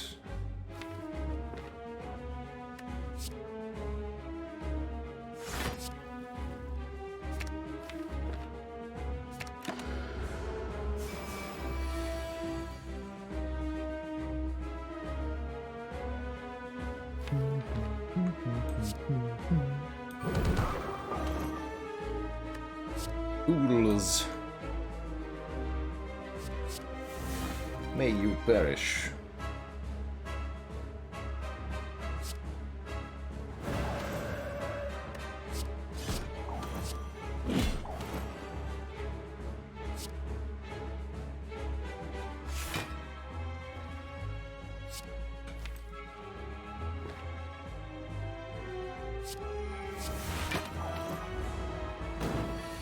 Extra there. Get a resummon. And then we just want to find our Omega.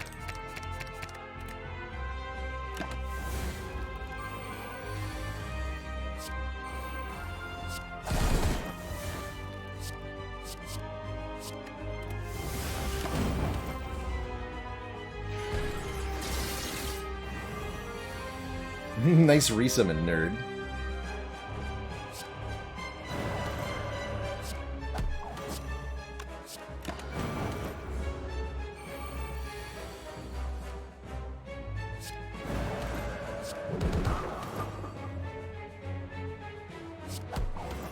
GG.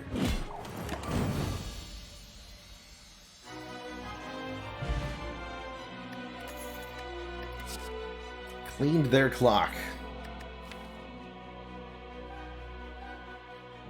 Don't think that we want any of these. No need for miracles. We definitely don't want a 3-cost attack. I don't think we want any attacks at all. So I'd rather just take an energy relic over the Deus Ex here.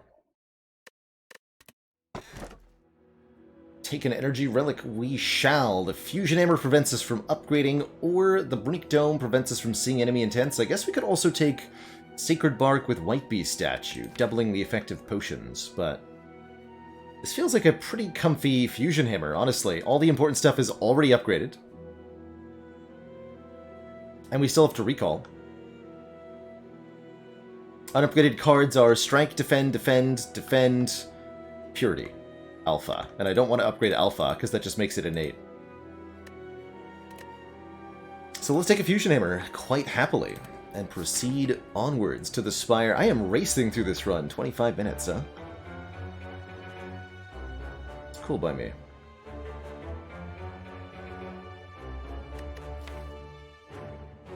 Our last strike.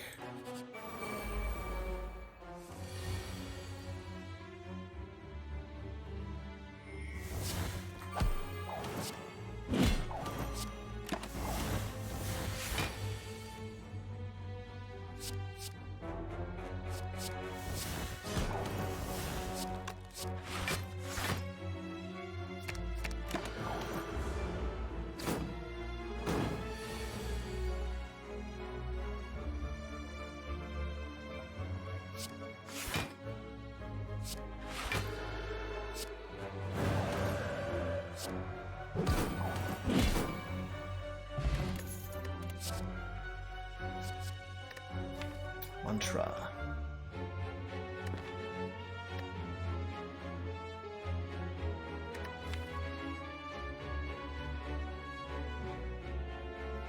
Go with a yes.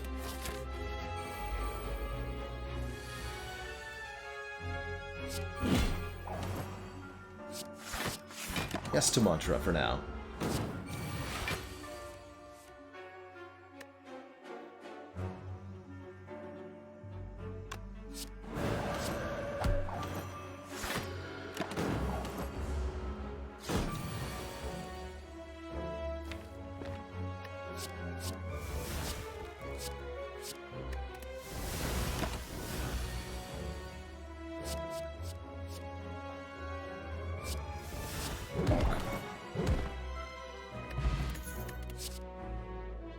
Nope.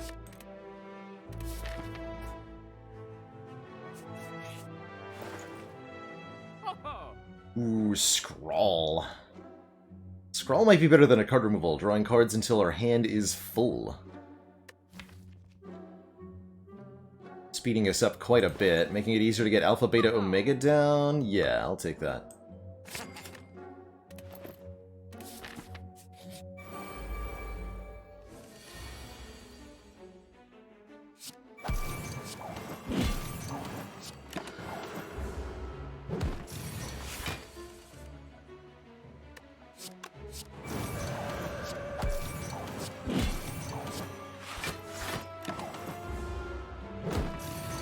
Transient. Hasn't got a chance.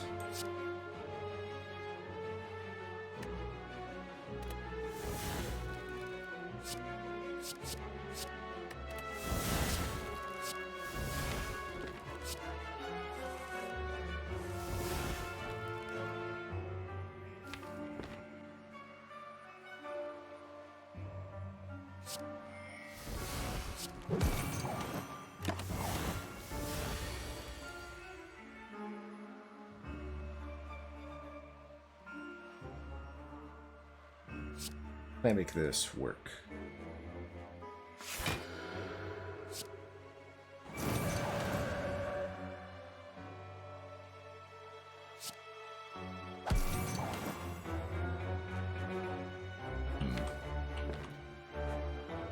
Not quite where I want to be.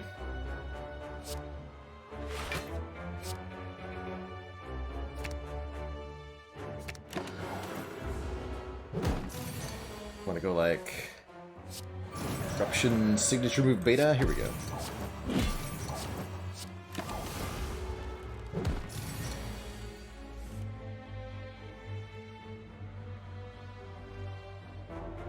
Attack for 80 on this turn, so Bowling Bash Omega is not enough. Let's do Bowling Bash Eruption's signature move then. That's actually all we need to do.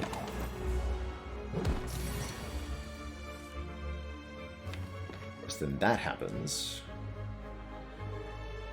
Now I need to Liquid Memories, and that's okay.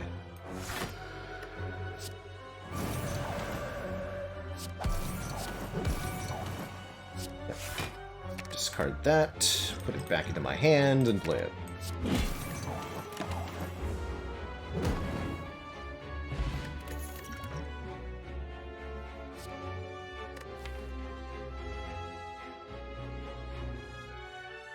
Crush also helps make this signature move like hit way harder. It is another attack, but it's one that I think is worth adding here.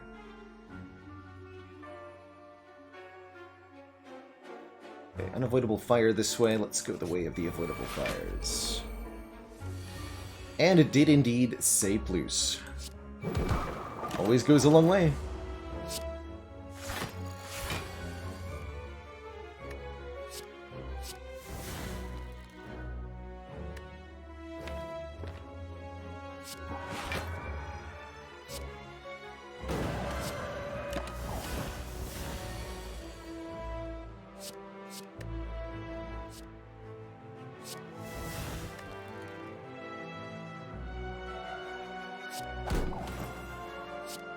Ching?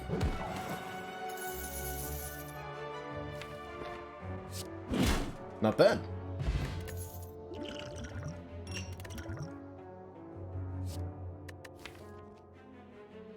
Okay. That should be the last of the divinity that we need. Now our damage should be out of control. All we have to do is set up one good turn sometimes.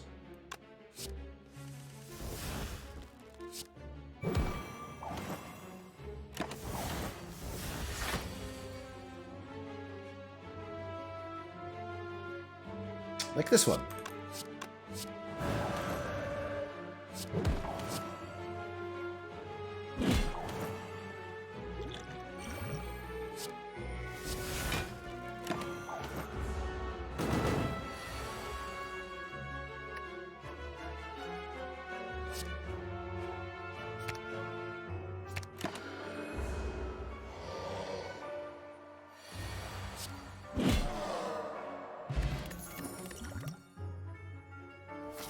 Nobody needs a stinky tantrum.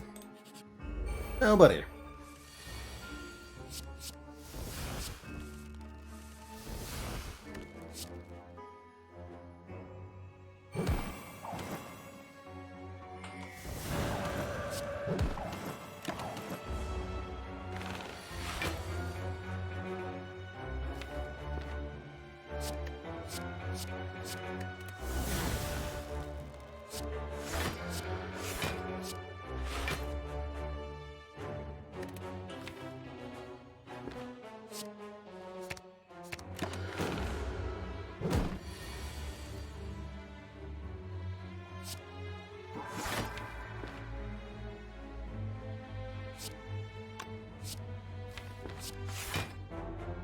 I'll block for 30 here.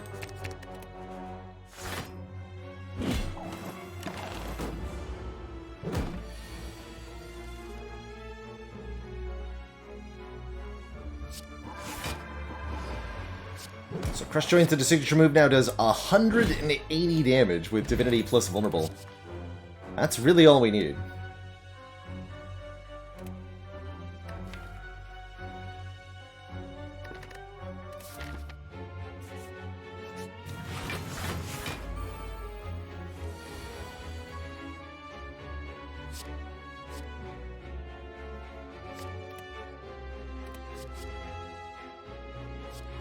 I'll take a free all for one here.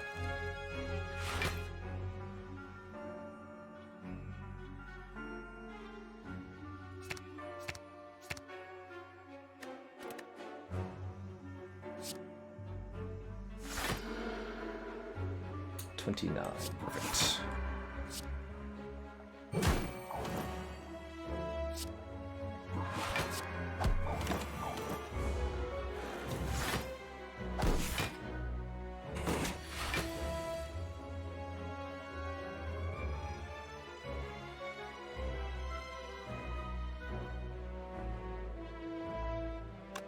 Play Eruption first.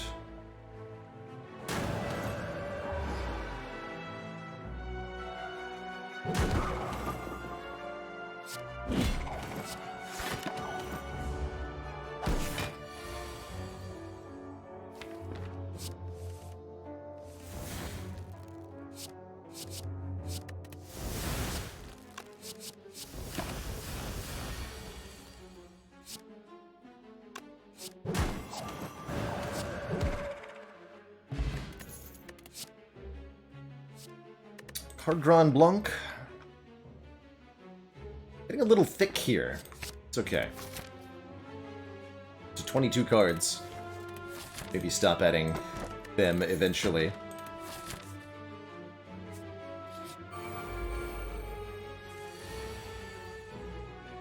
Maybe. Use my power potion here. Smites actually sound very helpful for this fight. Picking up these daggers.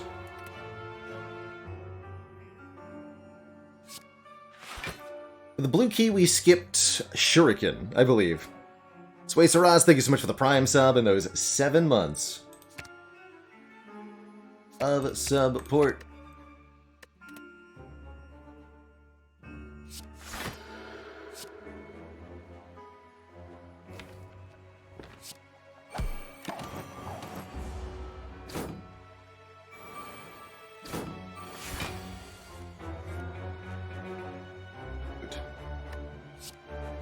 Save me, Gremlin Horn.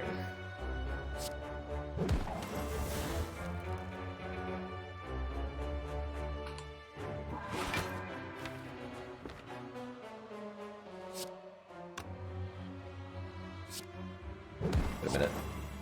Was I a fool to attack the daggers in the first place? Yes, I was.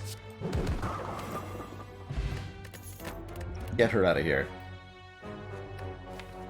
Reality upgrades a couple of things. I don't think anything that's important, though.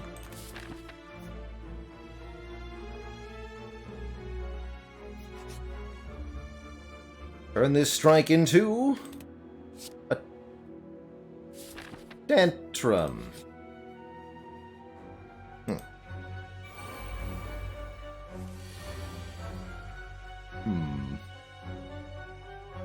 Not sure if I wanted that.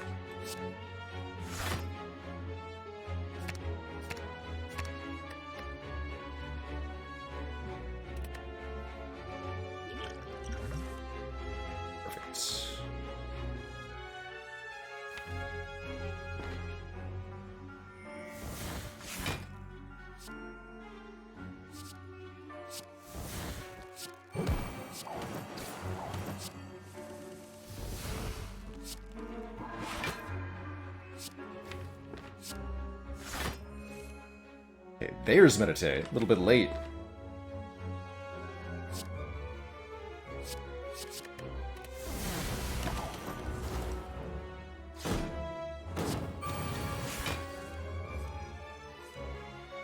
Or is it?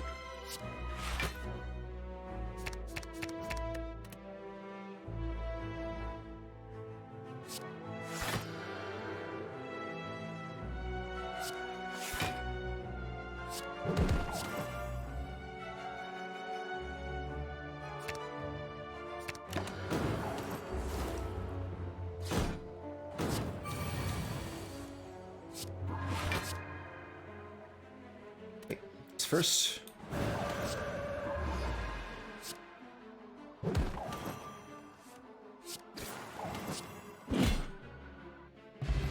Lizard Tail gives us a second chance at life when we would die, healing to half HP. That's going to enable survivability against the heart quite a bit, I think.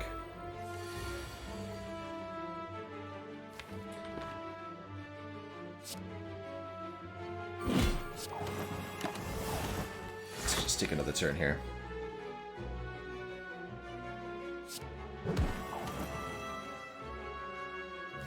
I even play Alpha in this fight? I don't think I'm going to.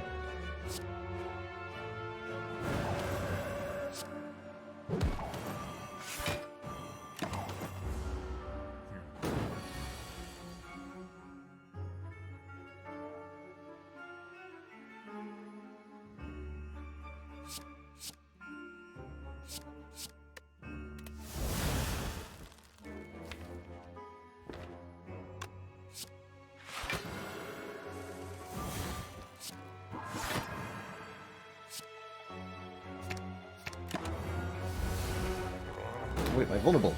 No!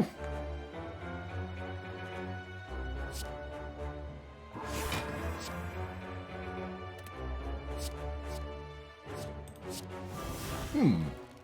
3 Divinity Meteor Strike, you say? I'm in.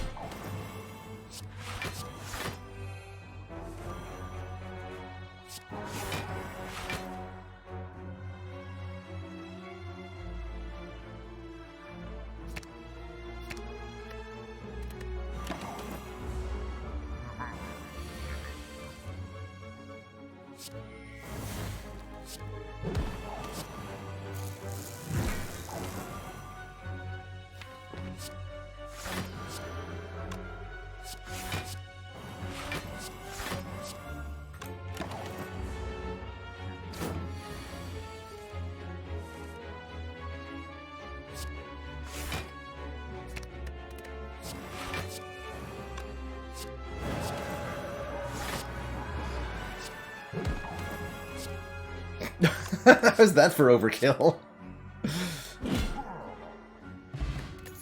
Take 287 excess damage, sir. Mental Fortress feels like the missing piece of our block engine, even if it is unupdated.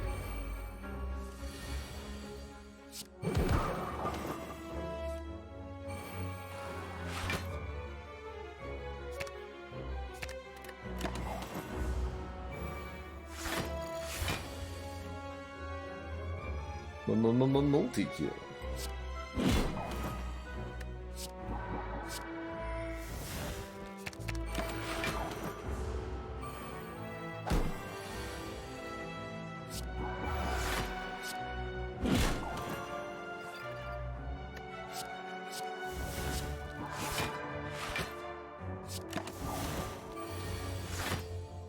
Alright, Spiker Kid, good luck.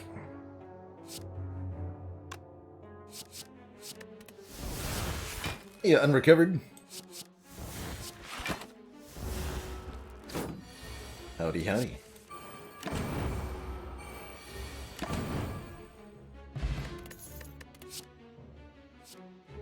Yes. Last piece of our Divinity puzzle.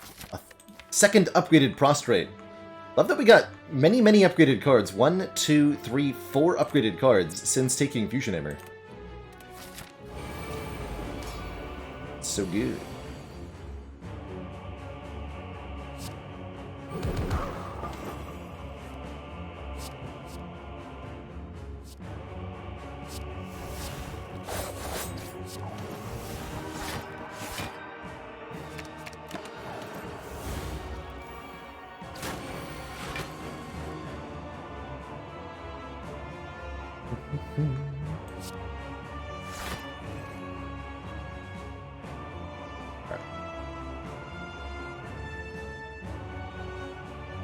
We have a guide for the 1 relic achievement. I'm actually working on that one right now on Recovered.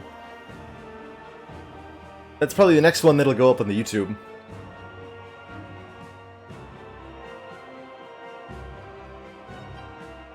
If the music seems out of tune, Gentle Bob, try giving the page a refresh. Happens sometimes. It's a Twitch issue that can usually be fixed by refreshing the page.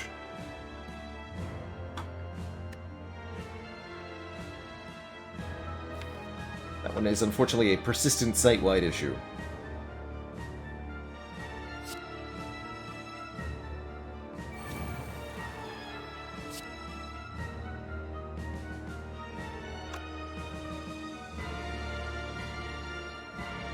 Do I even hit the bird this turn? Yes. This is an egregious waste of my damage output, though.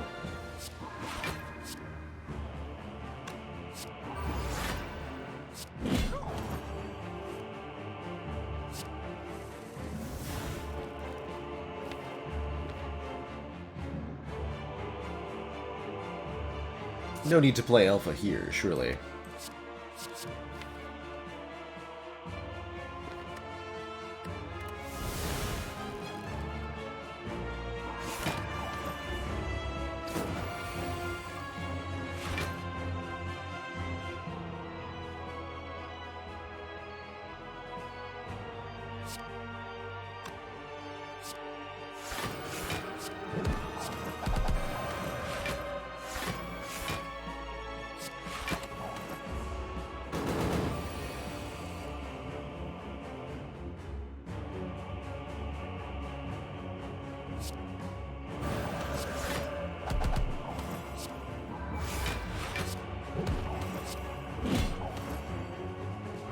Not bad.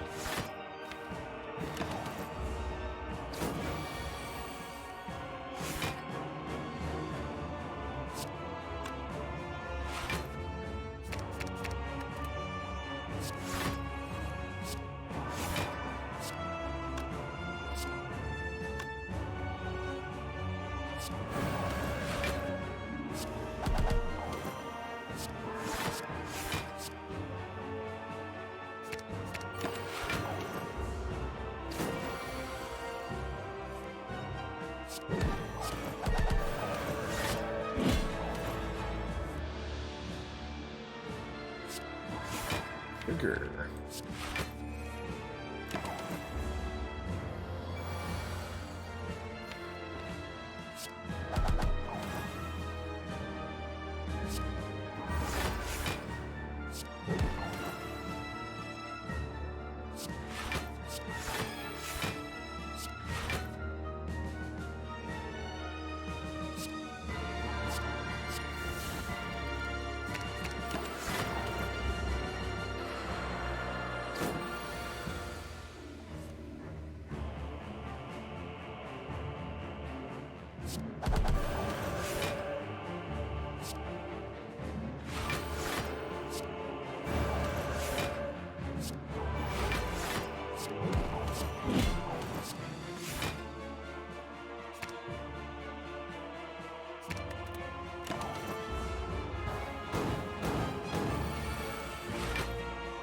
This is so weird. I've never had the experience of actively wanting to remove Tantrum before, but here we are.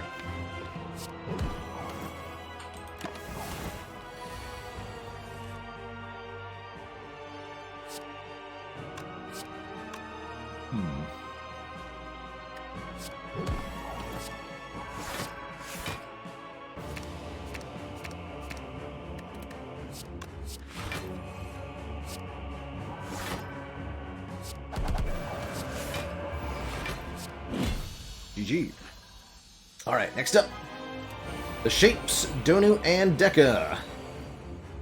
This is a fight where I'll probably actually use Alpha, Beta, Omega.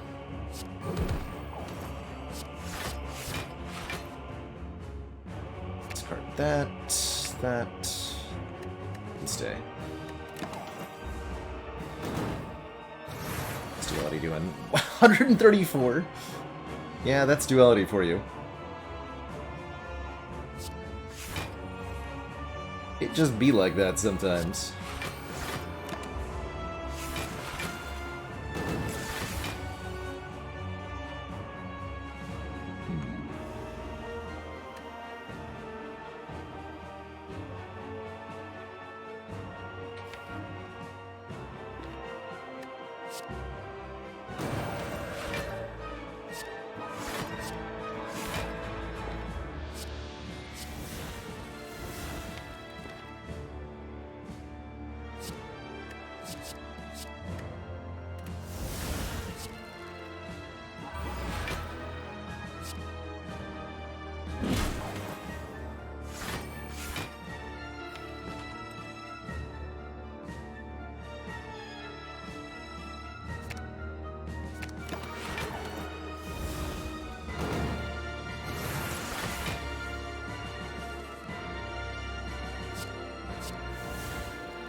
Bit a bit. I might have been Worship Vault, actually.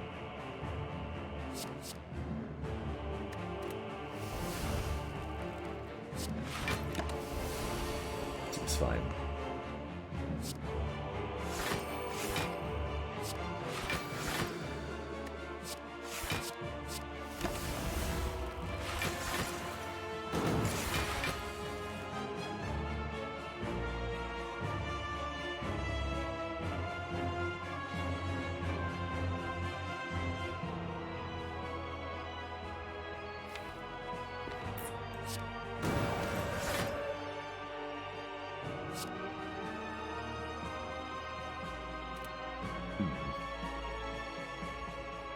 Speed 30, 30, 30, not quite enough.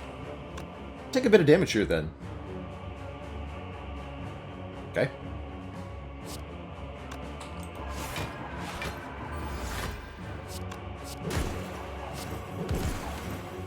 Not that it matters a whole lot.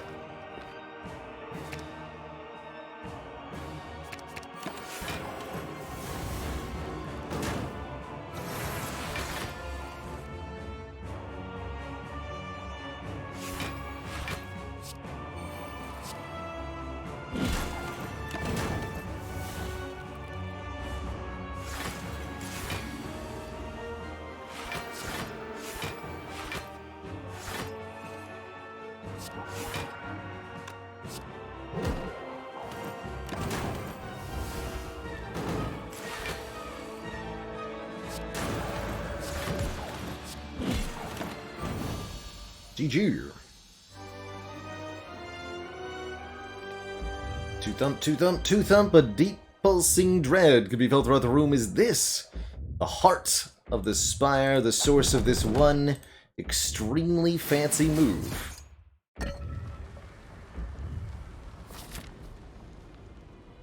Local Watcher conquers the Spire using this one weird trick. Spire elites hate her. Oh man, and that one weird trick is getting rid of all of our status cards with a medical kit.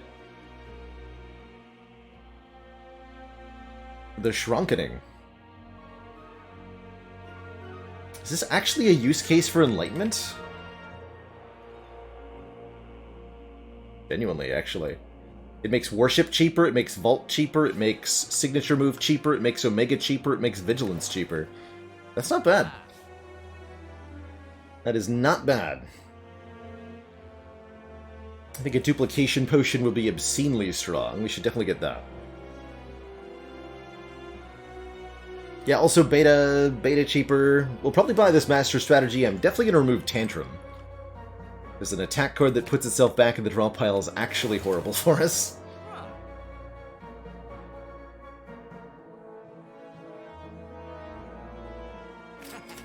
That, and I can go Master Strategy Dupe Pot. Wait, can I? No, I can't. I can go Master Strategy Colorless Potion.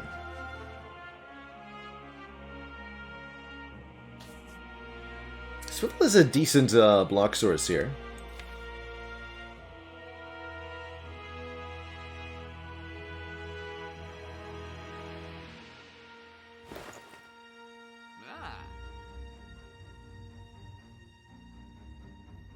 This Dupont is so strong, though.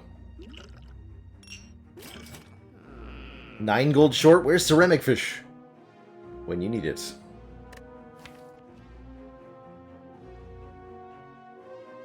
Dupe the Alpha. And you get 2 betas and 2 omegas. Brilliant. I just do a little bit more damage. That'll help against the Spire elites. Sure. Sure, why not? Okay, very happy to see Vault in the opening hand.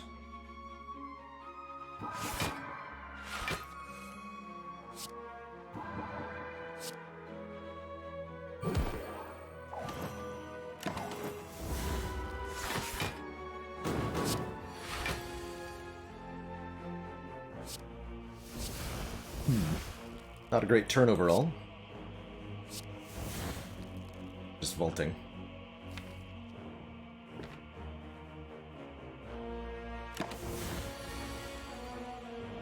Perfect.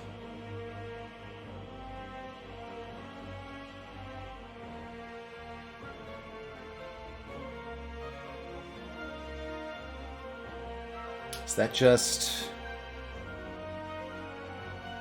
death? Or them? I think so, right? Enter Divinity. Ba-bonk. Ba-bonk. And... Claw. Actually, no, I'll take the draw too, thank you. Alright, good turn.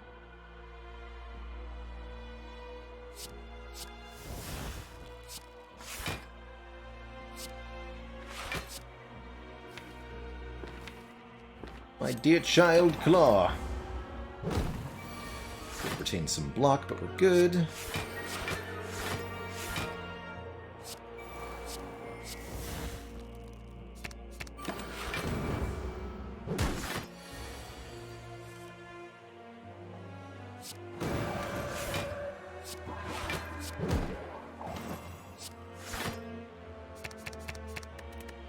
Whee.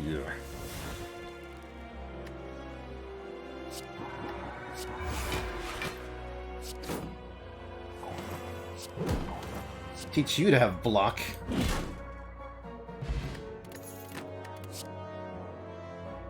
More mantra. Prey is kind of interesting here. I think we've got enough mantra, though, that we're reliably entering Divinity, and we have an Ambrosia to enter Divinity at our whim. So, I think we're good. Feels like a perfect setup for the heart. Let's go, chat. And we have a Lizard Tail for this, too, don't forget. Now, none of that's going to prevent these initial turns from being a little awkward. I'm almost wondering if we Duplication Potion Mental Fortress. A little sad unupgraded, but... it's kind of our best block. Maybe that's not true.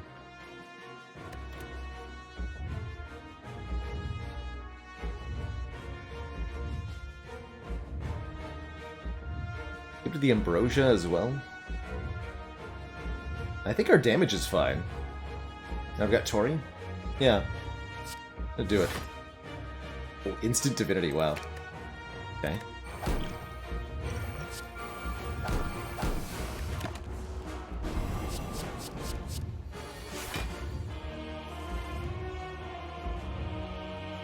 Instant Divinity with which to do what exactly?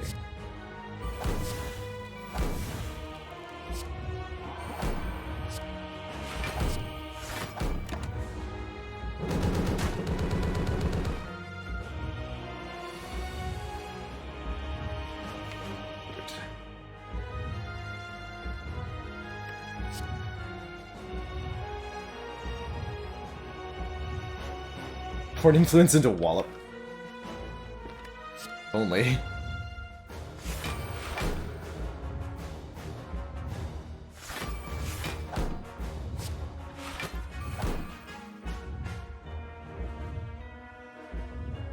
Okay, we might as well have Divinity...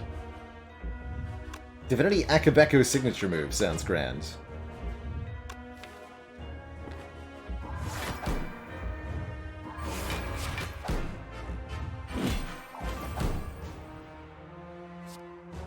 Could have been Divinity Akabeko Ragnarok. I actually just don't want any of this.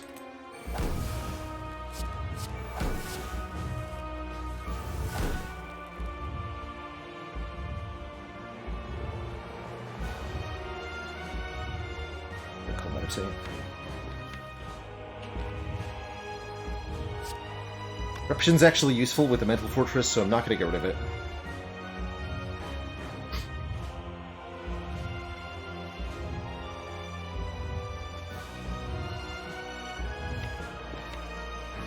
I get rid of 2 defends and slimed or something. I guess one in slimed is reasonable here.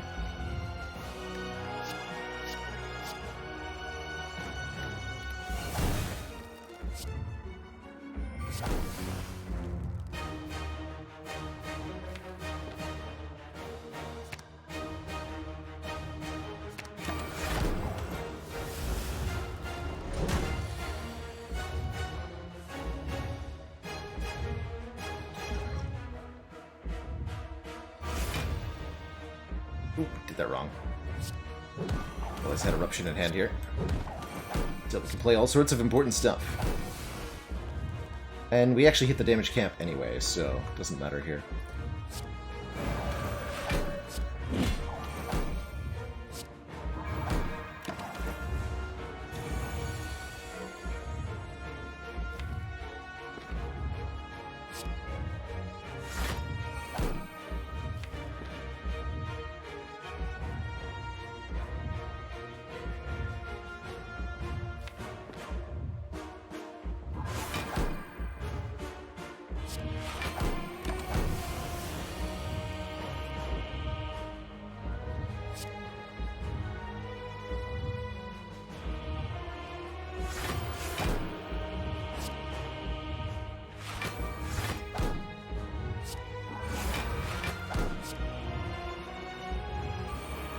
If you vault, the damage cap does not reset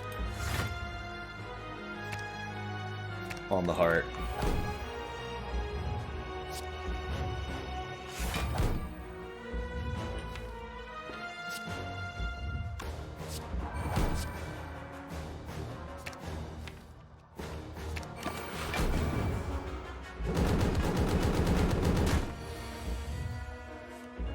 So if the heart doesn't... Yeah, the damage cap resets at the start of the heart's turn. If the heart doesn't get to take a turn, the damage cap does not reset.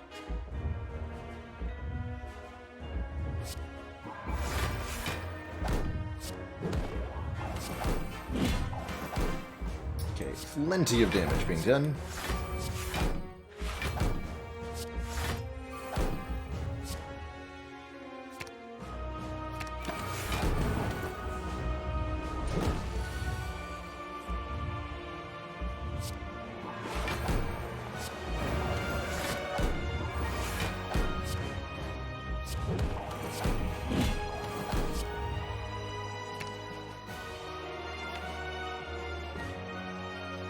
Guess I'll just do a regular style signature move next turn.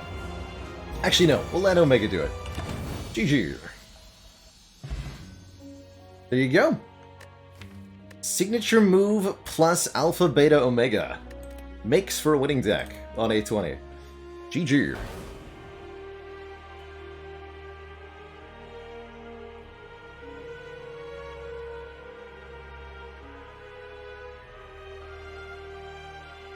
That was a really cool run. I like that.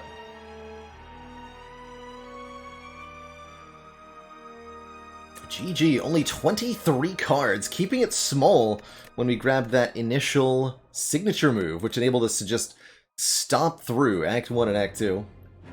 In record time, too. That was only a 1-hour Watcher run.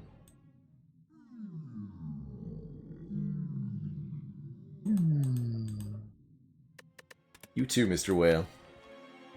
Hey, and Streak is now accurate. I don't have to update it. Hooray!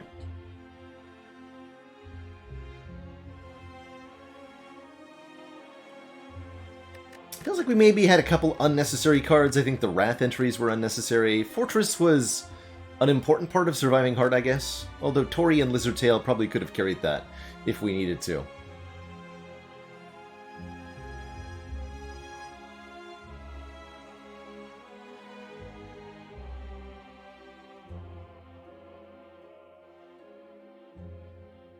No, I don't think mobile seeds work on PC, Travis. On Watcher, anyway.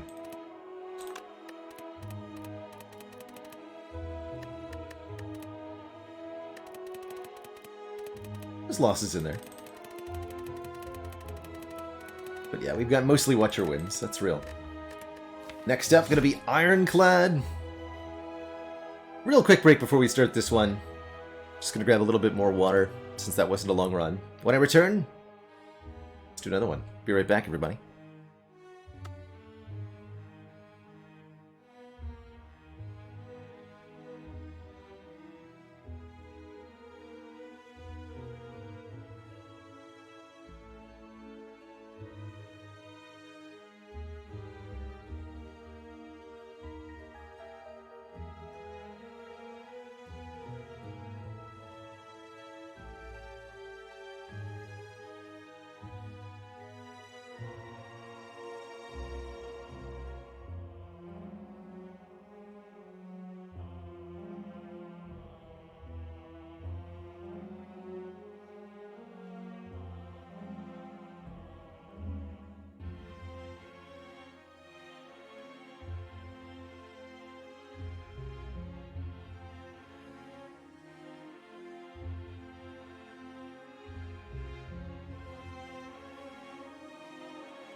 Alright, you cozy cuties, we're back for some more Spire slaying. Ascension 20 with the Ironclad, one of my favorite, definitely in my top 4 characters in Slay the Spire. And one of my favorite starts with Ironclad is taking a rare relic at the start, especially in exchange for max HP, which does not cost any current HP. The rare relic pool is pretty stacked, and there's a lot of them the Ironclad can take advantage of. Possibly first and foremost, the Pocket Watch, giving us 3 additional cards drawn at the start of every single turn. That's good stuff. That's incredibly powerful card draw for the Ironclad, who literally can't play more than 3 cards per turn, at least not at the start. And if we build with this consideration in mind, then we'll just have tons of free card draw forever. That leads us to being able to take a pretty aggressive Act 1. I strongly suspect we get to go upgrade, fight, upgrade, upgrade, fight, upgrade, fight, upgrade, if we want to. Although maybe it's better to get a removal. Something I don't know if I'm doing often enough is just paying for a card remove in Act 1.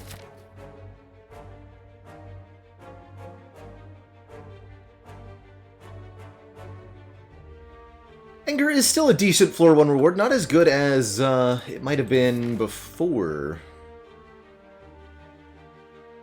But it is okay. We'll skip out on the card upgrade. No, the card reward.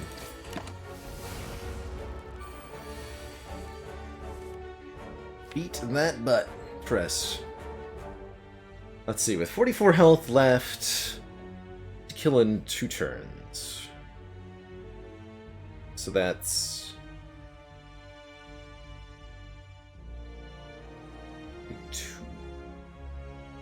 8 strikes.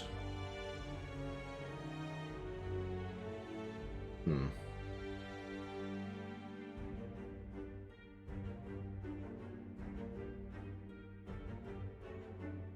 I get to at least play 1 defend next turn? I mean, I guess we could just take 6 anyway, right? Actually, that's a much simpler solution. Yeah. Easy.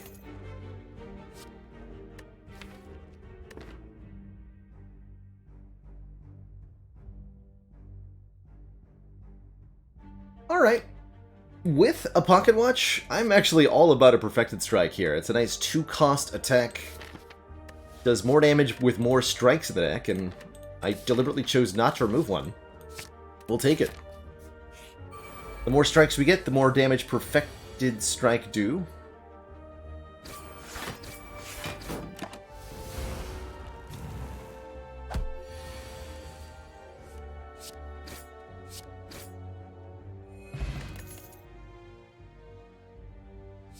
It's pretty good block. Whirlwind for some AoE is pretty good too.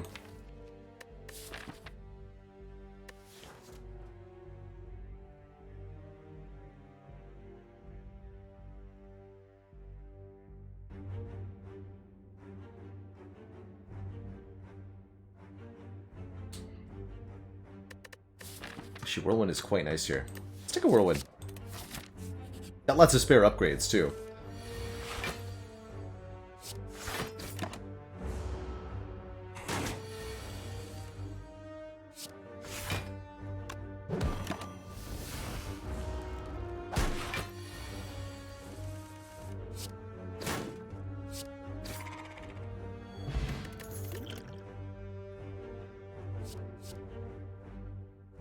This does say strike on it, but strength gain is so good with Whirlwind. Meanwhile, feel no pain is good block. I'm gonna take this strength gain.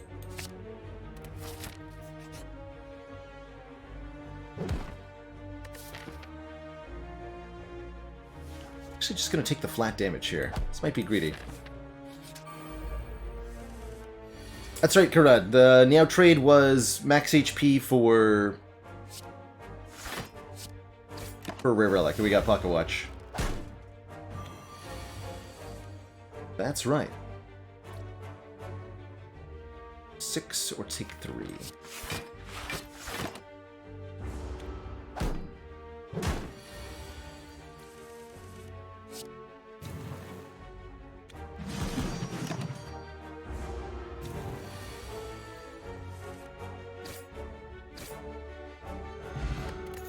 Blunk Potion.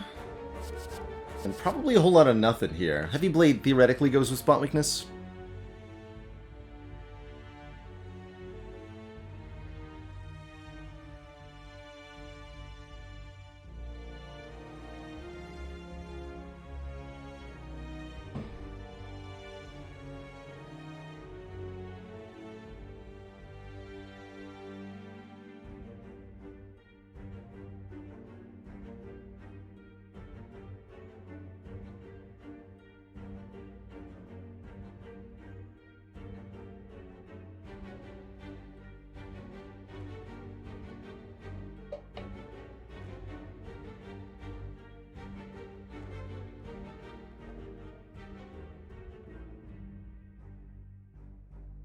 And Shmemarun, what's the difference between a well-dressed man on a unicycle and a poorly dressed man on a bicycle? Attire.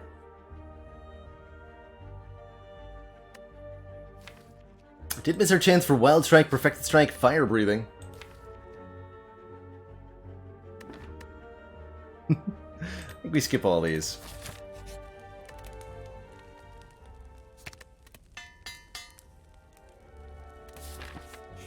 Get that Whirlwind upgraded. Not good for this fight, though. I want to open with Bash if I can. Or just P-Strike.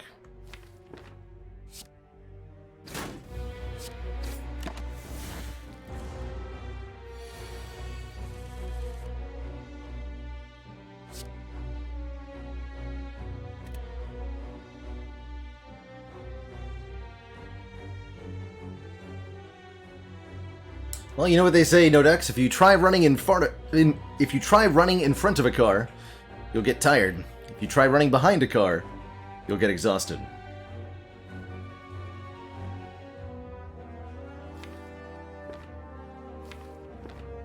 Okay, we want to spot weakness next turn.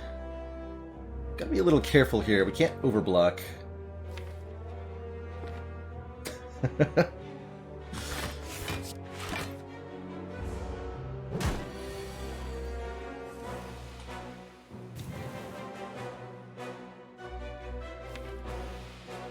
Okay, Bash Whirl and probably Energy Potion next turn then? Something like that.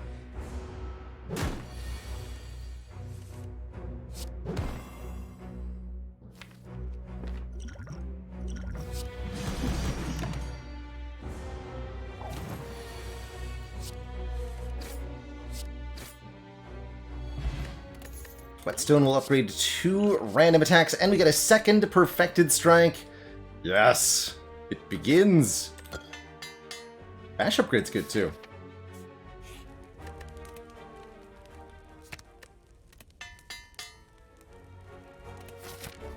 We're gonna go for 2 more elites. Omomori blocks curses, that's good.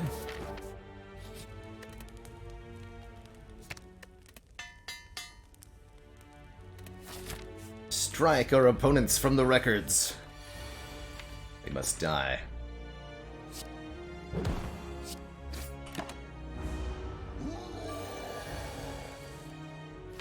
Hello?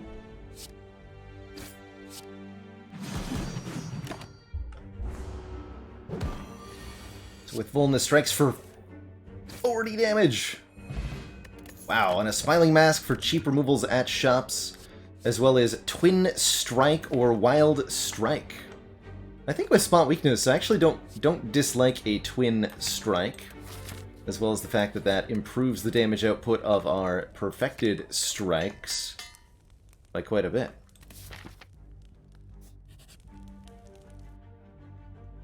I'll play. 1 click to get Orichalcum, giving us block if we end our turn without any. That's good.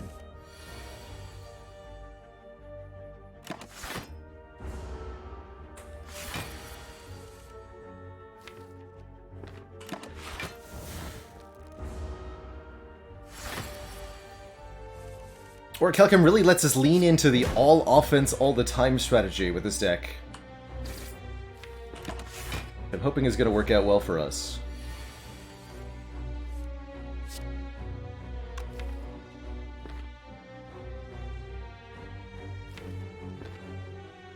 We get a kill next turn if I just, like, get in there, right? 51. Yeah, now we have really good reason to remove defend cards. Basically every opportunity.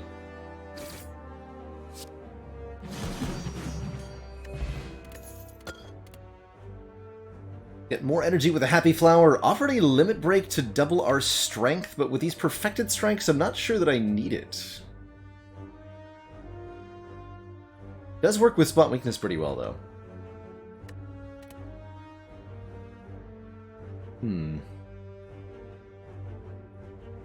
Would not say that I'm convinced here.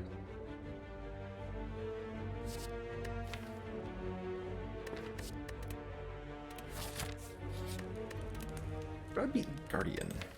I think Guardian means that I rest, actually.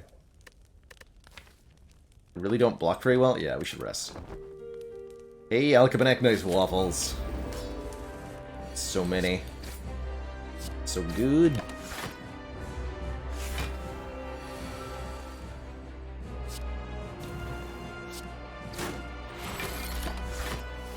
Drawing 8 cards per turn, though, is definitely genuinely helpful.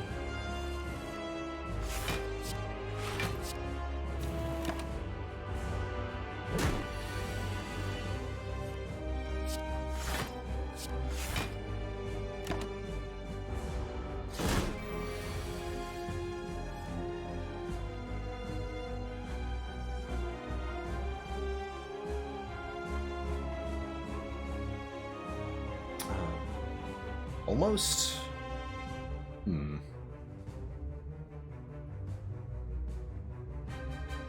16, 16, 17 is 49? Yes, 49. We're one short of a transform here.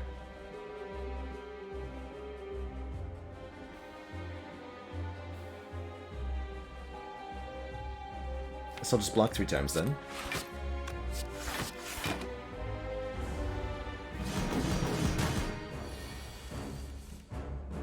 Happy Flower the traitor.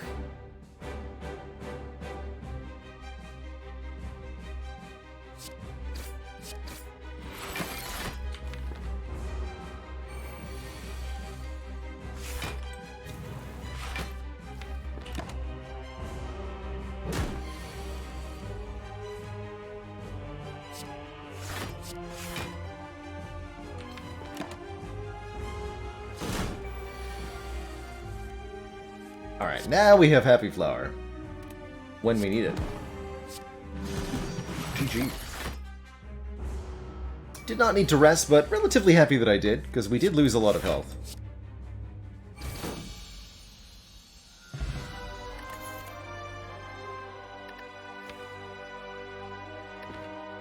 Legend Berserk Juggernaut.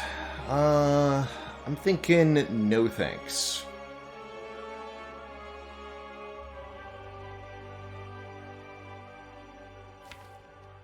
Could take more energy with a Berserk, maybe.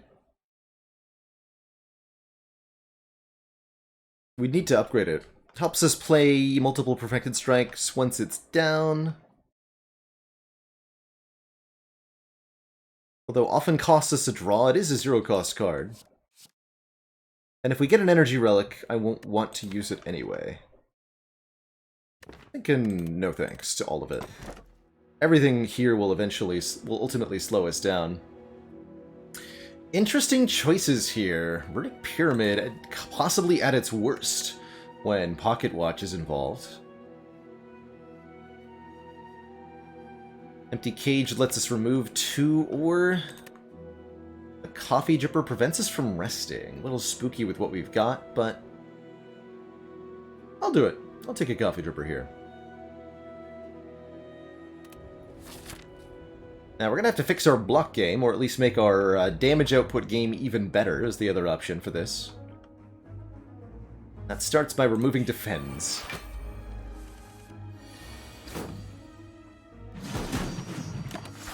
Gonna be really good at fights like this.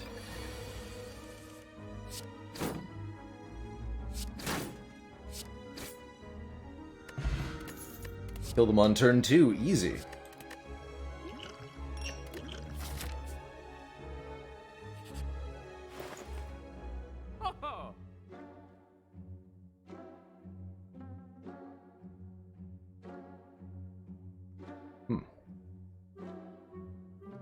Well, that's quite the store. Got an Apotheosis here, letting us upgrade everything in the deck, but it's all upgraded anyway.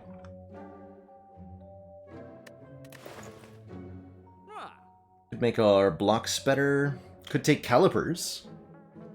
This Dark Embrace seems really questionable.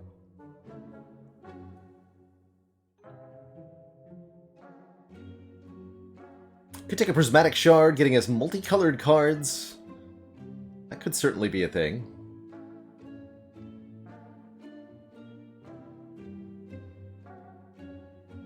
Block per turn, right? Yeah, basically.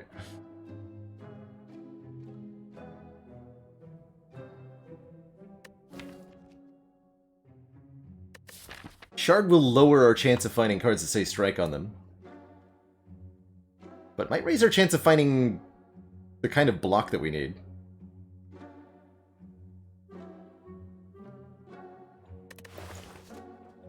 It's already a weird run. Let's make it weirder. I'll do it. I'll do it. Because I genuinely don't feel like I have anything better to buy here anyway. So let's have some fun. Do I also take the Dark Embrace? That is the question. Nothing that says... I don't think... Should grab some kind of combo pieces, though, right? Or I'll never build a combo. That sounds like a problem for future me. Suck it, future me. Oh god, suck it, current me. Ow.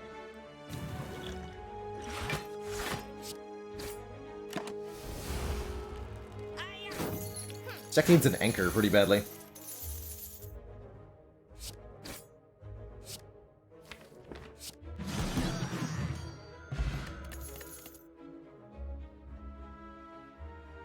Or a self-repair plus? That's perfect! That's actually perfect. Get in the deck. It's block that works with Orichalcum. Not a terrible bloodletting either, for the record. Wow, what a payoff! Good job, Prismatic Shard! And then we're offered bites. Which make our Perfected Strikes terrible. No, thank you. Nope, not today. So, am I bold enough to fight the Burning Elite? I keep removing defend cards. Oh, removals. Frozen Eye, who needs it? Blind is good, though. So is Metallicize.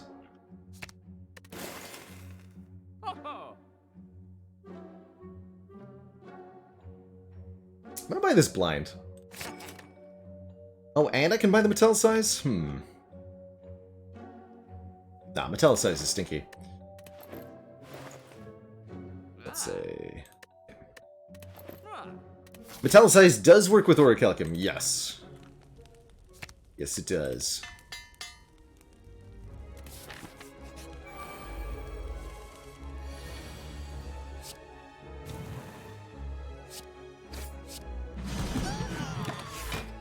Really happy we grabbed that Whirlwind in this moment.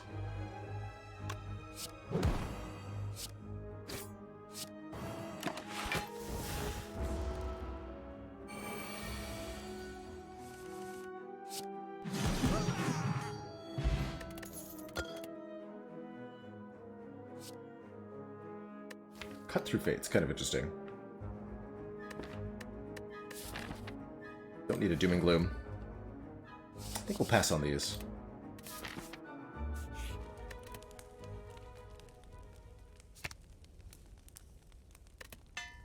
Almost out of meaningful upgrades, so I guess I have to have some more cards.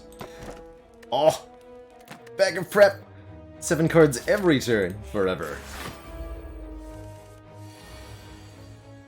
Perfect.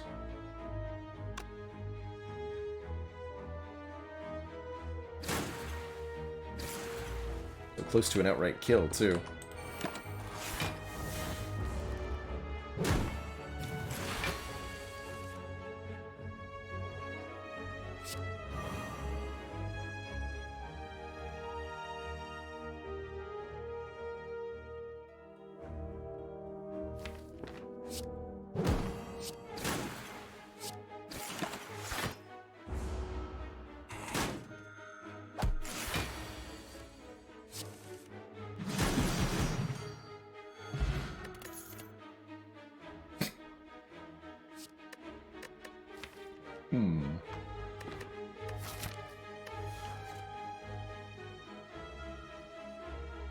Maybe?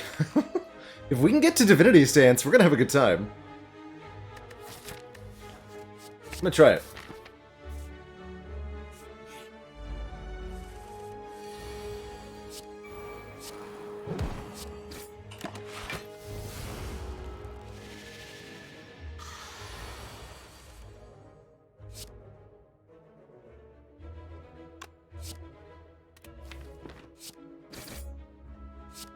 Almost.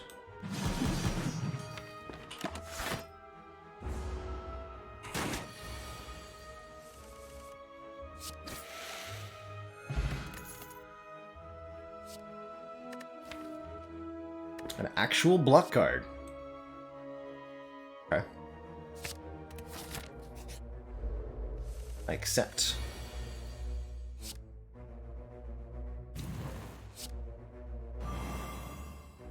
I'm gonna opt out of Pocket Watch this turn just to do a bunch of damage.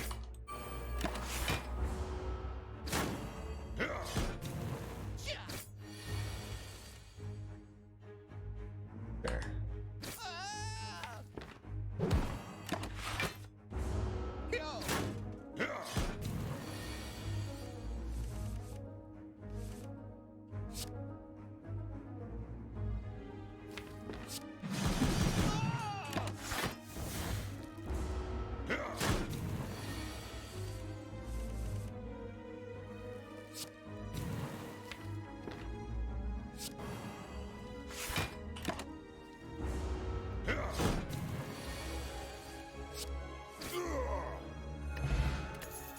The Red Needle gives us 4 plated armor. That's 4 passive block per turn, which does stack with Orichalcum. Signature move is not going to be playable.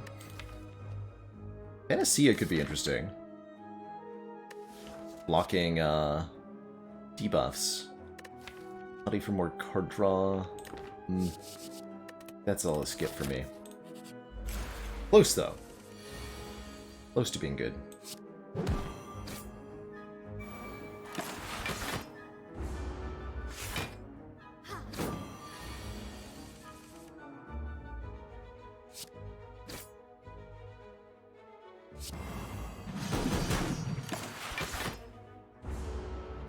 Frontman destroyed.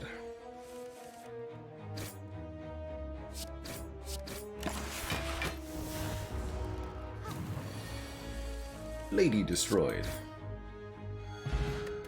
Look at these heals. We've stayed basically full health the whole way through the act with Coffee Dripper here.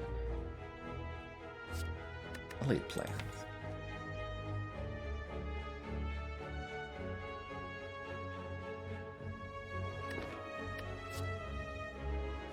Yes. Not sure I'm going to upgrade them, but I think we should have them. So we can hold on to stuff like Spot Weakness, etc.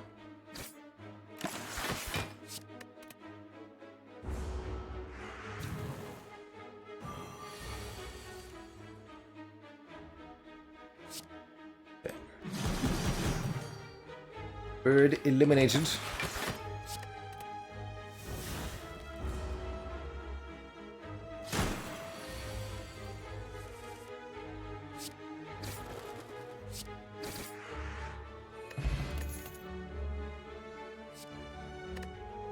Hologram gets stuff from the discard pile. That could be parried. Oh, with Prey? Yeah.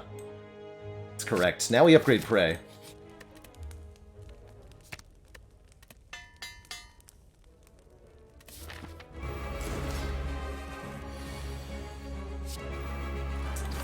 And now Mantra things could happen.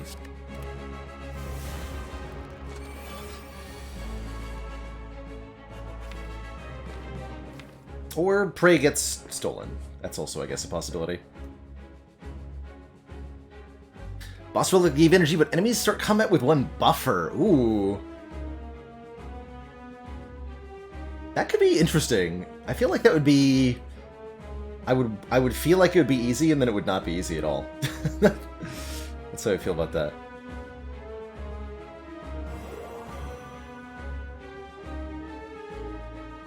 It's 20 block.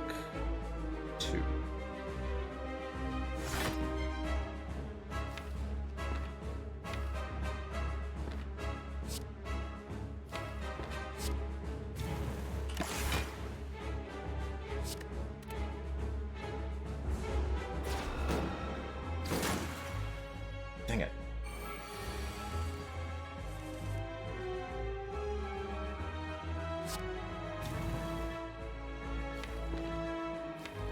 I'll just not draw that anymore.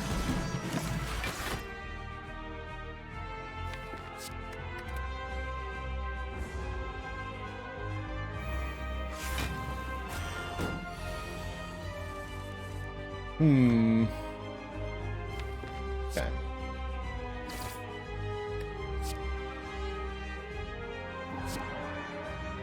Rinjure, thank you so much for that Prime sub. Welcome to the council and keep it cozy.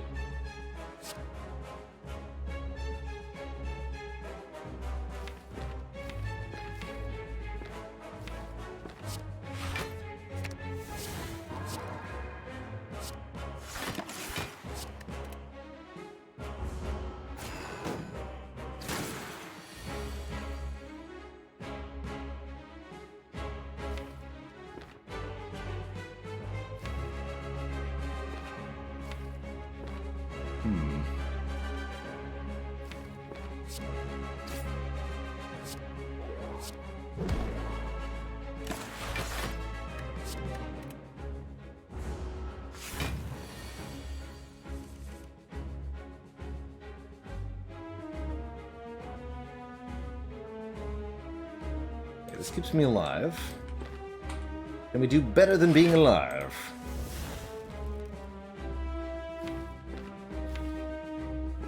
Not really.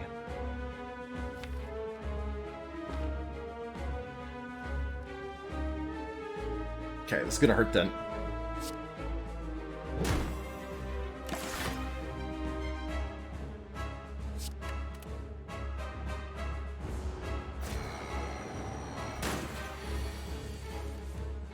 Enter Divinity. Make that Peace Strike do 171. GG.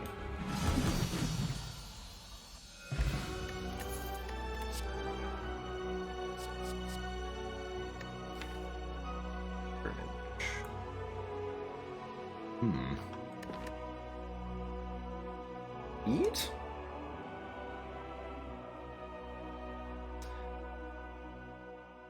Feed is one way to get Chaotic Blanc.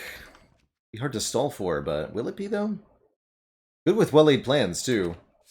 Yeah, I think this feed is relatively reliable to land, whereas the other two are...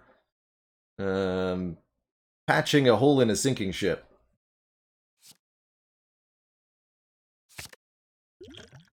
Five max HP to start is great, too. Oh.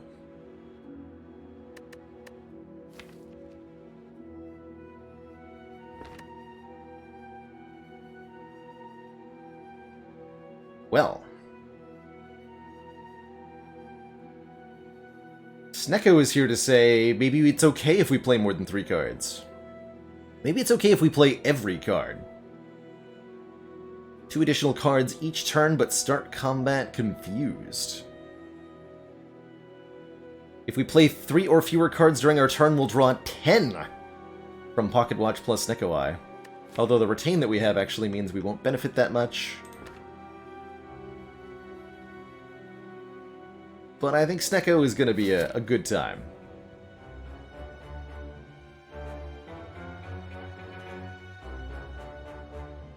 It's going to be a very good time. Probably. Except when it's not. Example, when all of my cards cost 3. Ooh, I can't even... Well, yes I can, actually.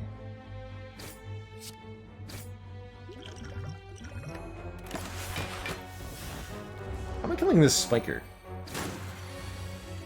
Is a more horrifying question.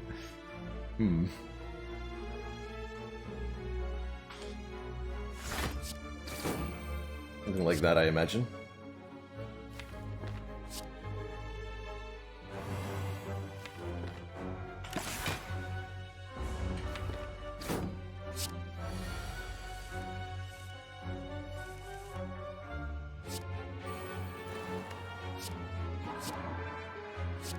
Those insights are going to be kind of bad, too, though. sure if I've made the right choice.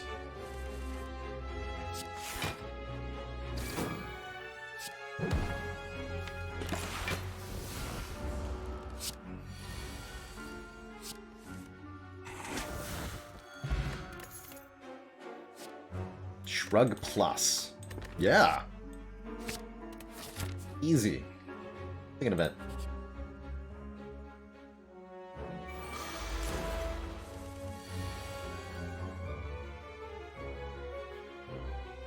Less than ideal.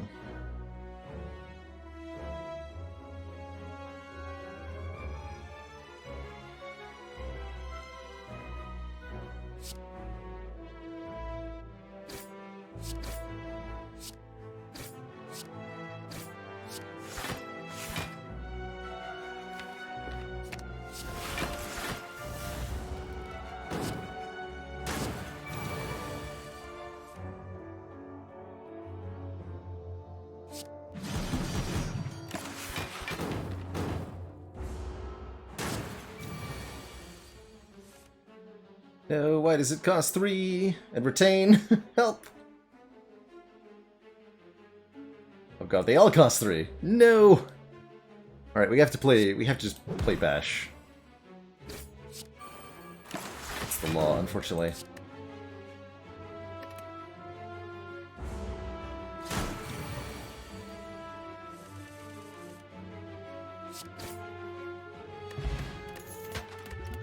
Area lets us lift for Stronkitude. Potion Belt lets us hold more Potions. There's the Strike Dummy, making strikes deal 3 additional damage. For 276 gold, though.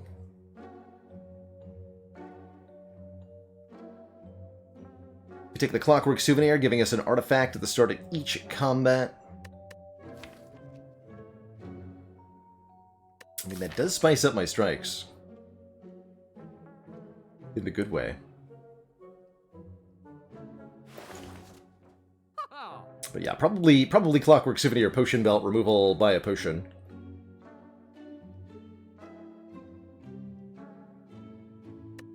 I'd like to make this run win, if I can, and I think we have a chance. Clockwork Souvenir will not block Confuse, that's right.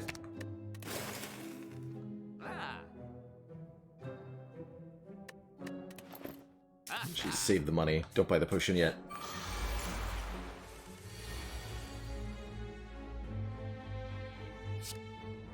Nothing wrong with Strike Dummy there, it's just too much money.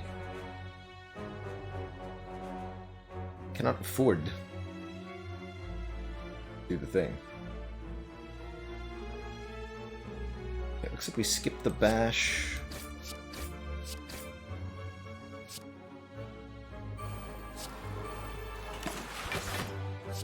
Done.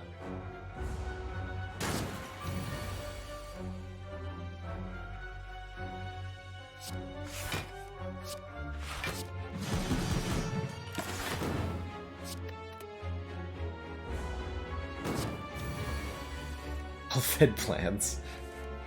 I like that.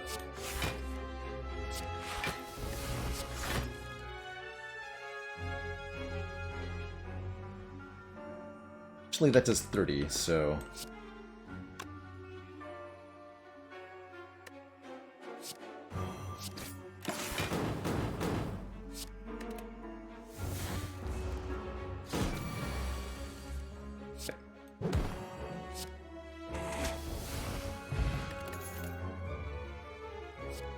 Swivel says our next attack played is free, and it's a block card at the same time. I like it with Snecko Eye. 999 gold for exactly 0 downside whatsoever. So we have Omamori here. Very interesting. That would encourage me to maybe go to this store rather than fighting 2 elites.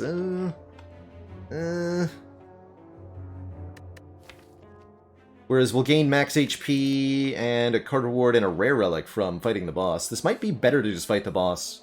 It's also a heal.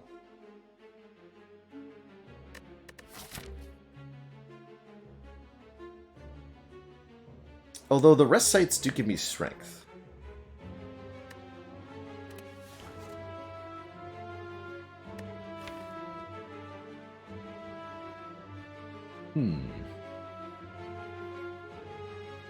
Shops seem quite valuable with Snecko Eye. It's a tough call here. I think given the layout, I'm going to go for the boss fight, but it's pretty close.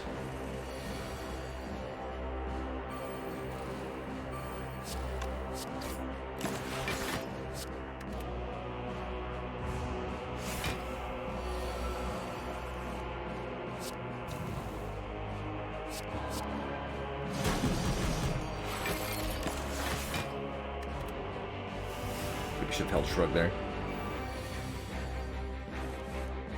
Yeah, it is fine.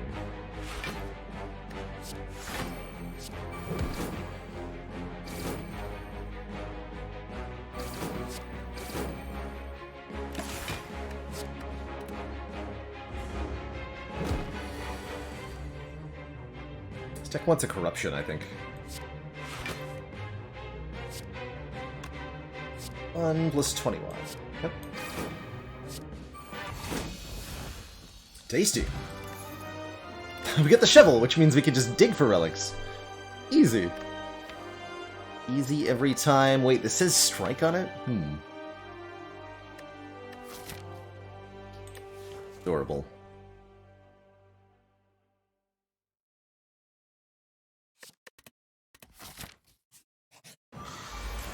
Alright, Giant Head.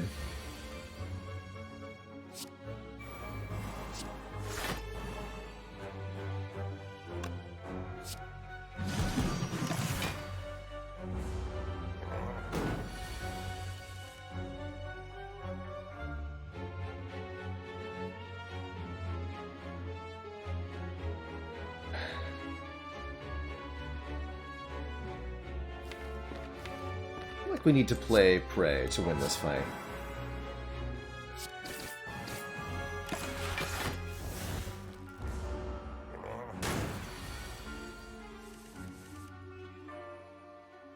Good.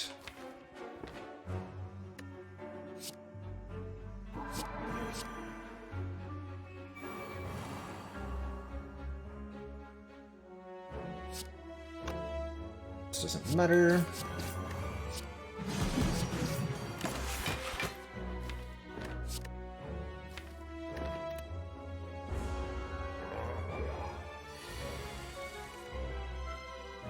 Didn't draw a hologram. Well, that's not good. Because that means I can't get my prey back. Shoot. Unless... No.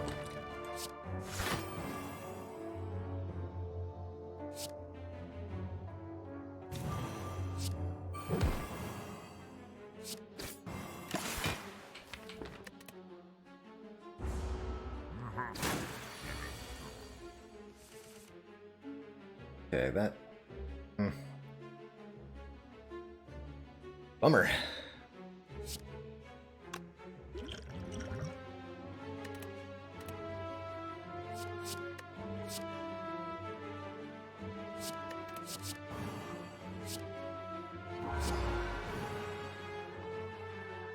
Still a kill, though, so... Whatever.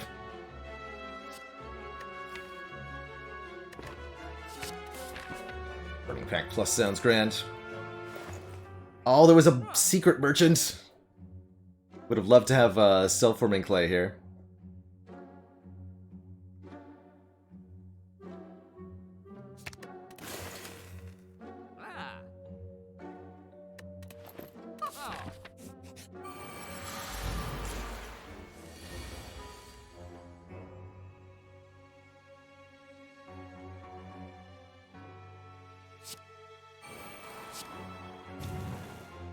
For next 2, so we're not playing this.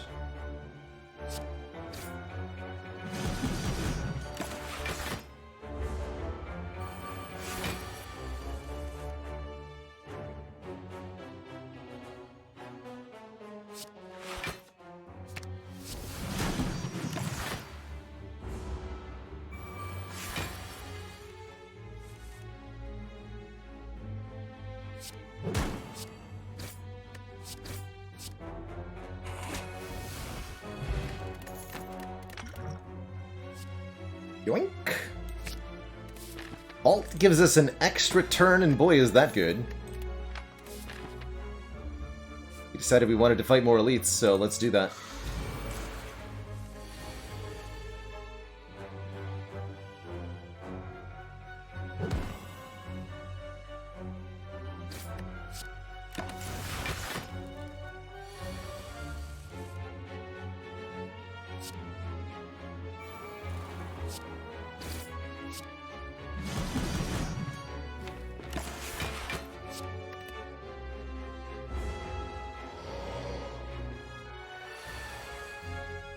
Nice try, nerd.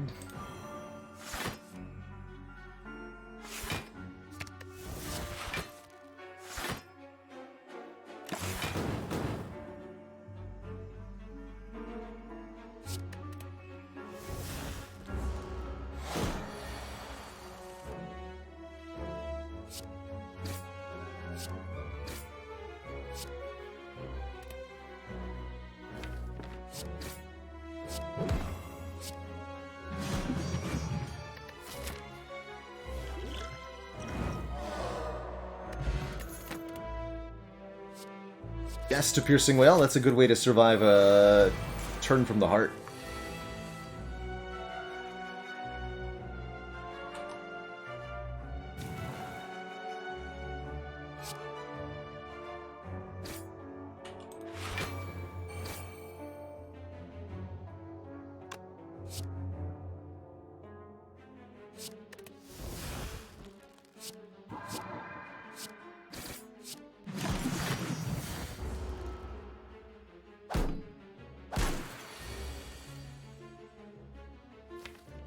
Just randomize everything. It's the strat.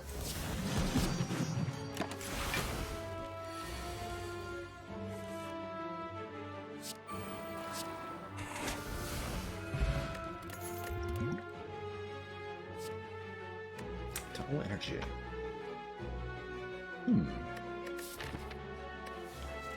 Yeah, I'll take one of these.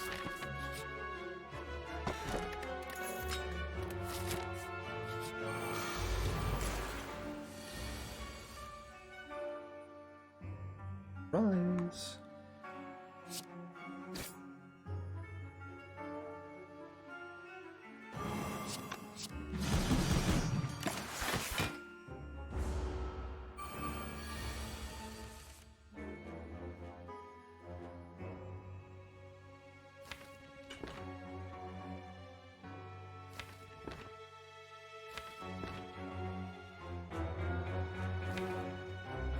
It's not gonna be.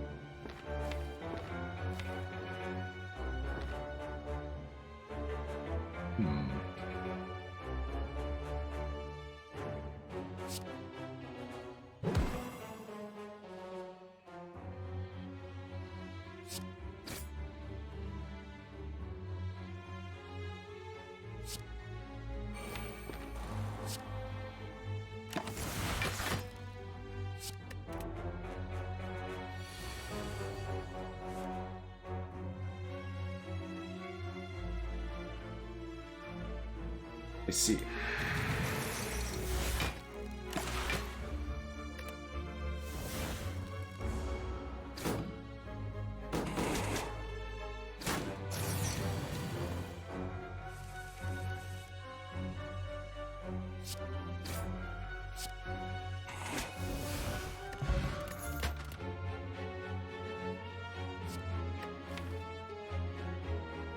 Like a better source of weaken. Sash Whip Plus is not exactly amazing, but we're out of time.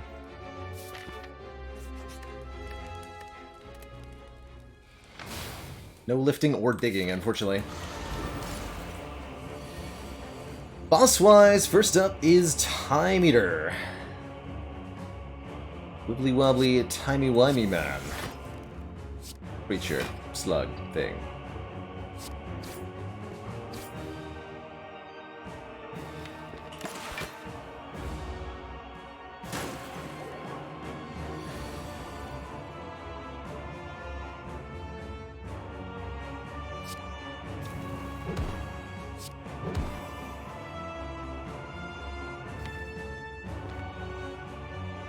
Myself with 3.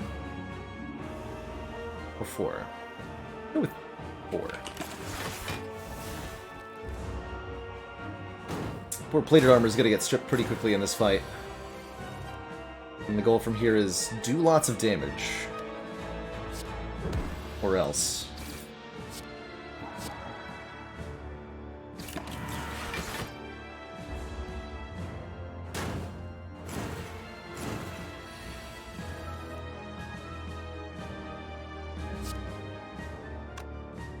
Halfway point for Time Eater is 240. If you bring Time Eater below that on this turn, then good times.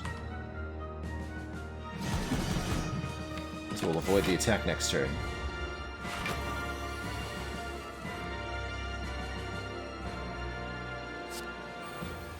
A chance to play that. Want to shuffle all these into the discard pile.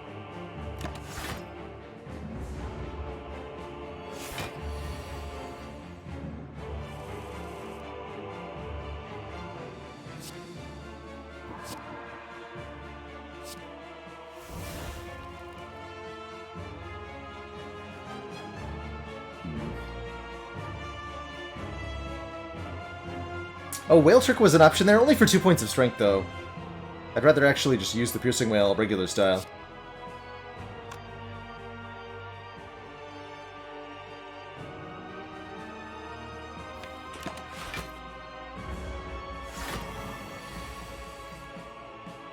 $51. Oof.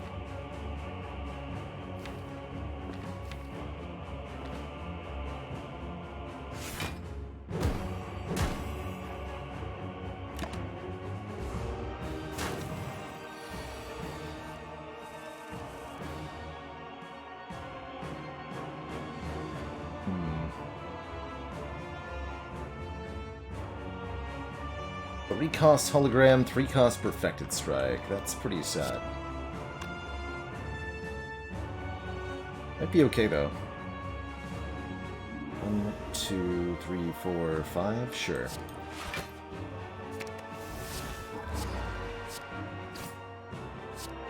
Well, I'll take that.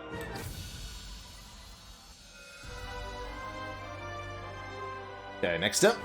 Donu and Deka, with only 57 health, I'm a little concerned here. Not too concerned, though. We'll just play everything on turn 1 here.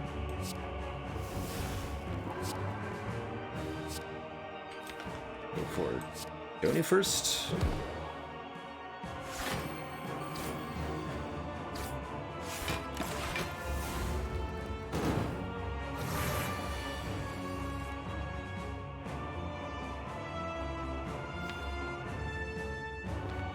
Feels pretty ouch.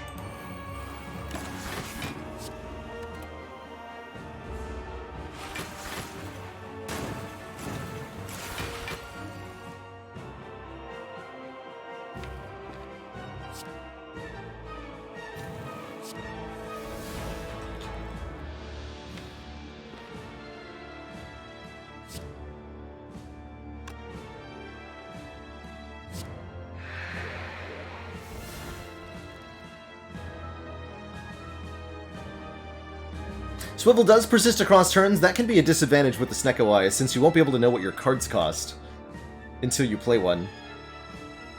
So you can't plan out your turn.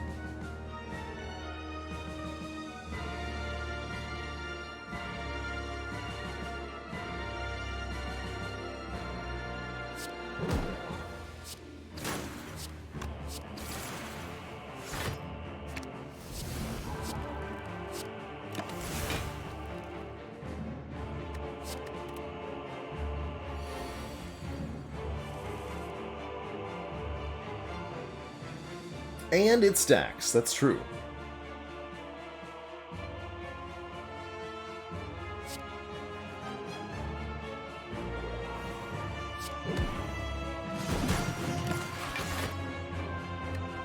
Ouch.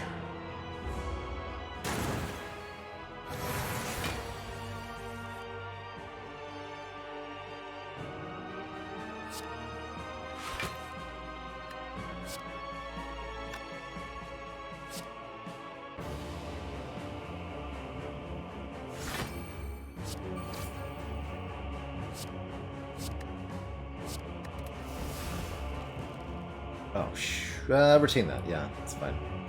Means we don't get to retain feed.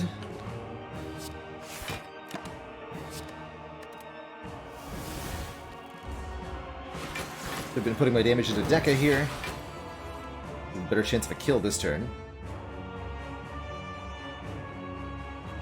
Although we can at least apply Weaken to them, so that's good.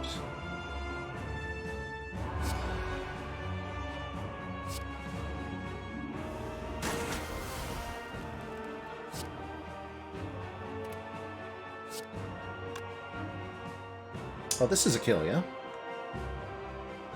Yeah.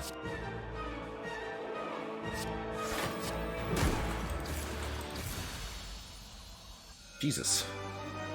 That's a lot of damage. Okay, we made it to Act 4. Two thump, a deep pulsing dread can be felt throughout the room. Is this the heart of the Spire, the source of this ironclad deck that really shouldn't be working, but somehow is?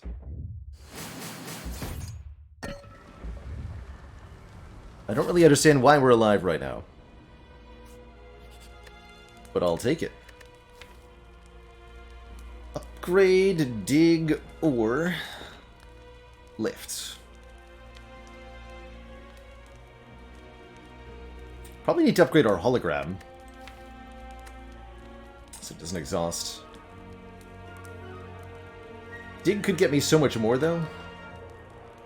Lift is one measly point of strength. I'm gonna believe in the dig. What do you got?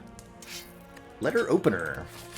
Play 3 skills to do 5 AoE damage. That'll do something sometimes. Reaper is here, and that's definitely getting bought. The Abacus is also here, as is a Strong Potion. That's pretty good.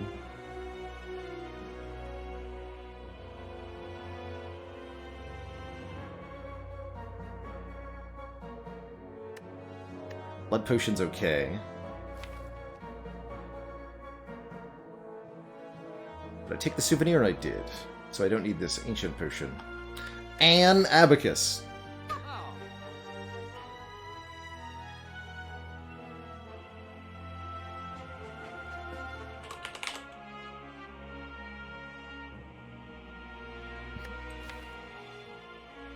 And one and only Abacus. I think I'm going to remove a strike. Despite the perfected strikes. Still the worst card in the deck.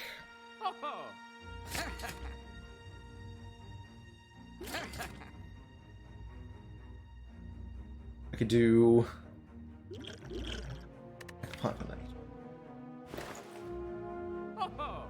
Search is just too much money to afford. And Abacus.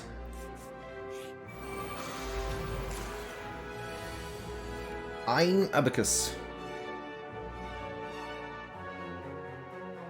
Only 28, huh?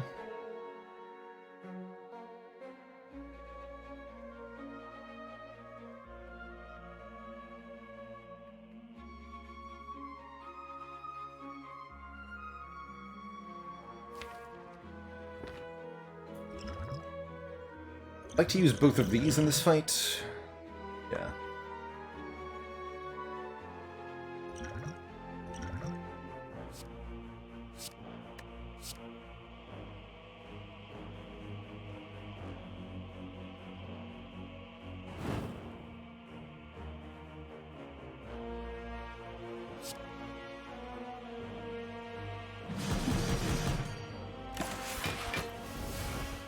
What if I had lethal if I did a bit more math there?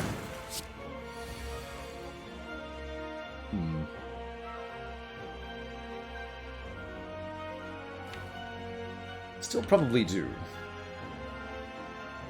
I have to do 36 damage.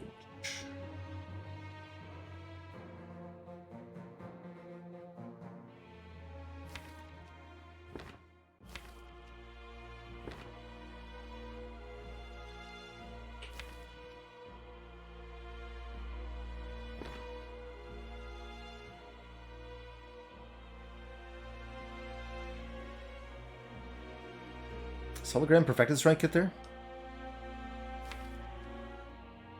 This does 28 for 2, 48, 56, 59. Yeah, looks good.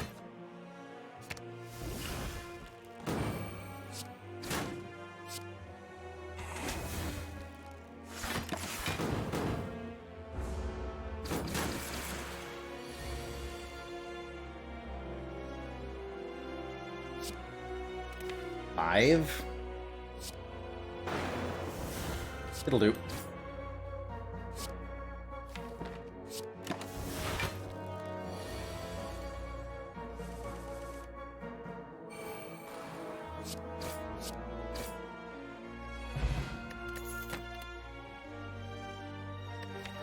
Okay. 4 strength going into the heart fight. Nothing else for it. 94 hit points. Hoping we'd find a weak potion, but we never did. I mean, we saw one, but... Still, this seems relatively encouraging.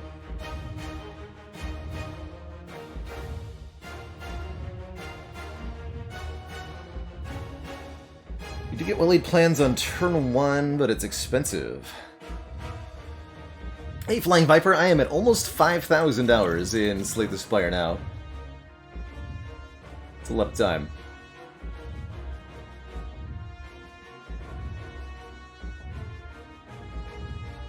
Let's go Swivel Well-Laid Plans. Hold on to Sash Whip.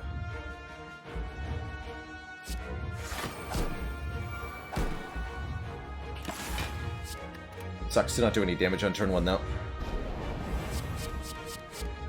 least I'm not vulnerable.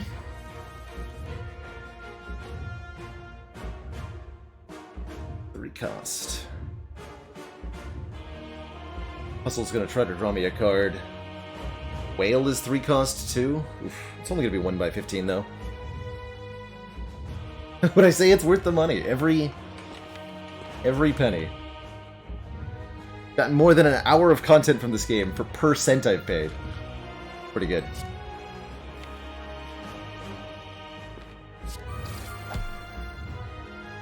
Okay, Vault I'm happy to see. Go double energy... no, ooh. Wrong order. Yep, wrong order. Or, well, I didn't know that, though, that we were going to draw Vault. I should have double energied first, however.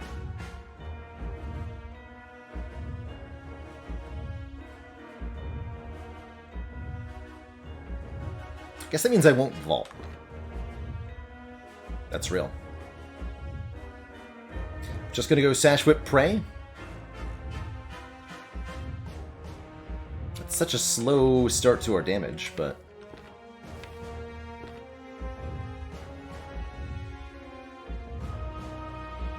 Okay.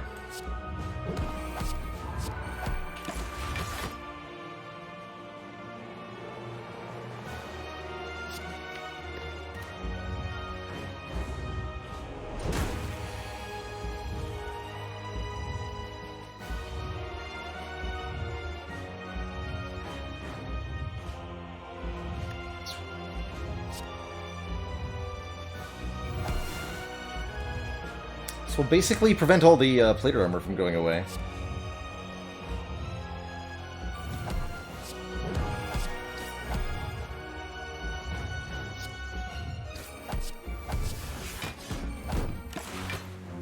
Well, we'll keep one of it, rather.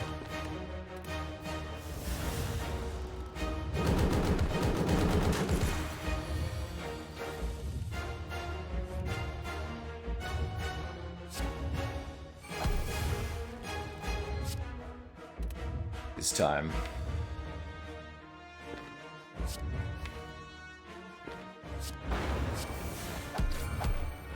Maybe I needed a Divinity Reaper.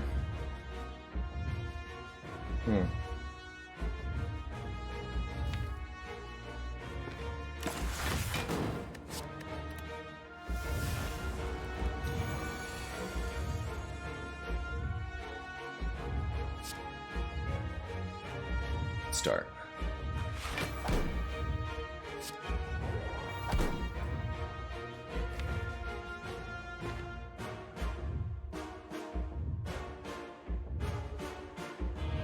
Man. These card costs, though.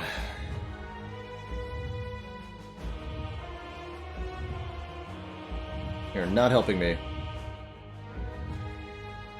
We can survive next turn with Piercing Wail basically means I've got only a handful of turns left to kill this thing. That means I go Strength Vault. At least the Strike's doing 22 damage, that's good.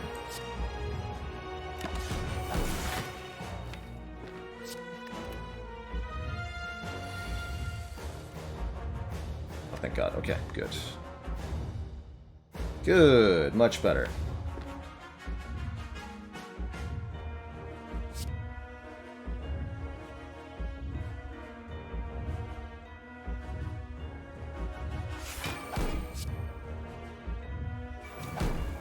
I'm gonna ditch this feed because I think we need every iota of help we can get right now.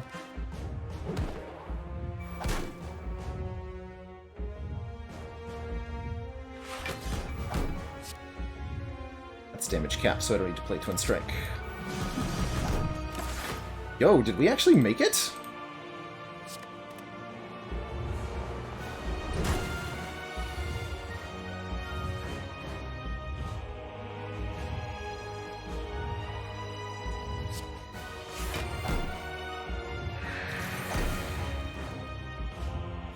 Now, hold on.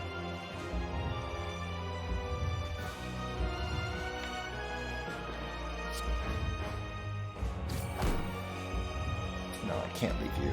Oh, this does enough. Still letter opener.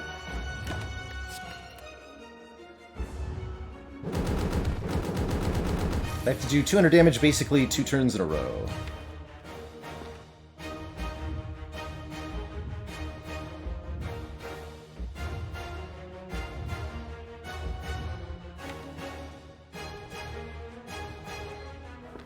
I must play 4 or more cards this turn. We're not going to be able to do both of those things, right?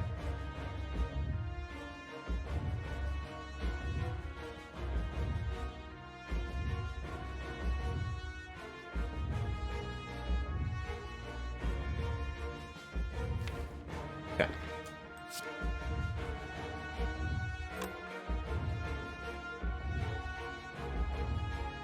So we have to survive next turn somehow.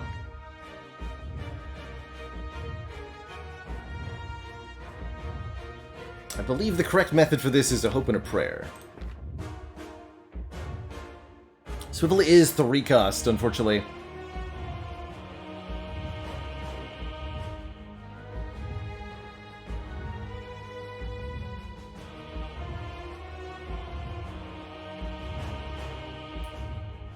Currently 50-50 that we die. Well, maybe not quite 50-50. Theoretically, there's some kind of out. Okay. Well, we'll see if we get it.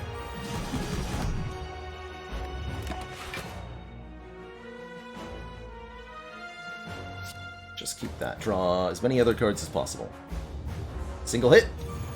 No! GG. Dang, this run got really close. Shame.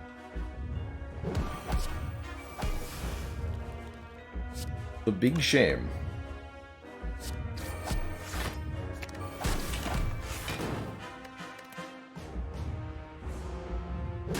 Another one that gets almost all the way, but doesn't quite make it. Still an excellent, excellent run. GG. GG.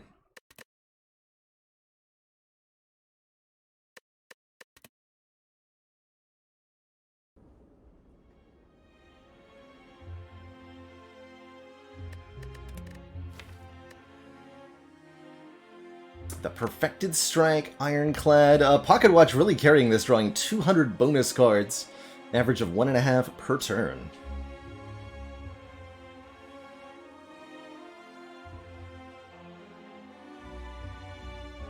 See, in hindsight, what might have saved us in that heart fight?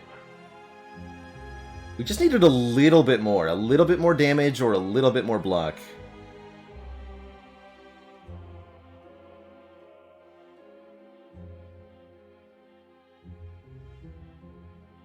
Or a slightly kinder Snecko Eye, really. In that last fight, at least. Don't feel like there's any decisions I made that would have really changed something. Like, we could have lifted instead of dug a couple of times. I liked the feed. The feed worked out great. The prey did not pay out in the last fight. We were able to get it online during our boss fights and able to win those. Part of the reason we did lose Corrupt Heart was with that we were never able to go Divine by playing Prey 3 times. That's just how Snecko be sometimes.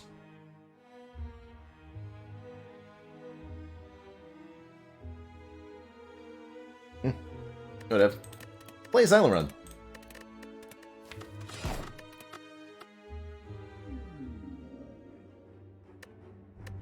Play a boss swap Xylem Run. With a Slaver's Collar, giving us extra energy during boss and elite fights. Why? Because I want to.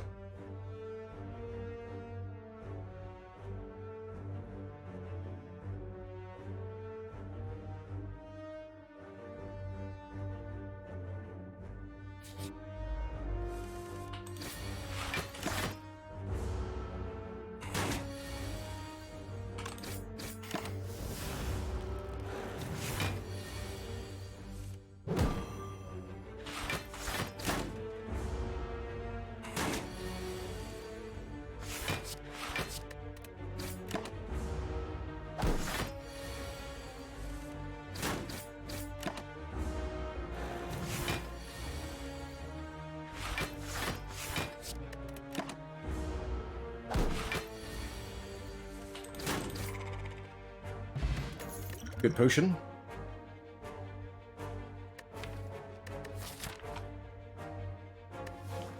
Since we're fighting Hexaghost, I'll take a poison starter here against... so that we can kill Hexaghost with that. Got a couple random upgrades. Go to this store. Remove one of our strikes or something.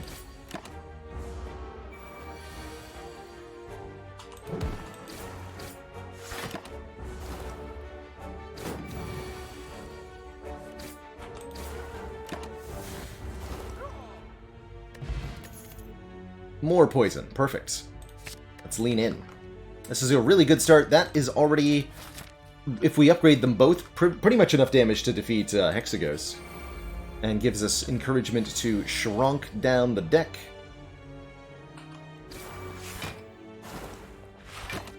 With stuff like Striker moves.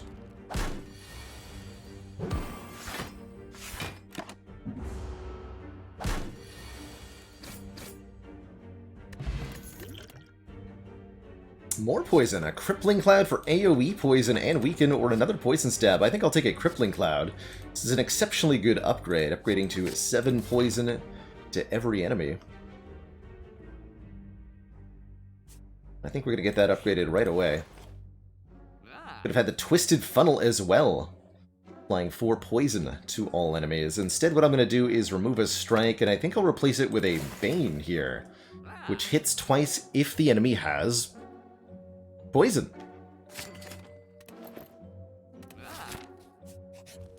Yeah, the upgrades we have were from Shining Light. That's where our hit points went as well.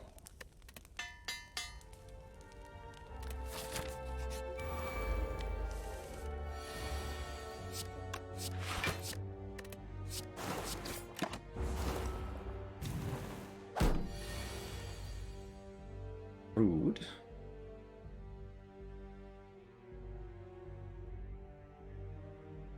Take 4 by going Poison Step, Strike, Defend? Yes. Take 4. 4 is fine.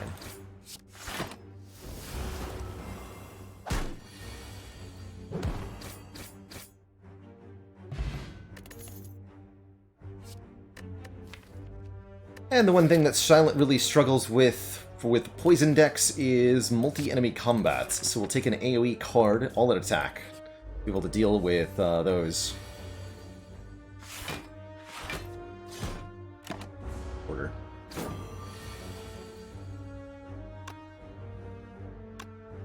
Take 3, take 4.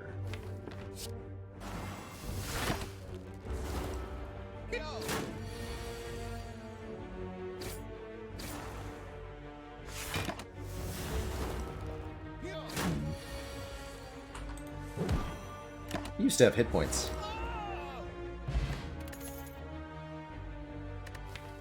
Terror normally something I'm all excited about, but we have so much poison I don't care.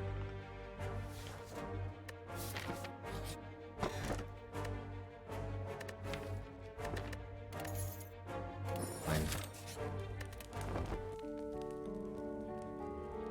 Okay, Burst. Burst goes with Crippling Cloud. Sure.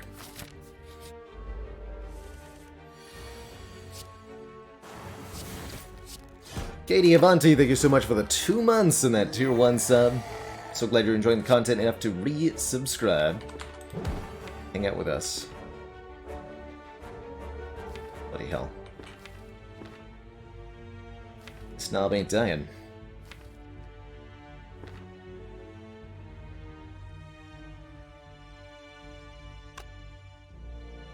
See, 8 more poison brings me to 14. I could kill. Let's see what Colorless Potion gives me next turn. Surely I won't regret playing 2 defends there, right? Nah. Never once in my life doubted. 12, 21, 31. Already dead. Don't even need to use a potion. Good old Akabeko is here. I don't trust his well-laid plans as far as I can throw it. I do, however, think a Doppelganger is a reasonable addition. Good with Burst, too.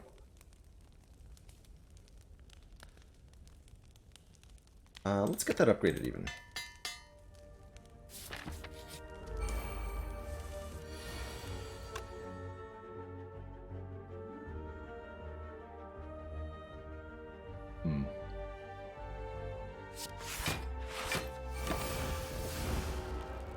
Doppel enables really big single turns, kind of like this one.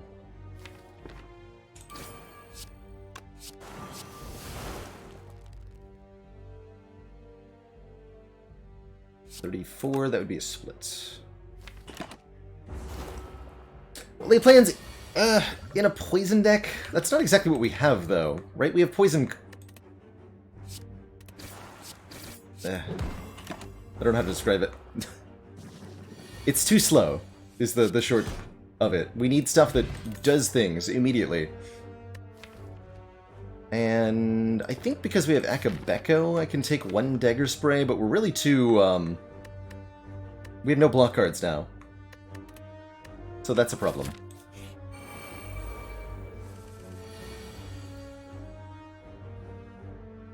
Hey, Red Astronaut, glad you've been enjoying the content. Especially on YouTube. Always happy to hear folks finding their way to the channel from there. Go Burst Crippling Cloud, I'm in. Or I could just Burst Defend and take nothing, but I only take 2 this way.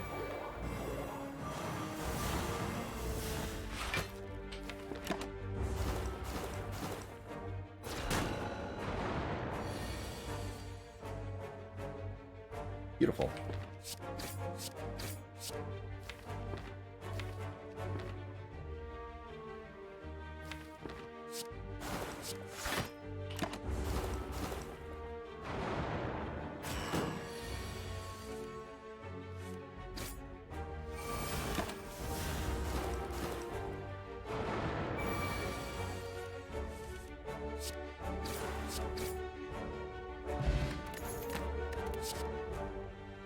Bullet time. I don't think that's very helpful. Nor are these attacks. Lock Potion, though. That's pretty good. Take that over the Blessing of the Forge, especially since we get to upgrade 1 more card here, and I'm thinking it's Bane? Although Burst is a good candidate, too. Get this Bane upgraded. It's a +6 damage upgrade against enemies who are poisoned. Really good front load, which poison decks do want. Yeah, I think so, Path Player. In this case, we took Doppelganger over Well-Laid Plans because... well, I guess both are kind of next turn effects. Didn't feel like I had enough stuff to want to retain. Basically.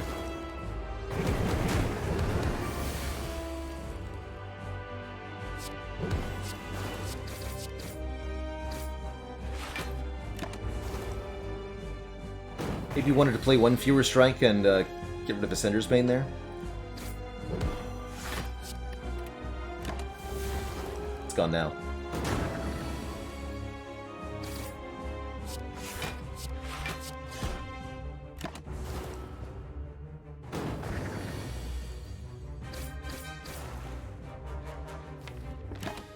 Not as far ahead on the damage as I thought we'd be.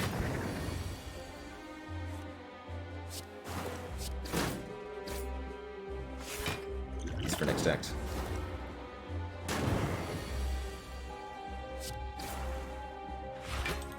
What I get for not upgrading Deadly Poison. Yeah, just barely killing. GG.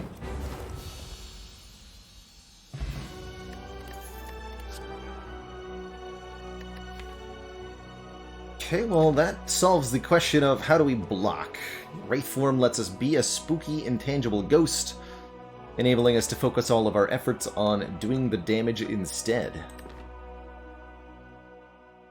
Could instead take Envenom for some poison, or Tools the Trade for draw and discard, but none of that's going to be as good as a Wraith form. Now we do want to well-laid plans, because we have something worth retaining. What about a Pandora's Box, though? Transform all strikes and defends. I like that quite a bit, especially with, because Wraith form makes defends pretty stinky. I would like to get rid of all of my defend cards now. But I take Envenom over Skip there. I'd consider it. If I have the energy to upgrade it, it's reasonable. Or the space to give it the upgrade for the energy discount, rather. It'd be pretty good. We could take a bunch of stuff with a tiny house, usually not the answer. More base energy would help in the shorter fights, but let's Pandora's this. Giving me a Malaise, a Corpse Explosion, a Die, and a few other useful things. Akabeko Flechettes. Zero cost Masterful Stab. Yeah, I like this. I think that's a solid upgrade, especially this Malaise.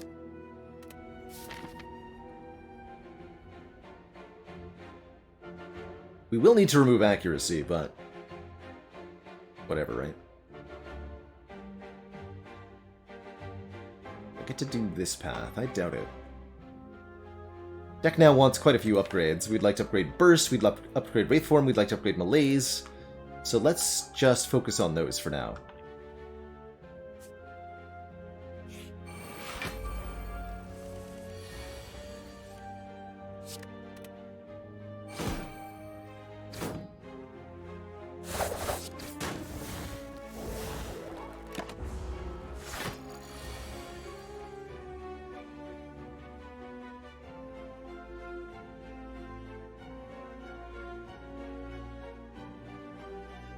Good block pot.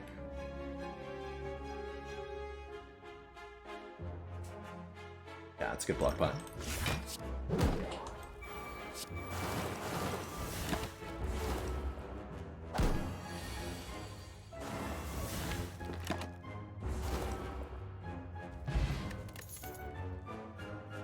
No, thank you.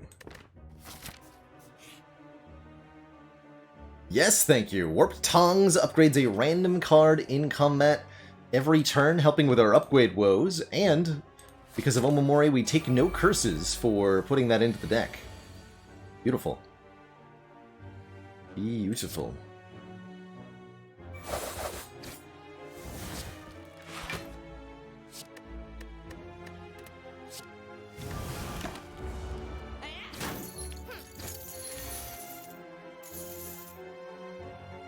Oh dear. Oh no. Well, shoot. It's not enough damage. Not quite. Ugh, wasted my potion too.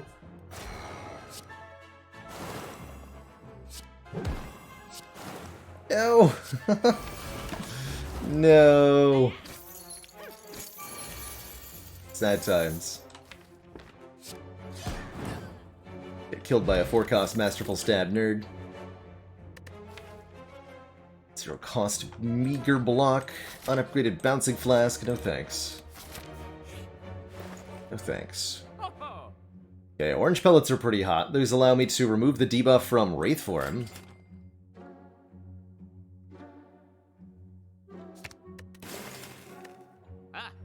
Amongst other things, by playing a power attack and a skill in the same turn. Please stop killing me.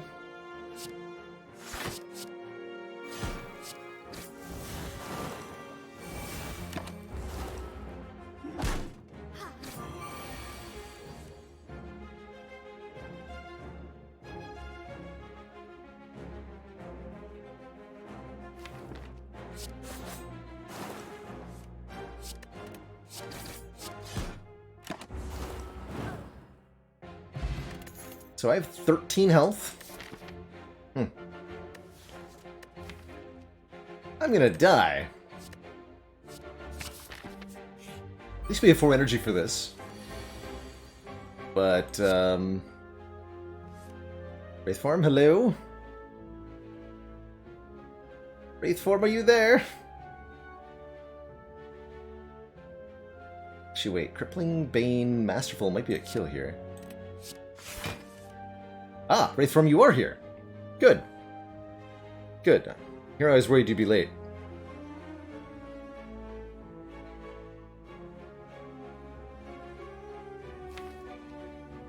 That's fine then.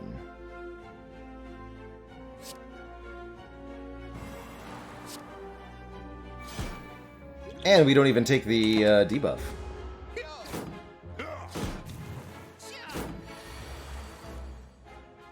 Good.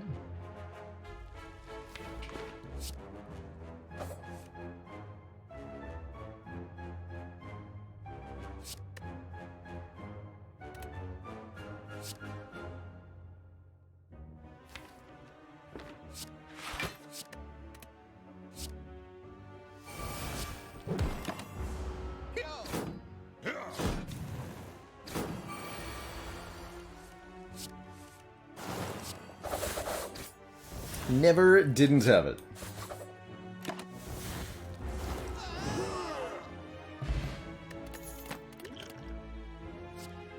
Yeah, that that penultimate turn was a little bit weird, but basically I was ensuring that all the enemies had less health than the backline guy, since we were guaranteed to draw a Corpse Explosion on the following turn. I think I should rest. Another card reward anyway. Any with Nunchaku?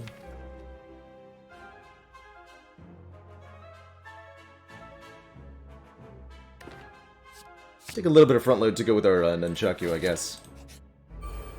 Overall, pretty meek card.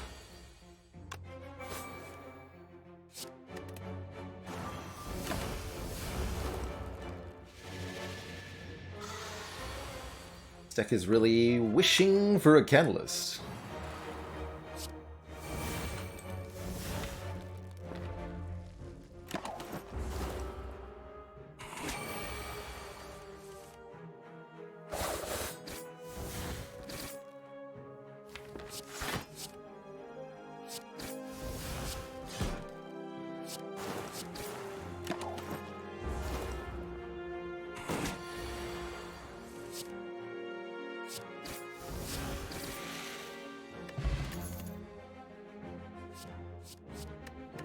Thank you.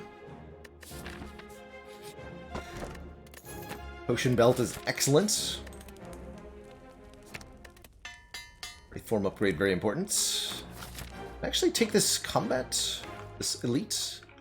I'm gonna say... Ooh, yeah. I don't think we need this all-out attack anymore. Let's say yes, we can fight this. Especially with that removal.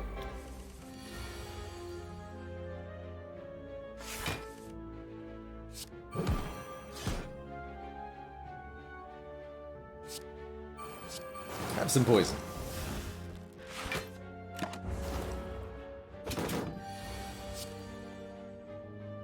Have some intangible.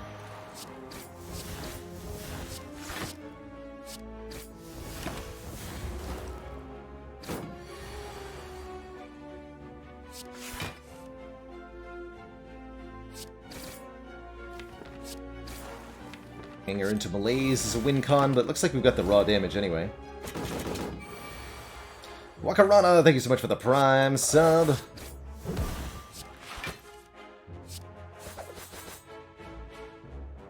Our Twitch baby will be named Bill.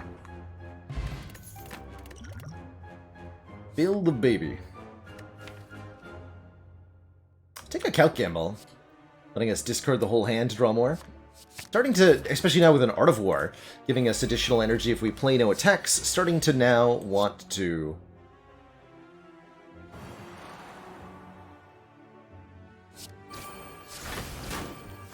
Nice.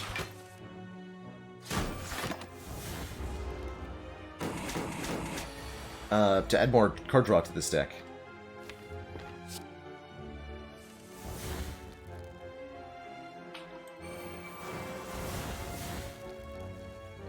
Take the damage, sure.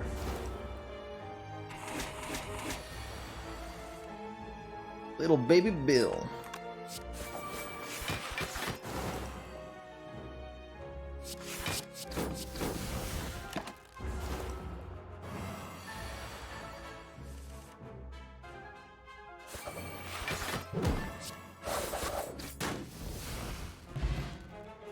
Oh, and Ubla, thank you so much for the 555. There's a D&D saying there's a D&D meme where you change one letter in a spell and you get to RP what it does. So what does mullet time do? Why, it gives the ironclad, or silent I suppose, a beautiful flowing mullet. And you get to play all your cards because your enemies are dazzled by your mullet. It's good stuff. Stick to one of well-laid plans. We turned one down earlier, but that's because I was a fool, and I didn't have a Wraith for him. 9 Wash. I cast Wash.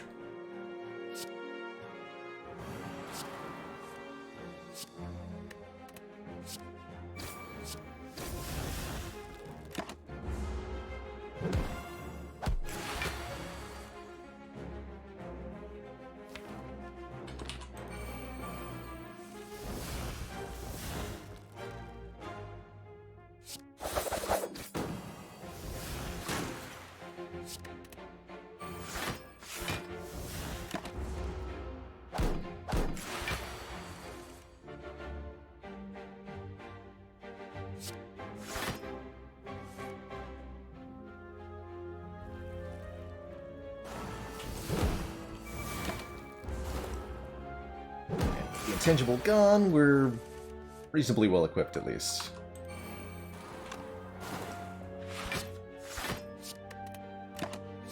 That, get the Art of War value. Rude. Oh god. No. That card draw.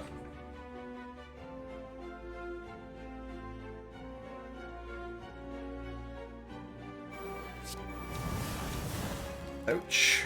Guess I'll rest one more time. Ugh.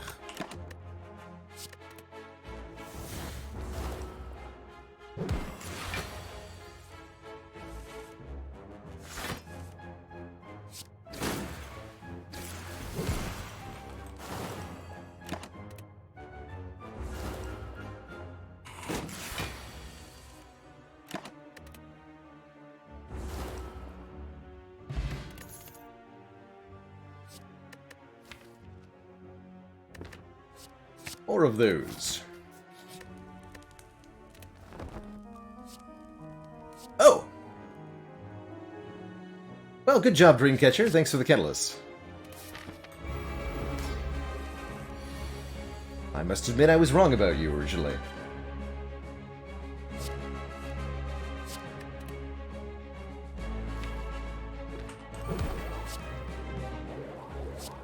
First this.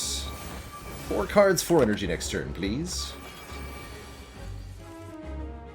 Oh, and the catalyst got upgraded. So good, man. Easy.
Give that tomato a boom to remember.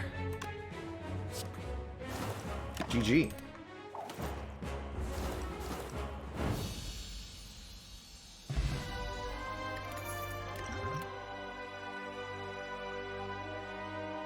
Energy generating cards. It's the only thing that's for dinner. Take a doppelganger for next turn draw. We've already got one of these. And adrenaline seems like a nice, just immediate little addition. Good for helping orange pellets activate, too.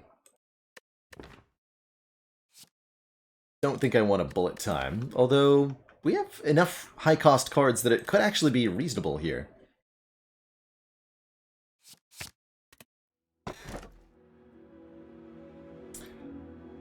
Huh. World's okayest Sozu? Adrenaline is almost never a bad pick, Jank, but it is sometimes the incorrect pick, because there are better options up against it frequently.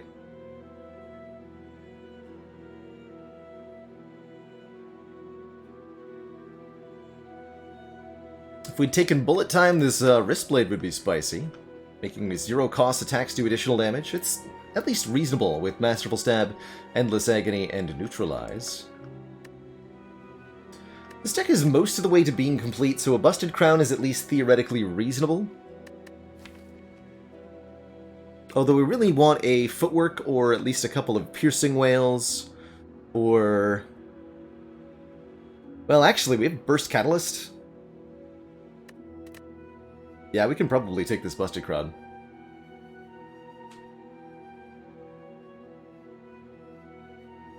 By the same logic, we can probably reasonably take Sozu, too.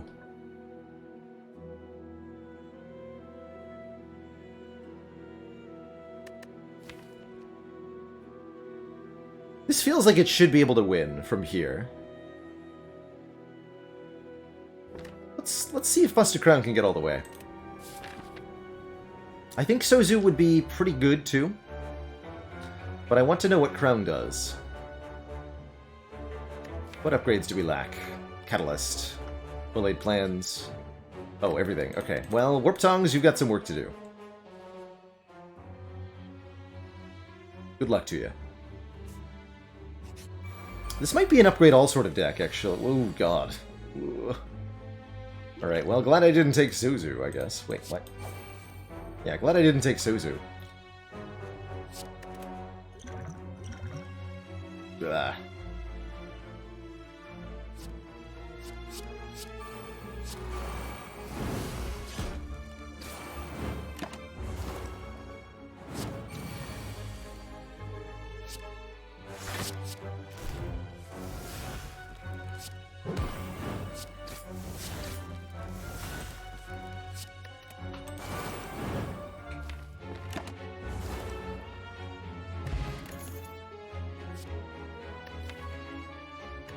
Alright.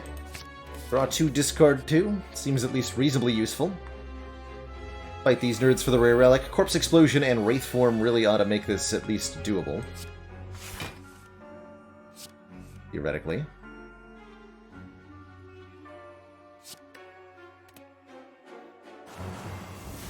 Ouch.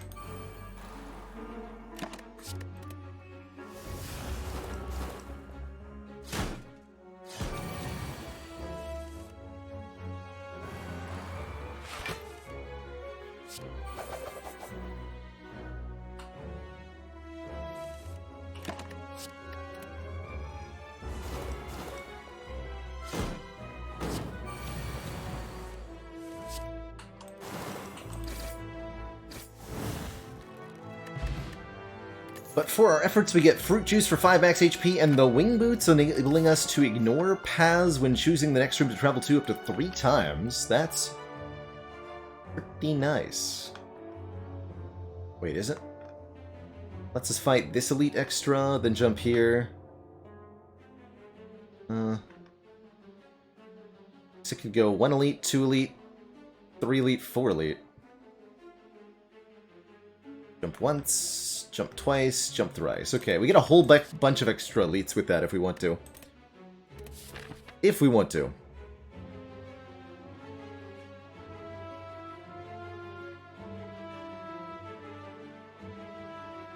Big if.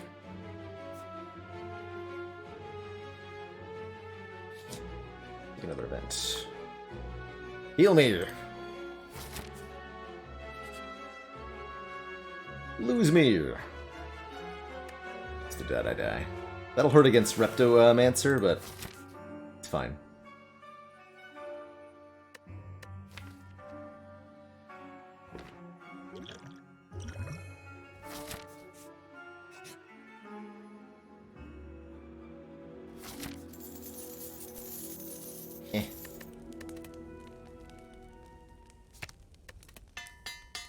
Not impressed with those floors overall. Maybe should have taken the combats instead of the elites, but with Busted Crown, it's kind of a toss-up.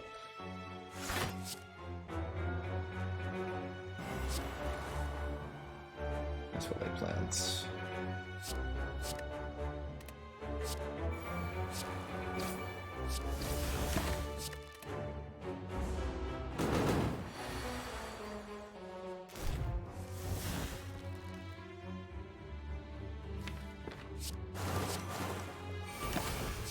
Be a kill.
This.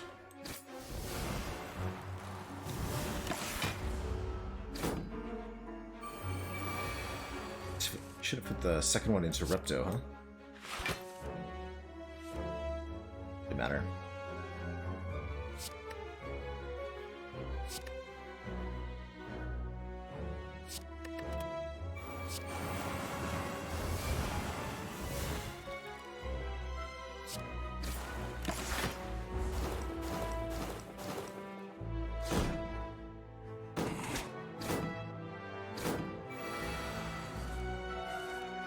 It's a nice easy way to dodge all the stinky daggers, at least.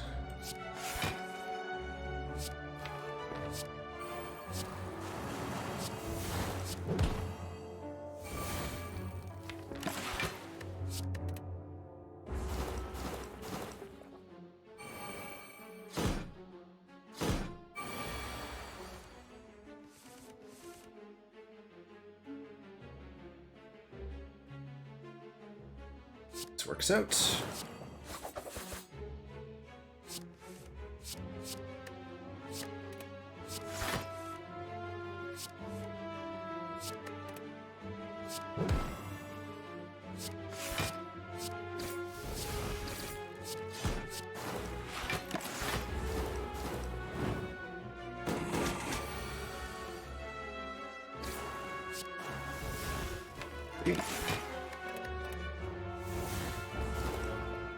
Okay, we perfected 2 elites so far. Now we have the boot.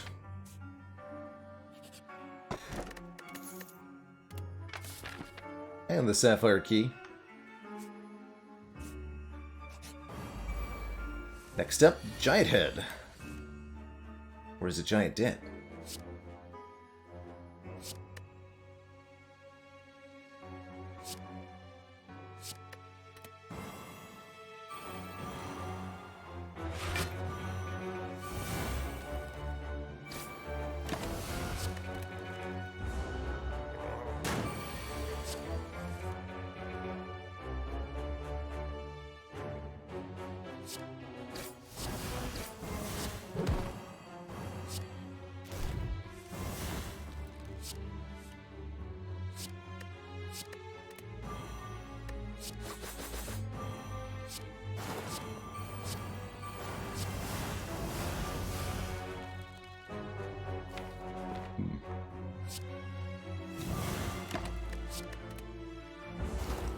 Oh, I didn't...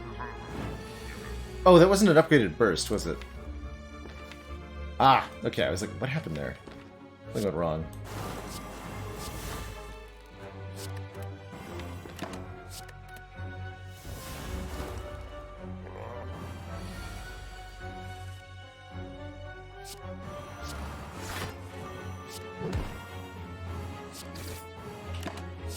Still plenty of time.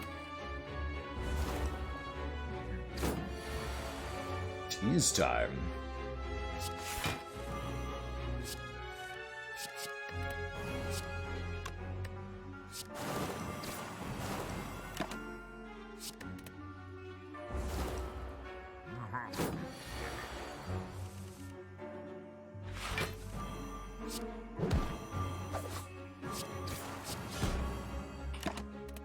Good enough. It was time.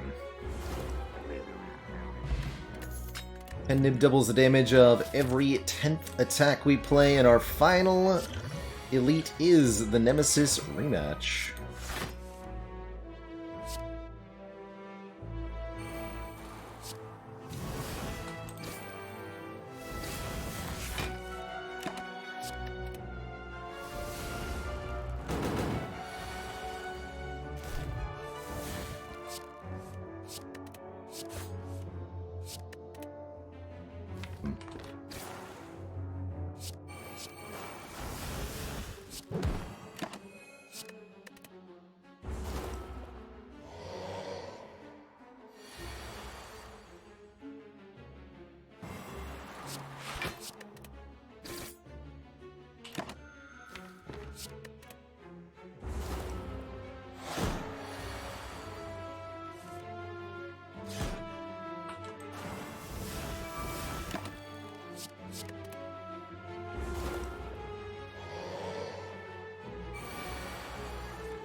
Boop.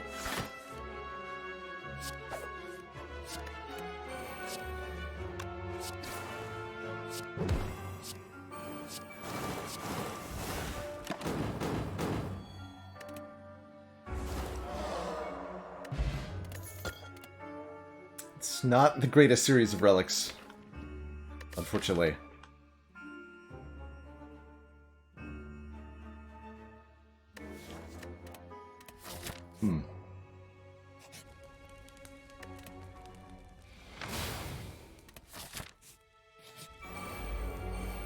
Go for the shot. See if we can maybe find something. The Buster Crown has definitely, as you'd expect, held us back, adding only one unupgraded prepared this entire act so far.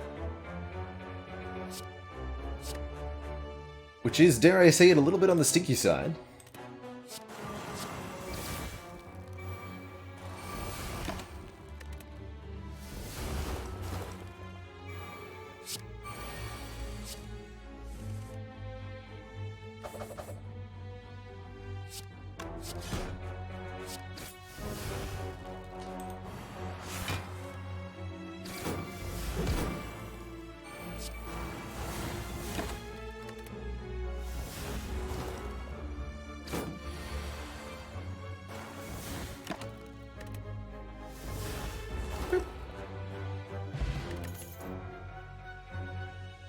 No kunai or shuriken, no thank you.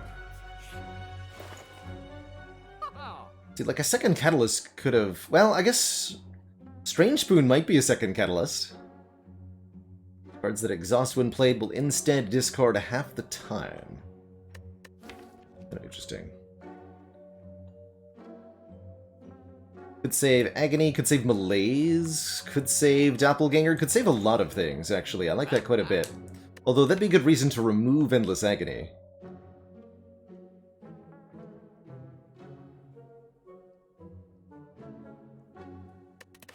Hey Samwise, congrats on getting to A17 for the first time.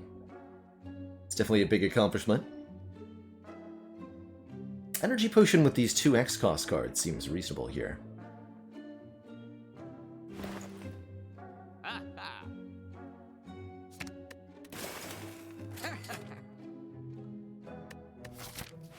We'll buy one more potion in the next shop, or just buy this now.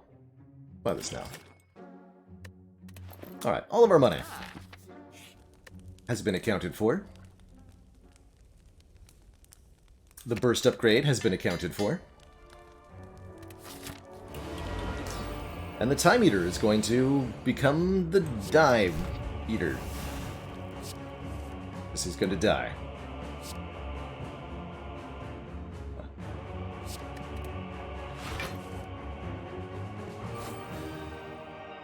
That's a good malaise. 7 energy malaise. Suck it. Oh. Dang it. It is me who sucks. Very well.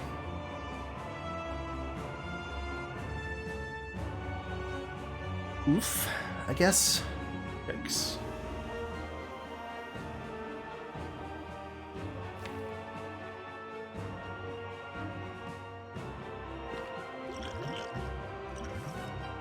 Yeah, that was worth it. Or skill attack. Good.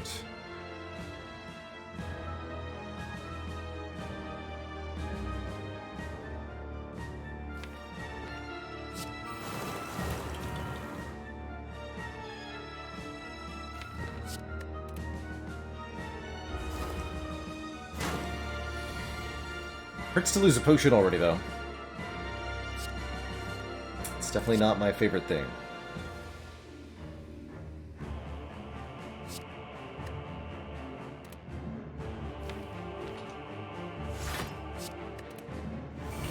Root, thank you so much for the 6 months, the whole half year of top-notch viewership and support. So 20 times 9 is 180. That'll do it, right?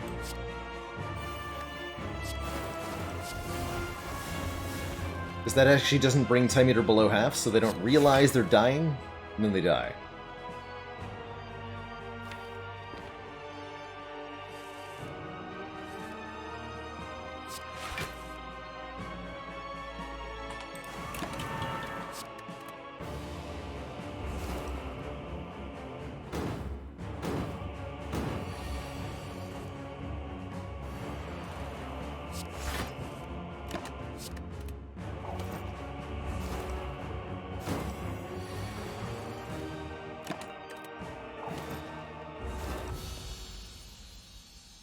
GG.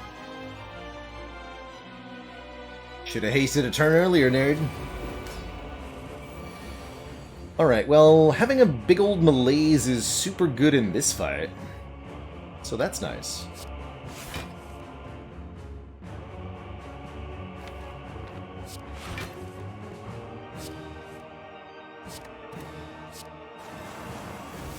Guess I'll use it later, though.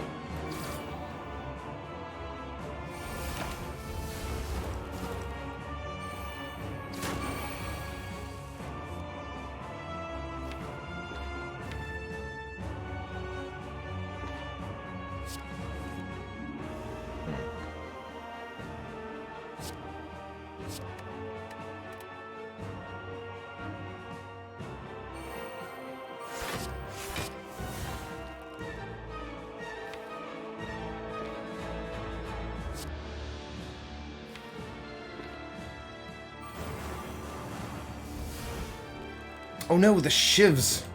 The spoon! Foolish. This Cloakadagger's gotta go.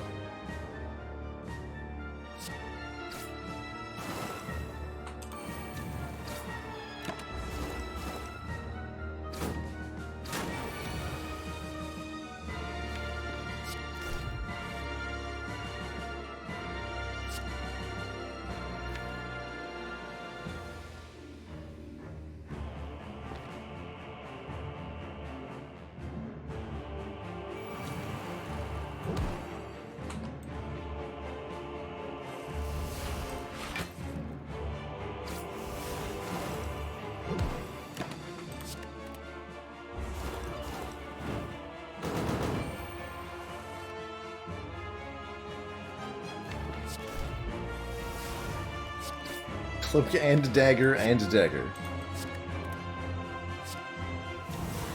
And dagger.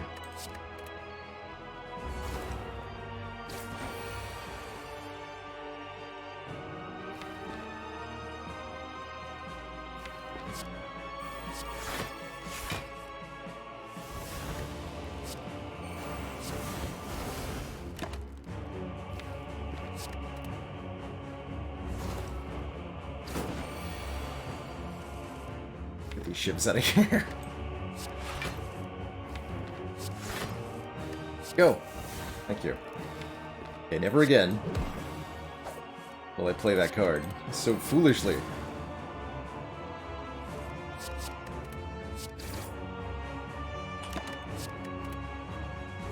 Keep the catalyst for the second phase here, since I used Wraith Form in the first phase.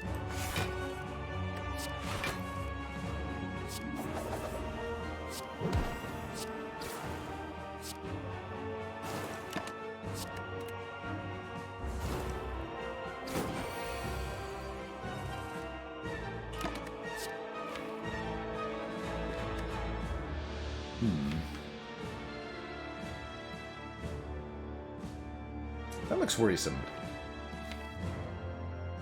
The whole surviving thing might be a bit difficult.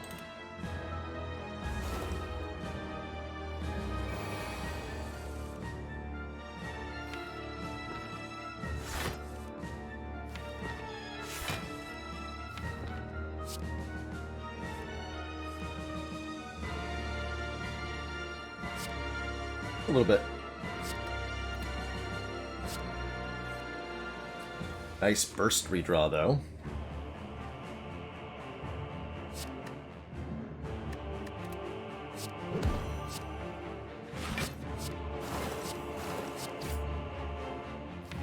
Wait a minute.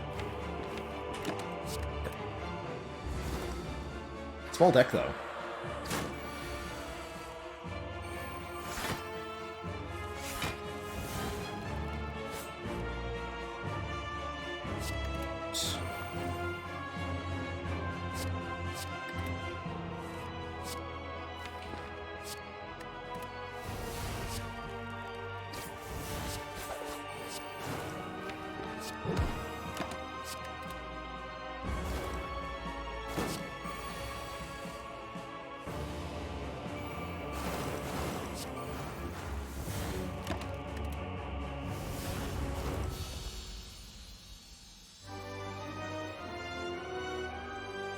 Okay, on to Act 4. To thump, to thump, to thump, a deep, pulsing dread. Be felt throughout the room. Is this the heart of the Spire? The source of these shivs?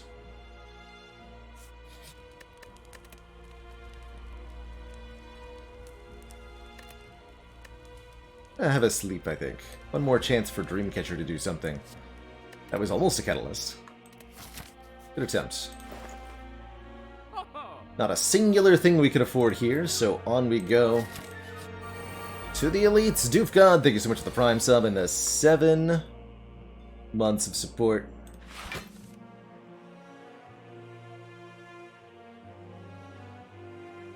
Corpse Explosion, Wraithform Bane. Oh, but if I Corpse Explosion, Wraithform... You get one more energy for that, actually, so I can backflip.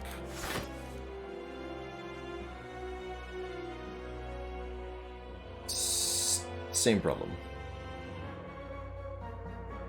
Okay, this looks like it has to be at our energy potion, so we can Crippling Cloud and Corpse Explosion.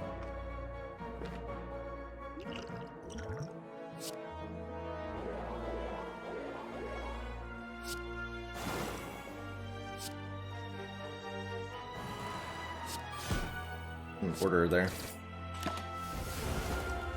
It's supposed to be Bane first.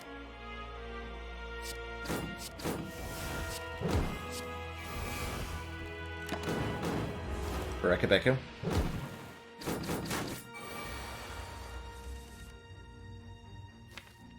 Seems all good though. Looks like we win. That's nice.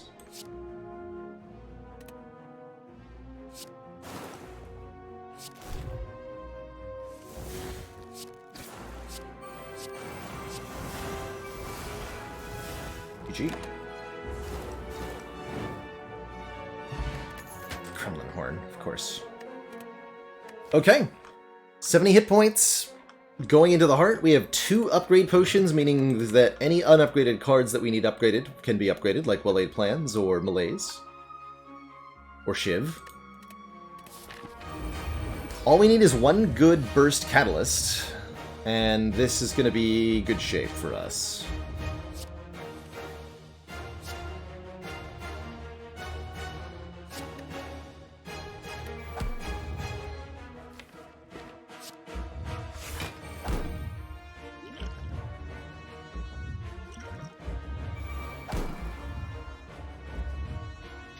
Keep Survivor and Catalyst.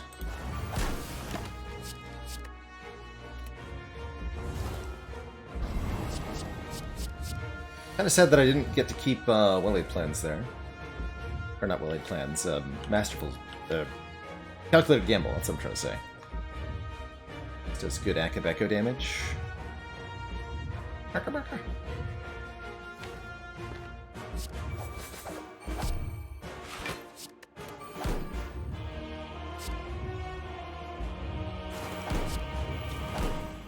Spoon saved the Malaise, that's good.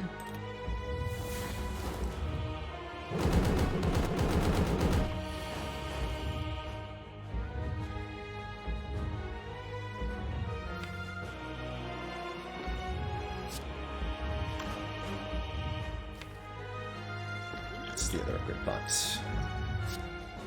Explosion, Burst, then Adrenaline.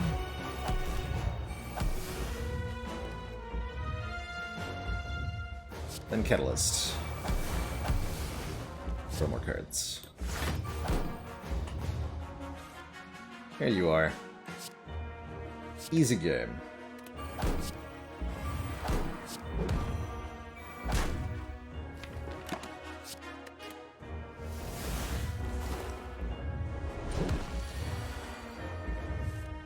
Nice and clean.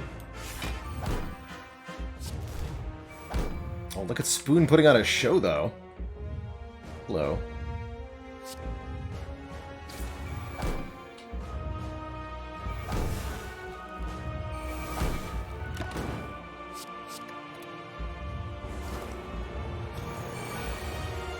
Still a spooky ghost. This is 12 by 9. Although the damage cap is reached, so there's no point in even trying.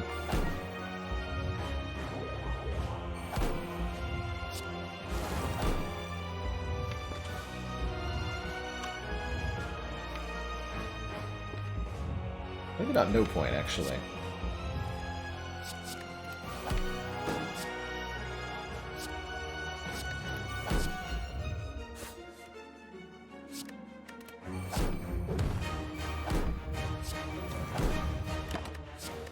GG.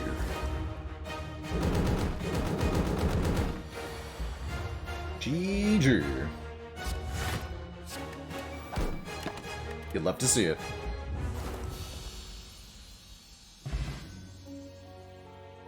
Hey, that was a sweet, sweet Zelda run.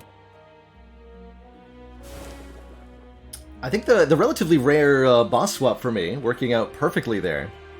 Grabbing some early poison cards, and boy, do they just come together at the end. Just a couple of catalysts, a couple of wraith forms. It's an easy time. GG. Everybody. GG. That one catalyst coming from Dreamcatcher, so I do have to credit Dreamcatcher for, you know, a lot of that winning.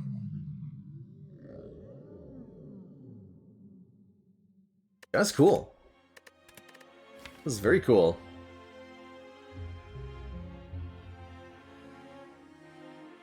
Doppelganger, Malaise, Wraith Form. Busted Crown did end up working out for us. I wasn't quite sure if it would or not. I think Sozu, like I said, would have been very similar, giving us better cards but worse potions. Not like our potions were particularly exceptional for Heart anyway. So I think Sozu would have been just fine. GG. How are we on doing on silent, anyway? That's right, we lost that one silent run, but otherwise I've been... well... had some win streaks. That was months ago, though. GG.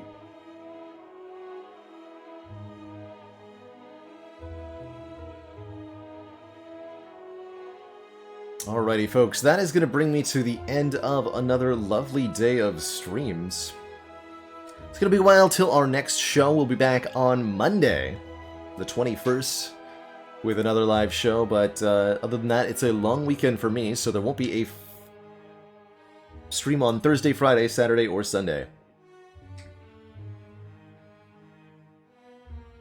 Be plenty of other deck building action when we get back, plus our voted game this month, which was Portal Reloaded. We'll be checking that out sometime when we return. GG and good night, Demon F, Omni, White Knight, BB Tech, Austin Fuego, Jedido Janin, Adonis Incarnate,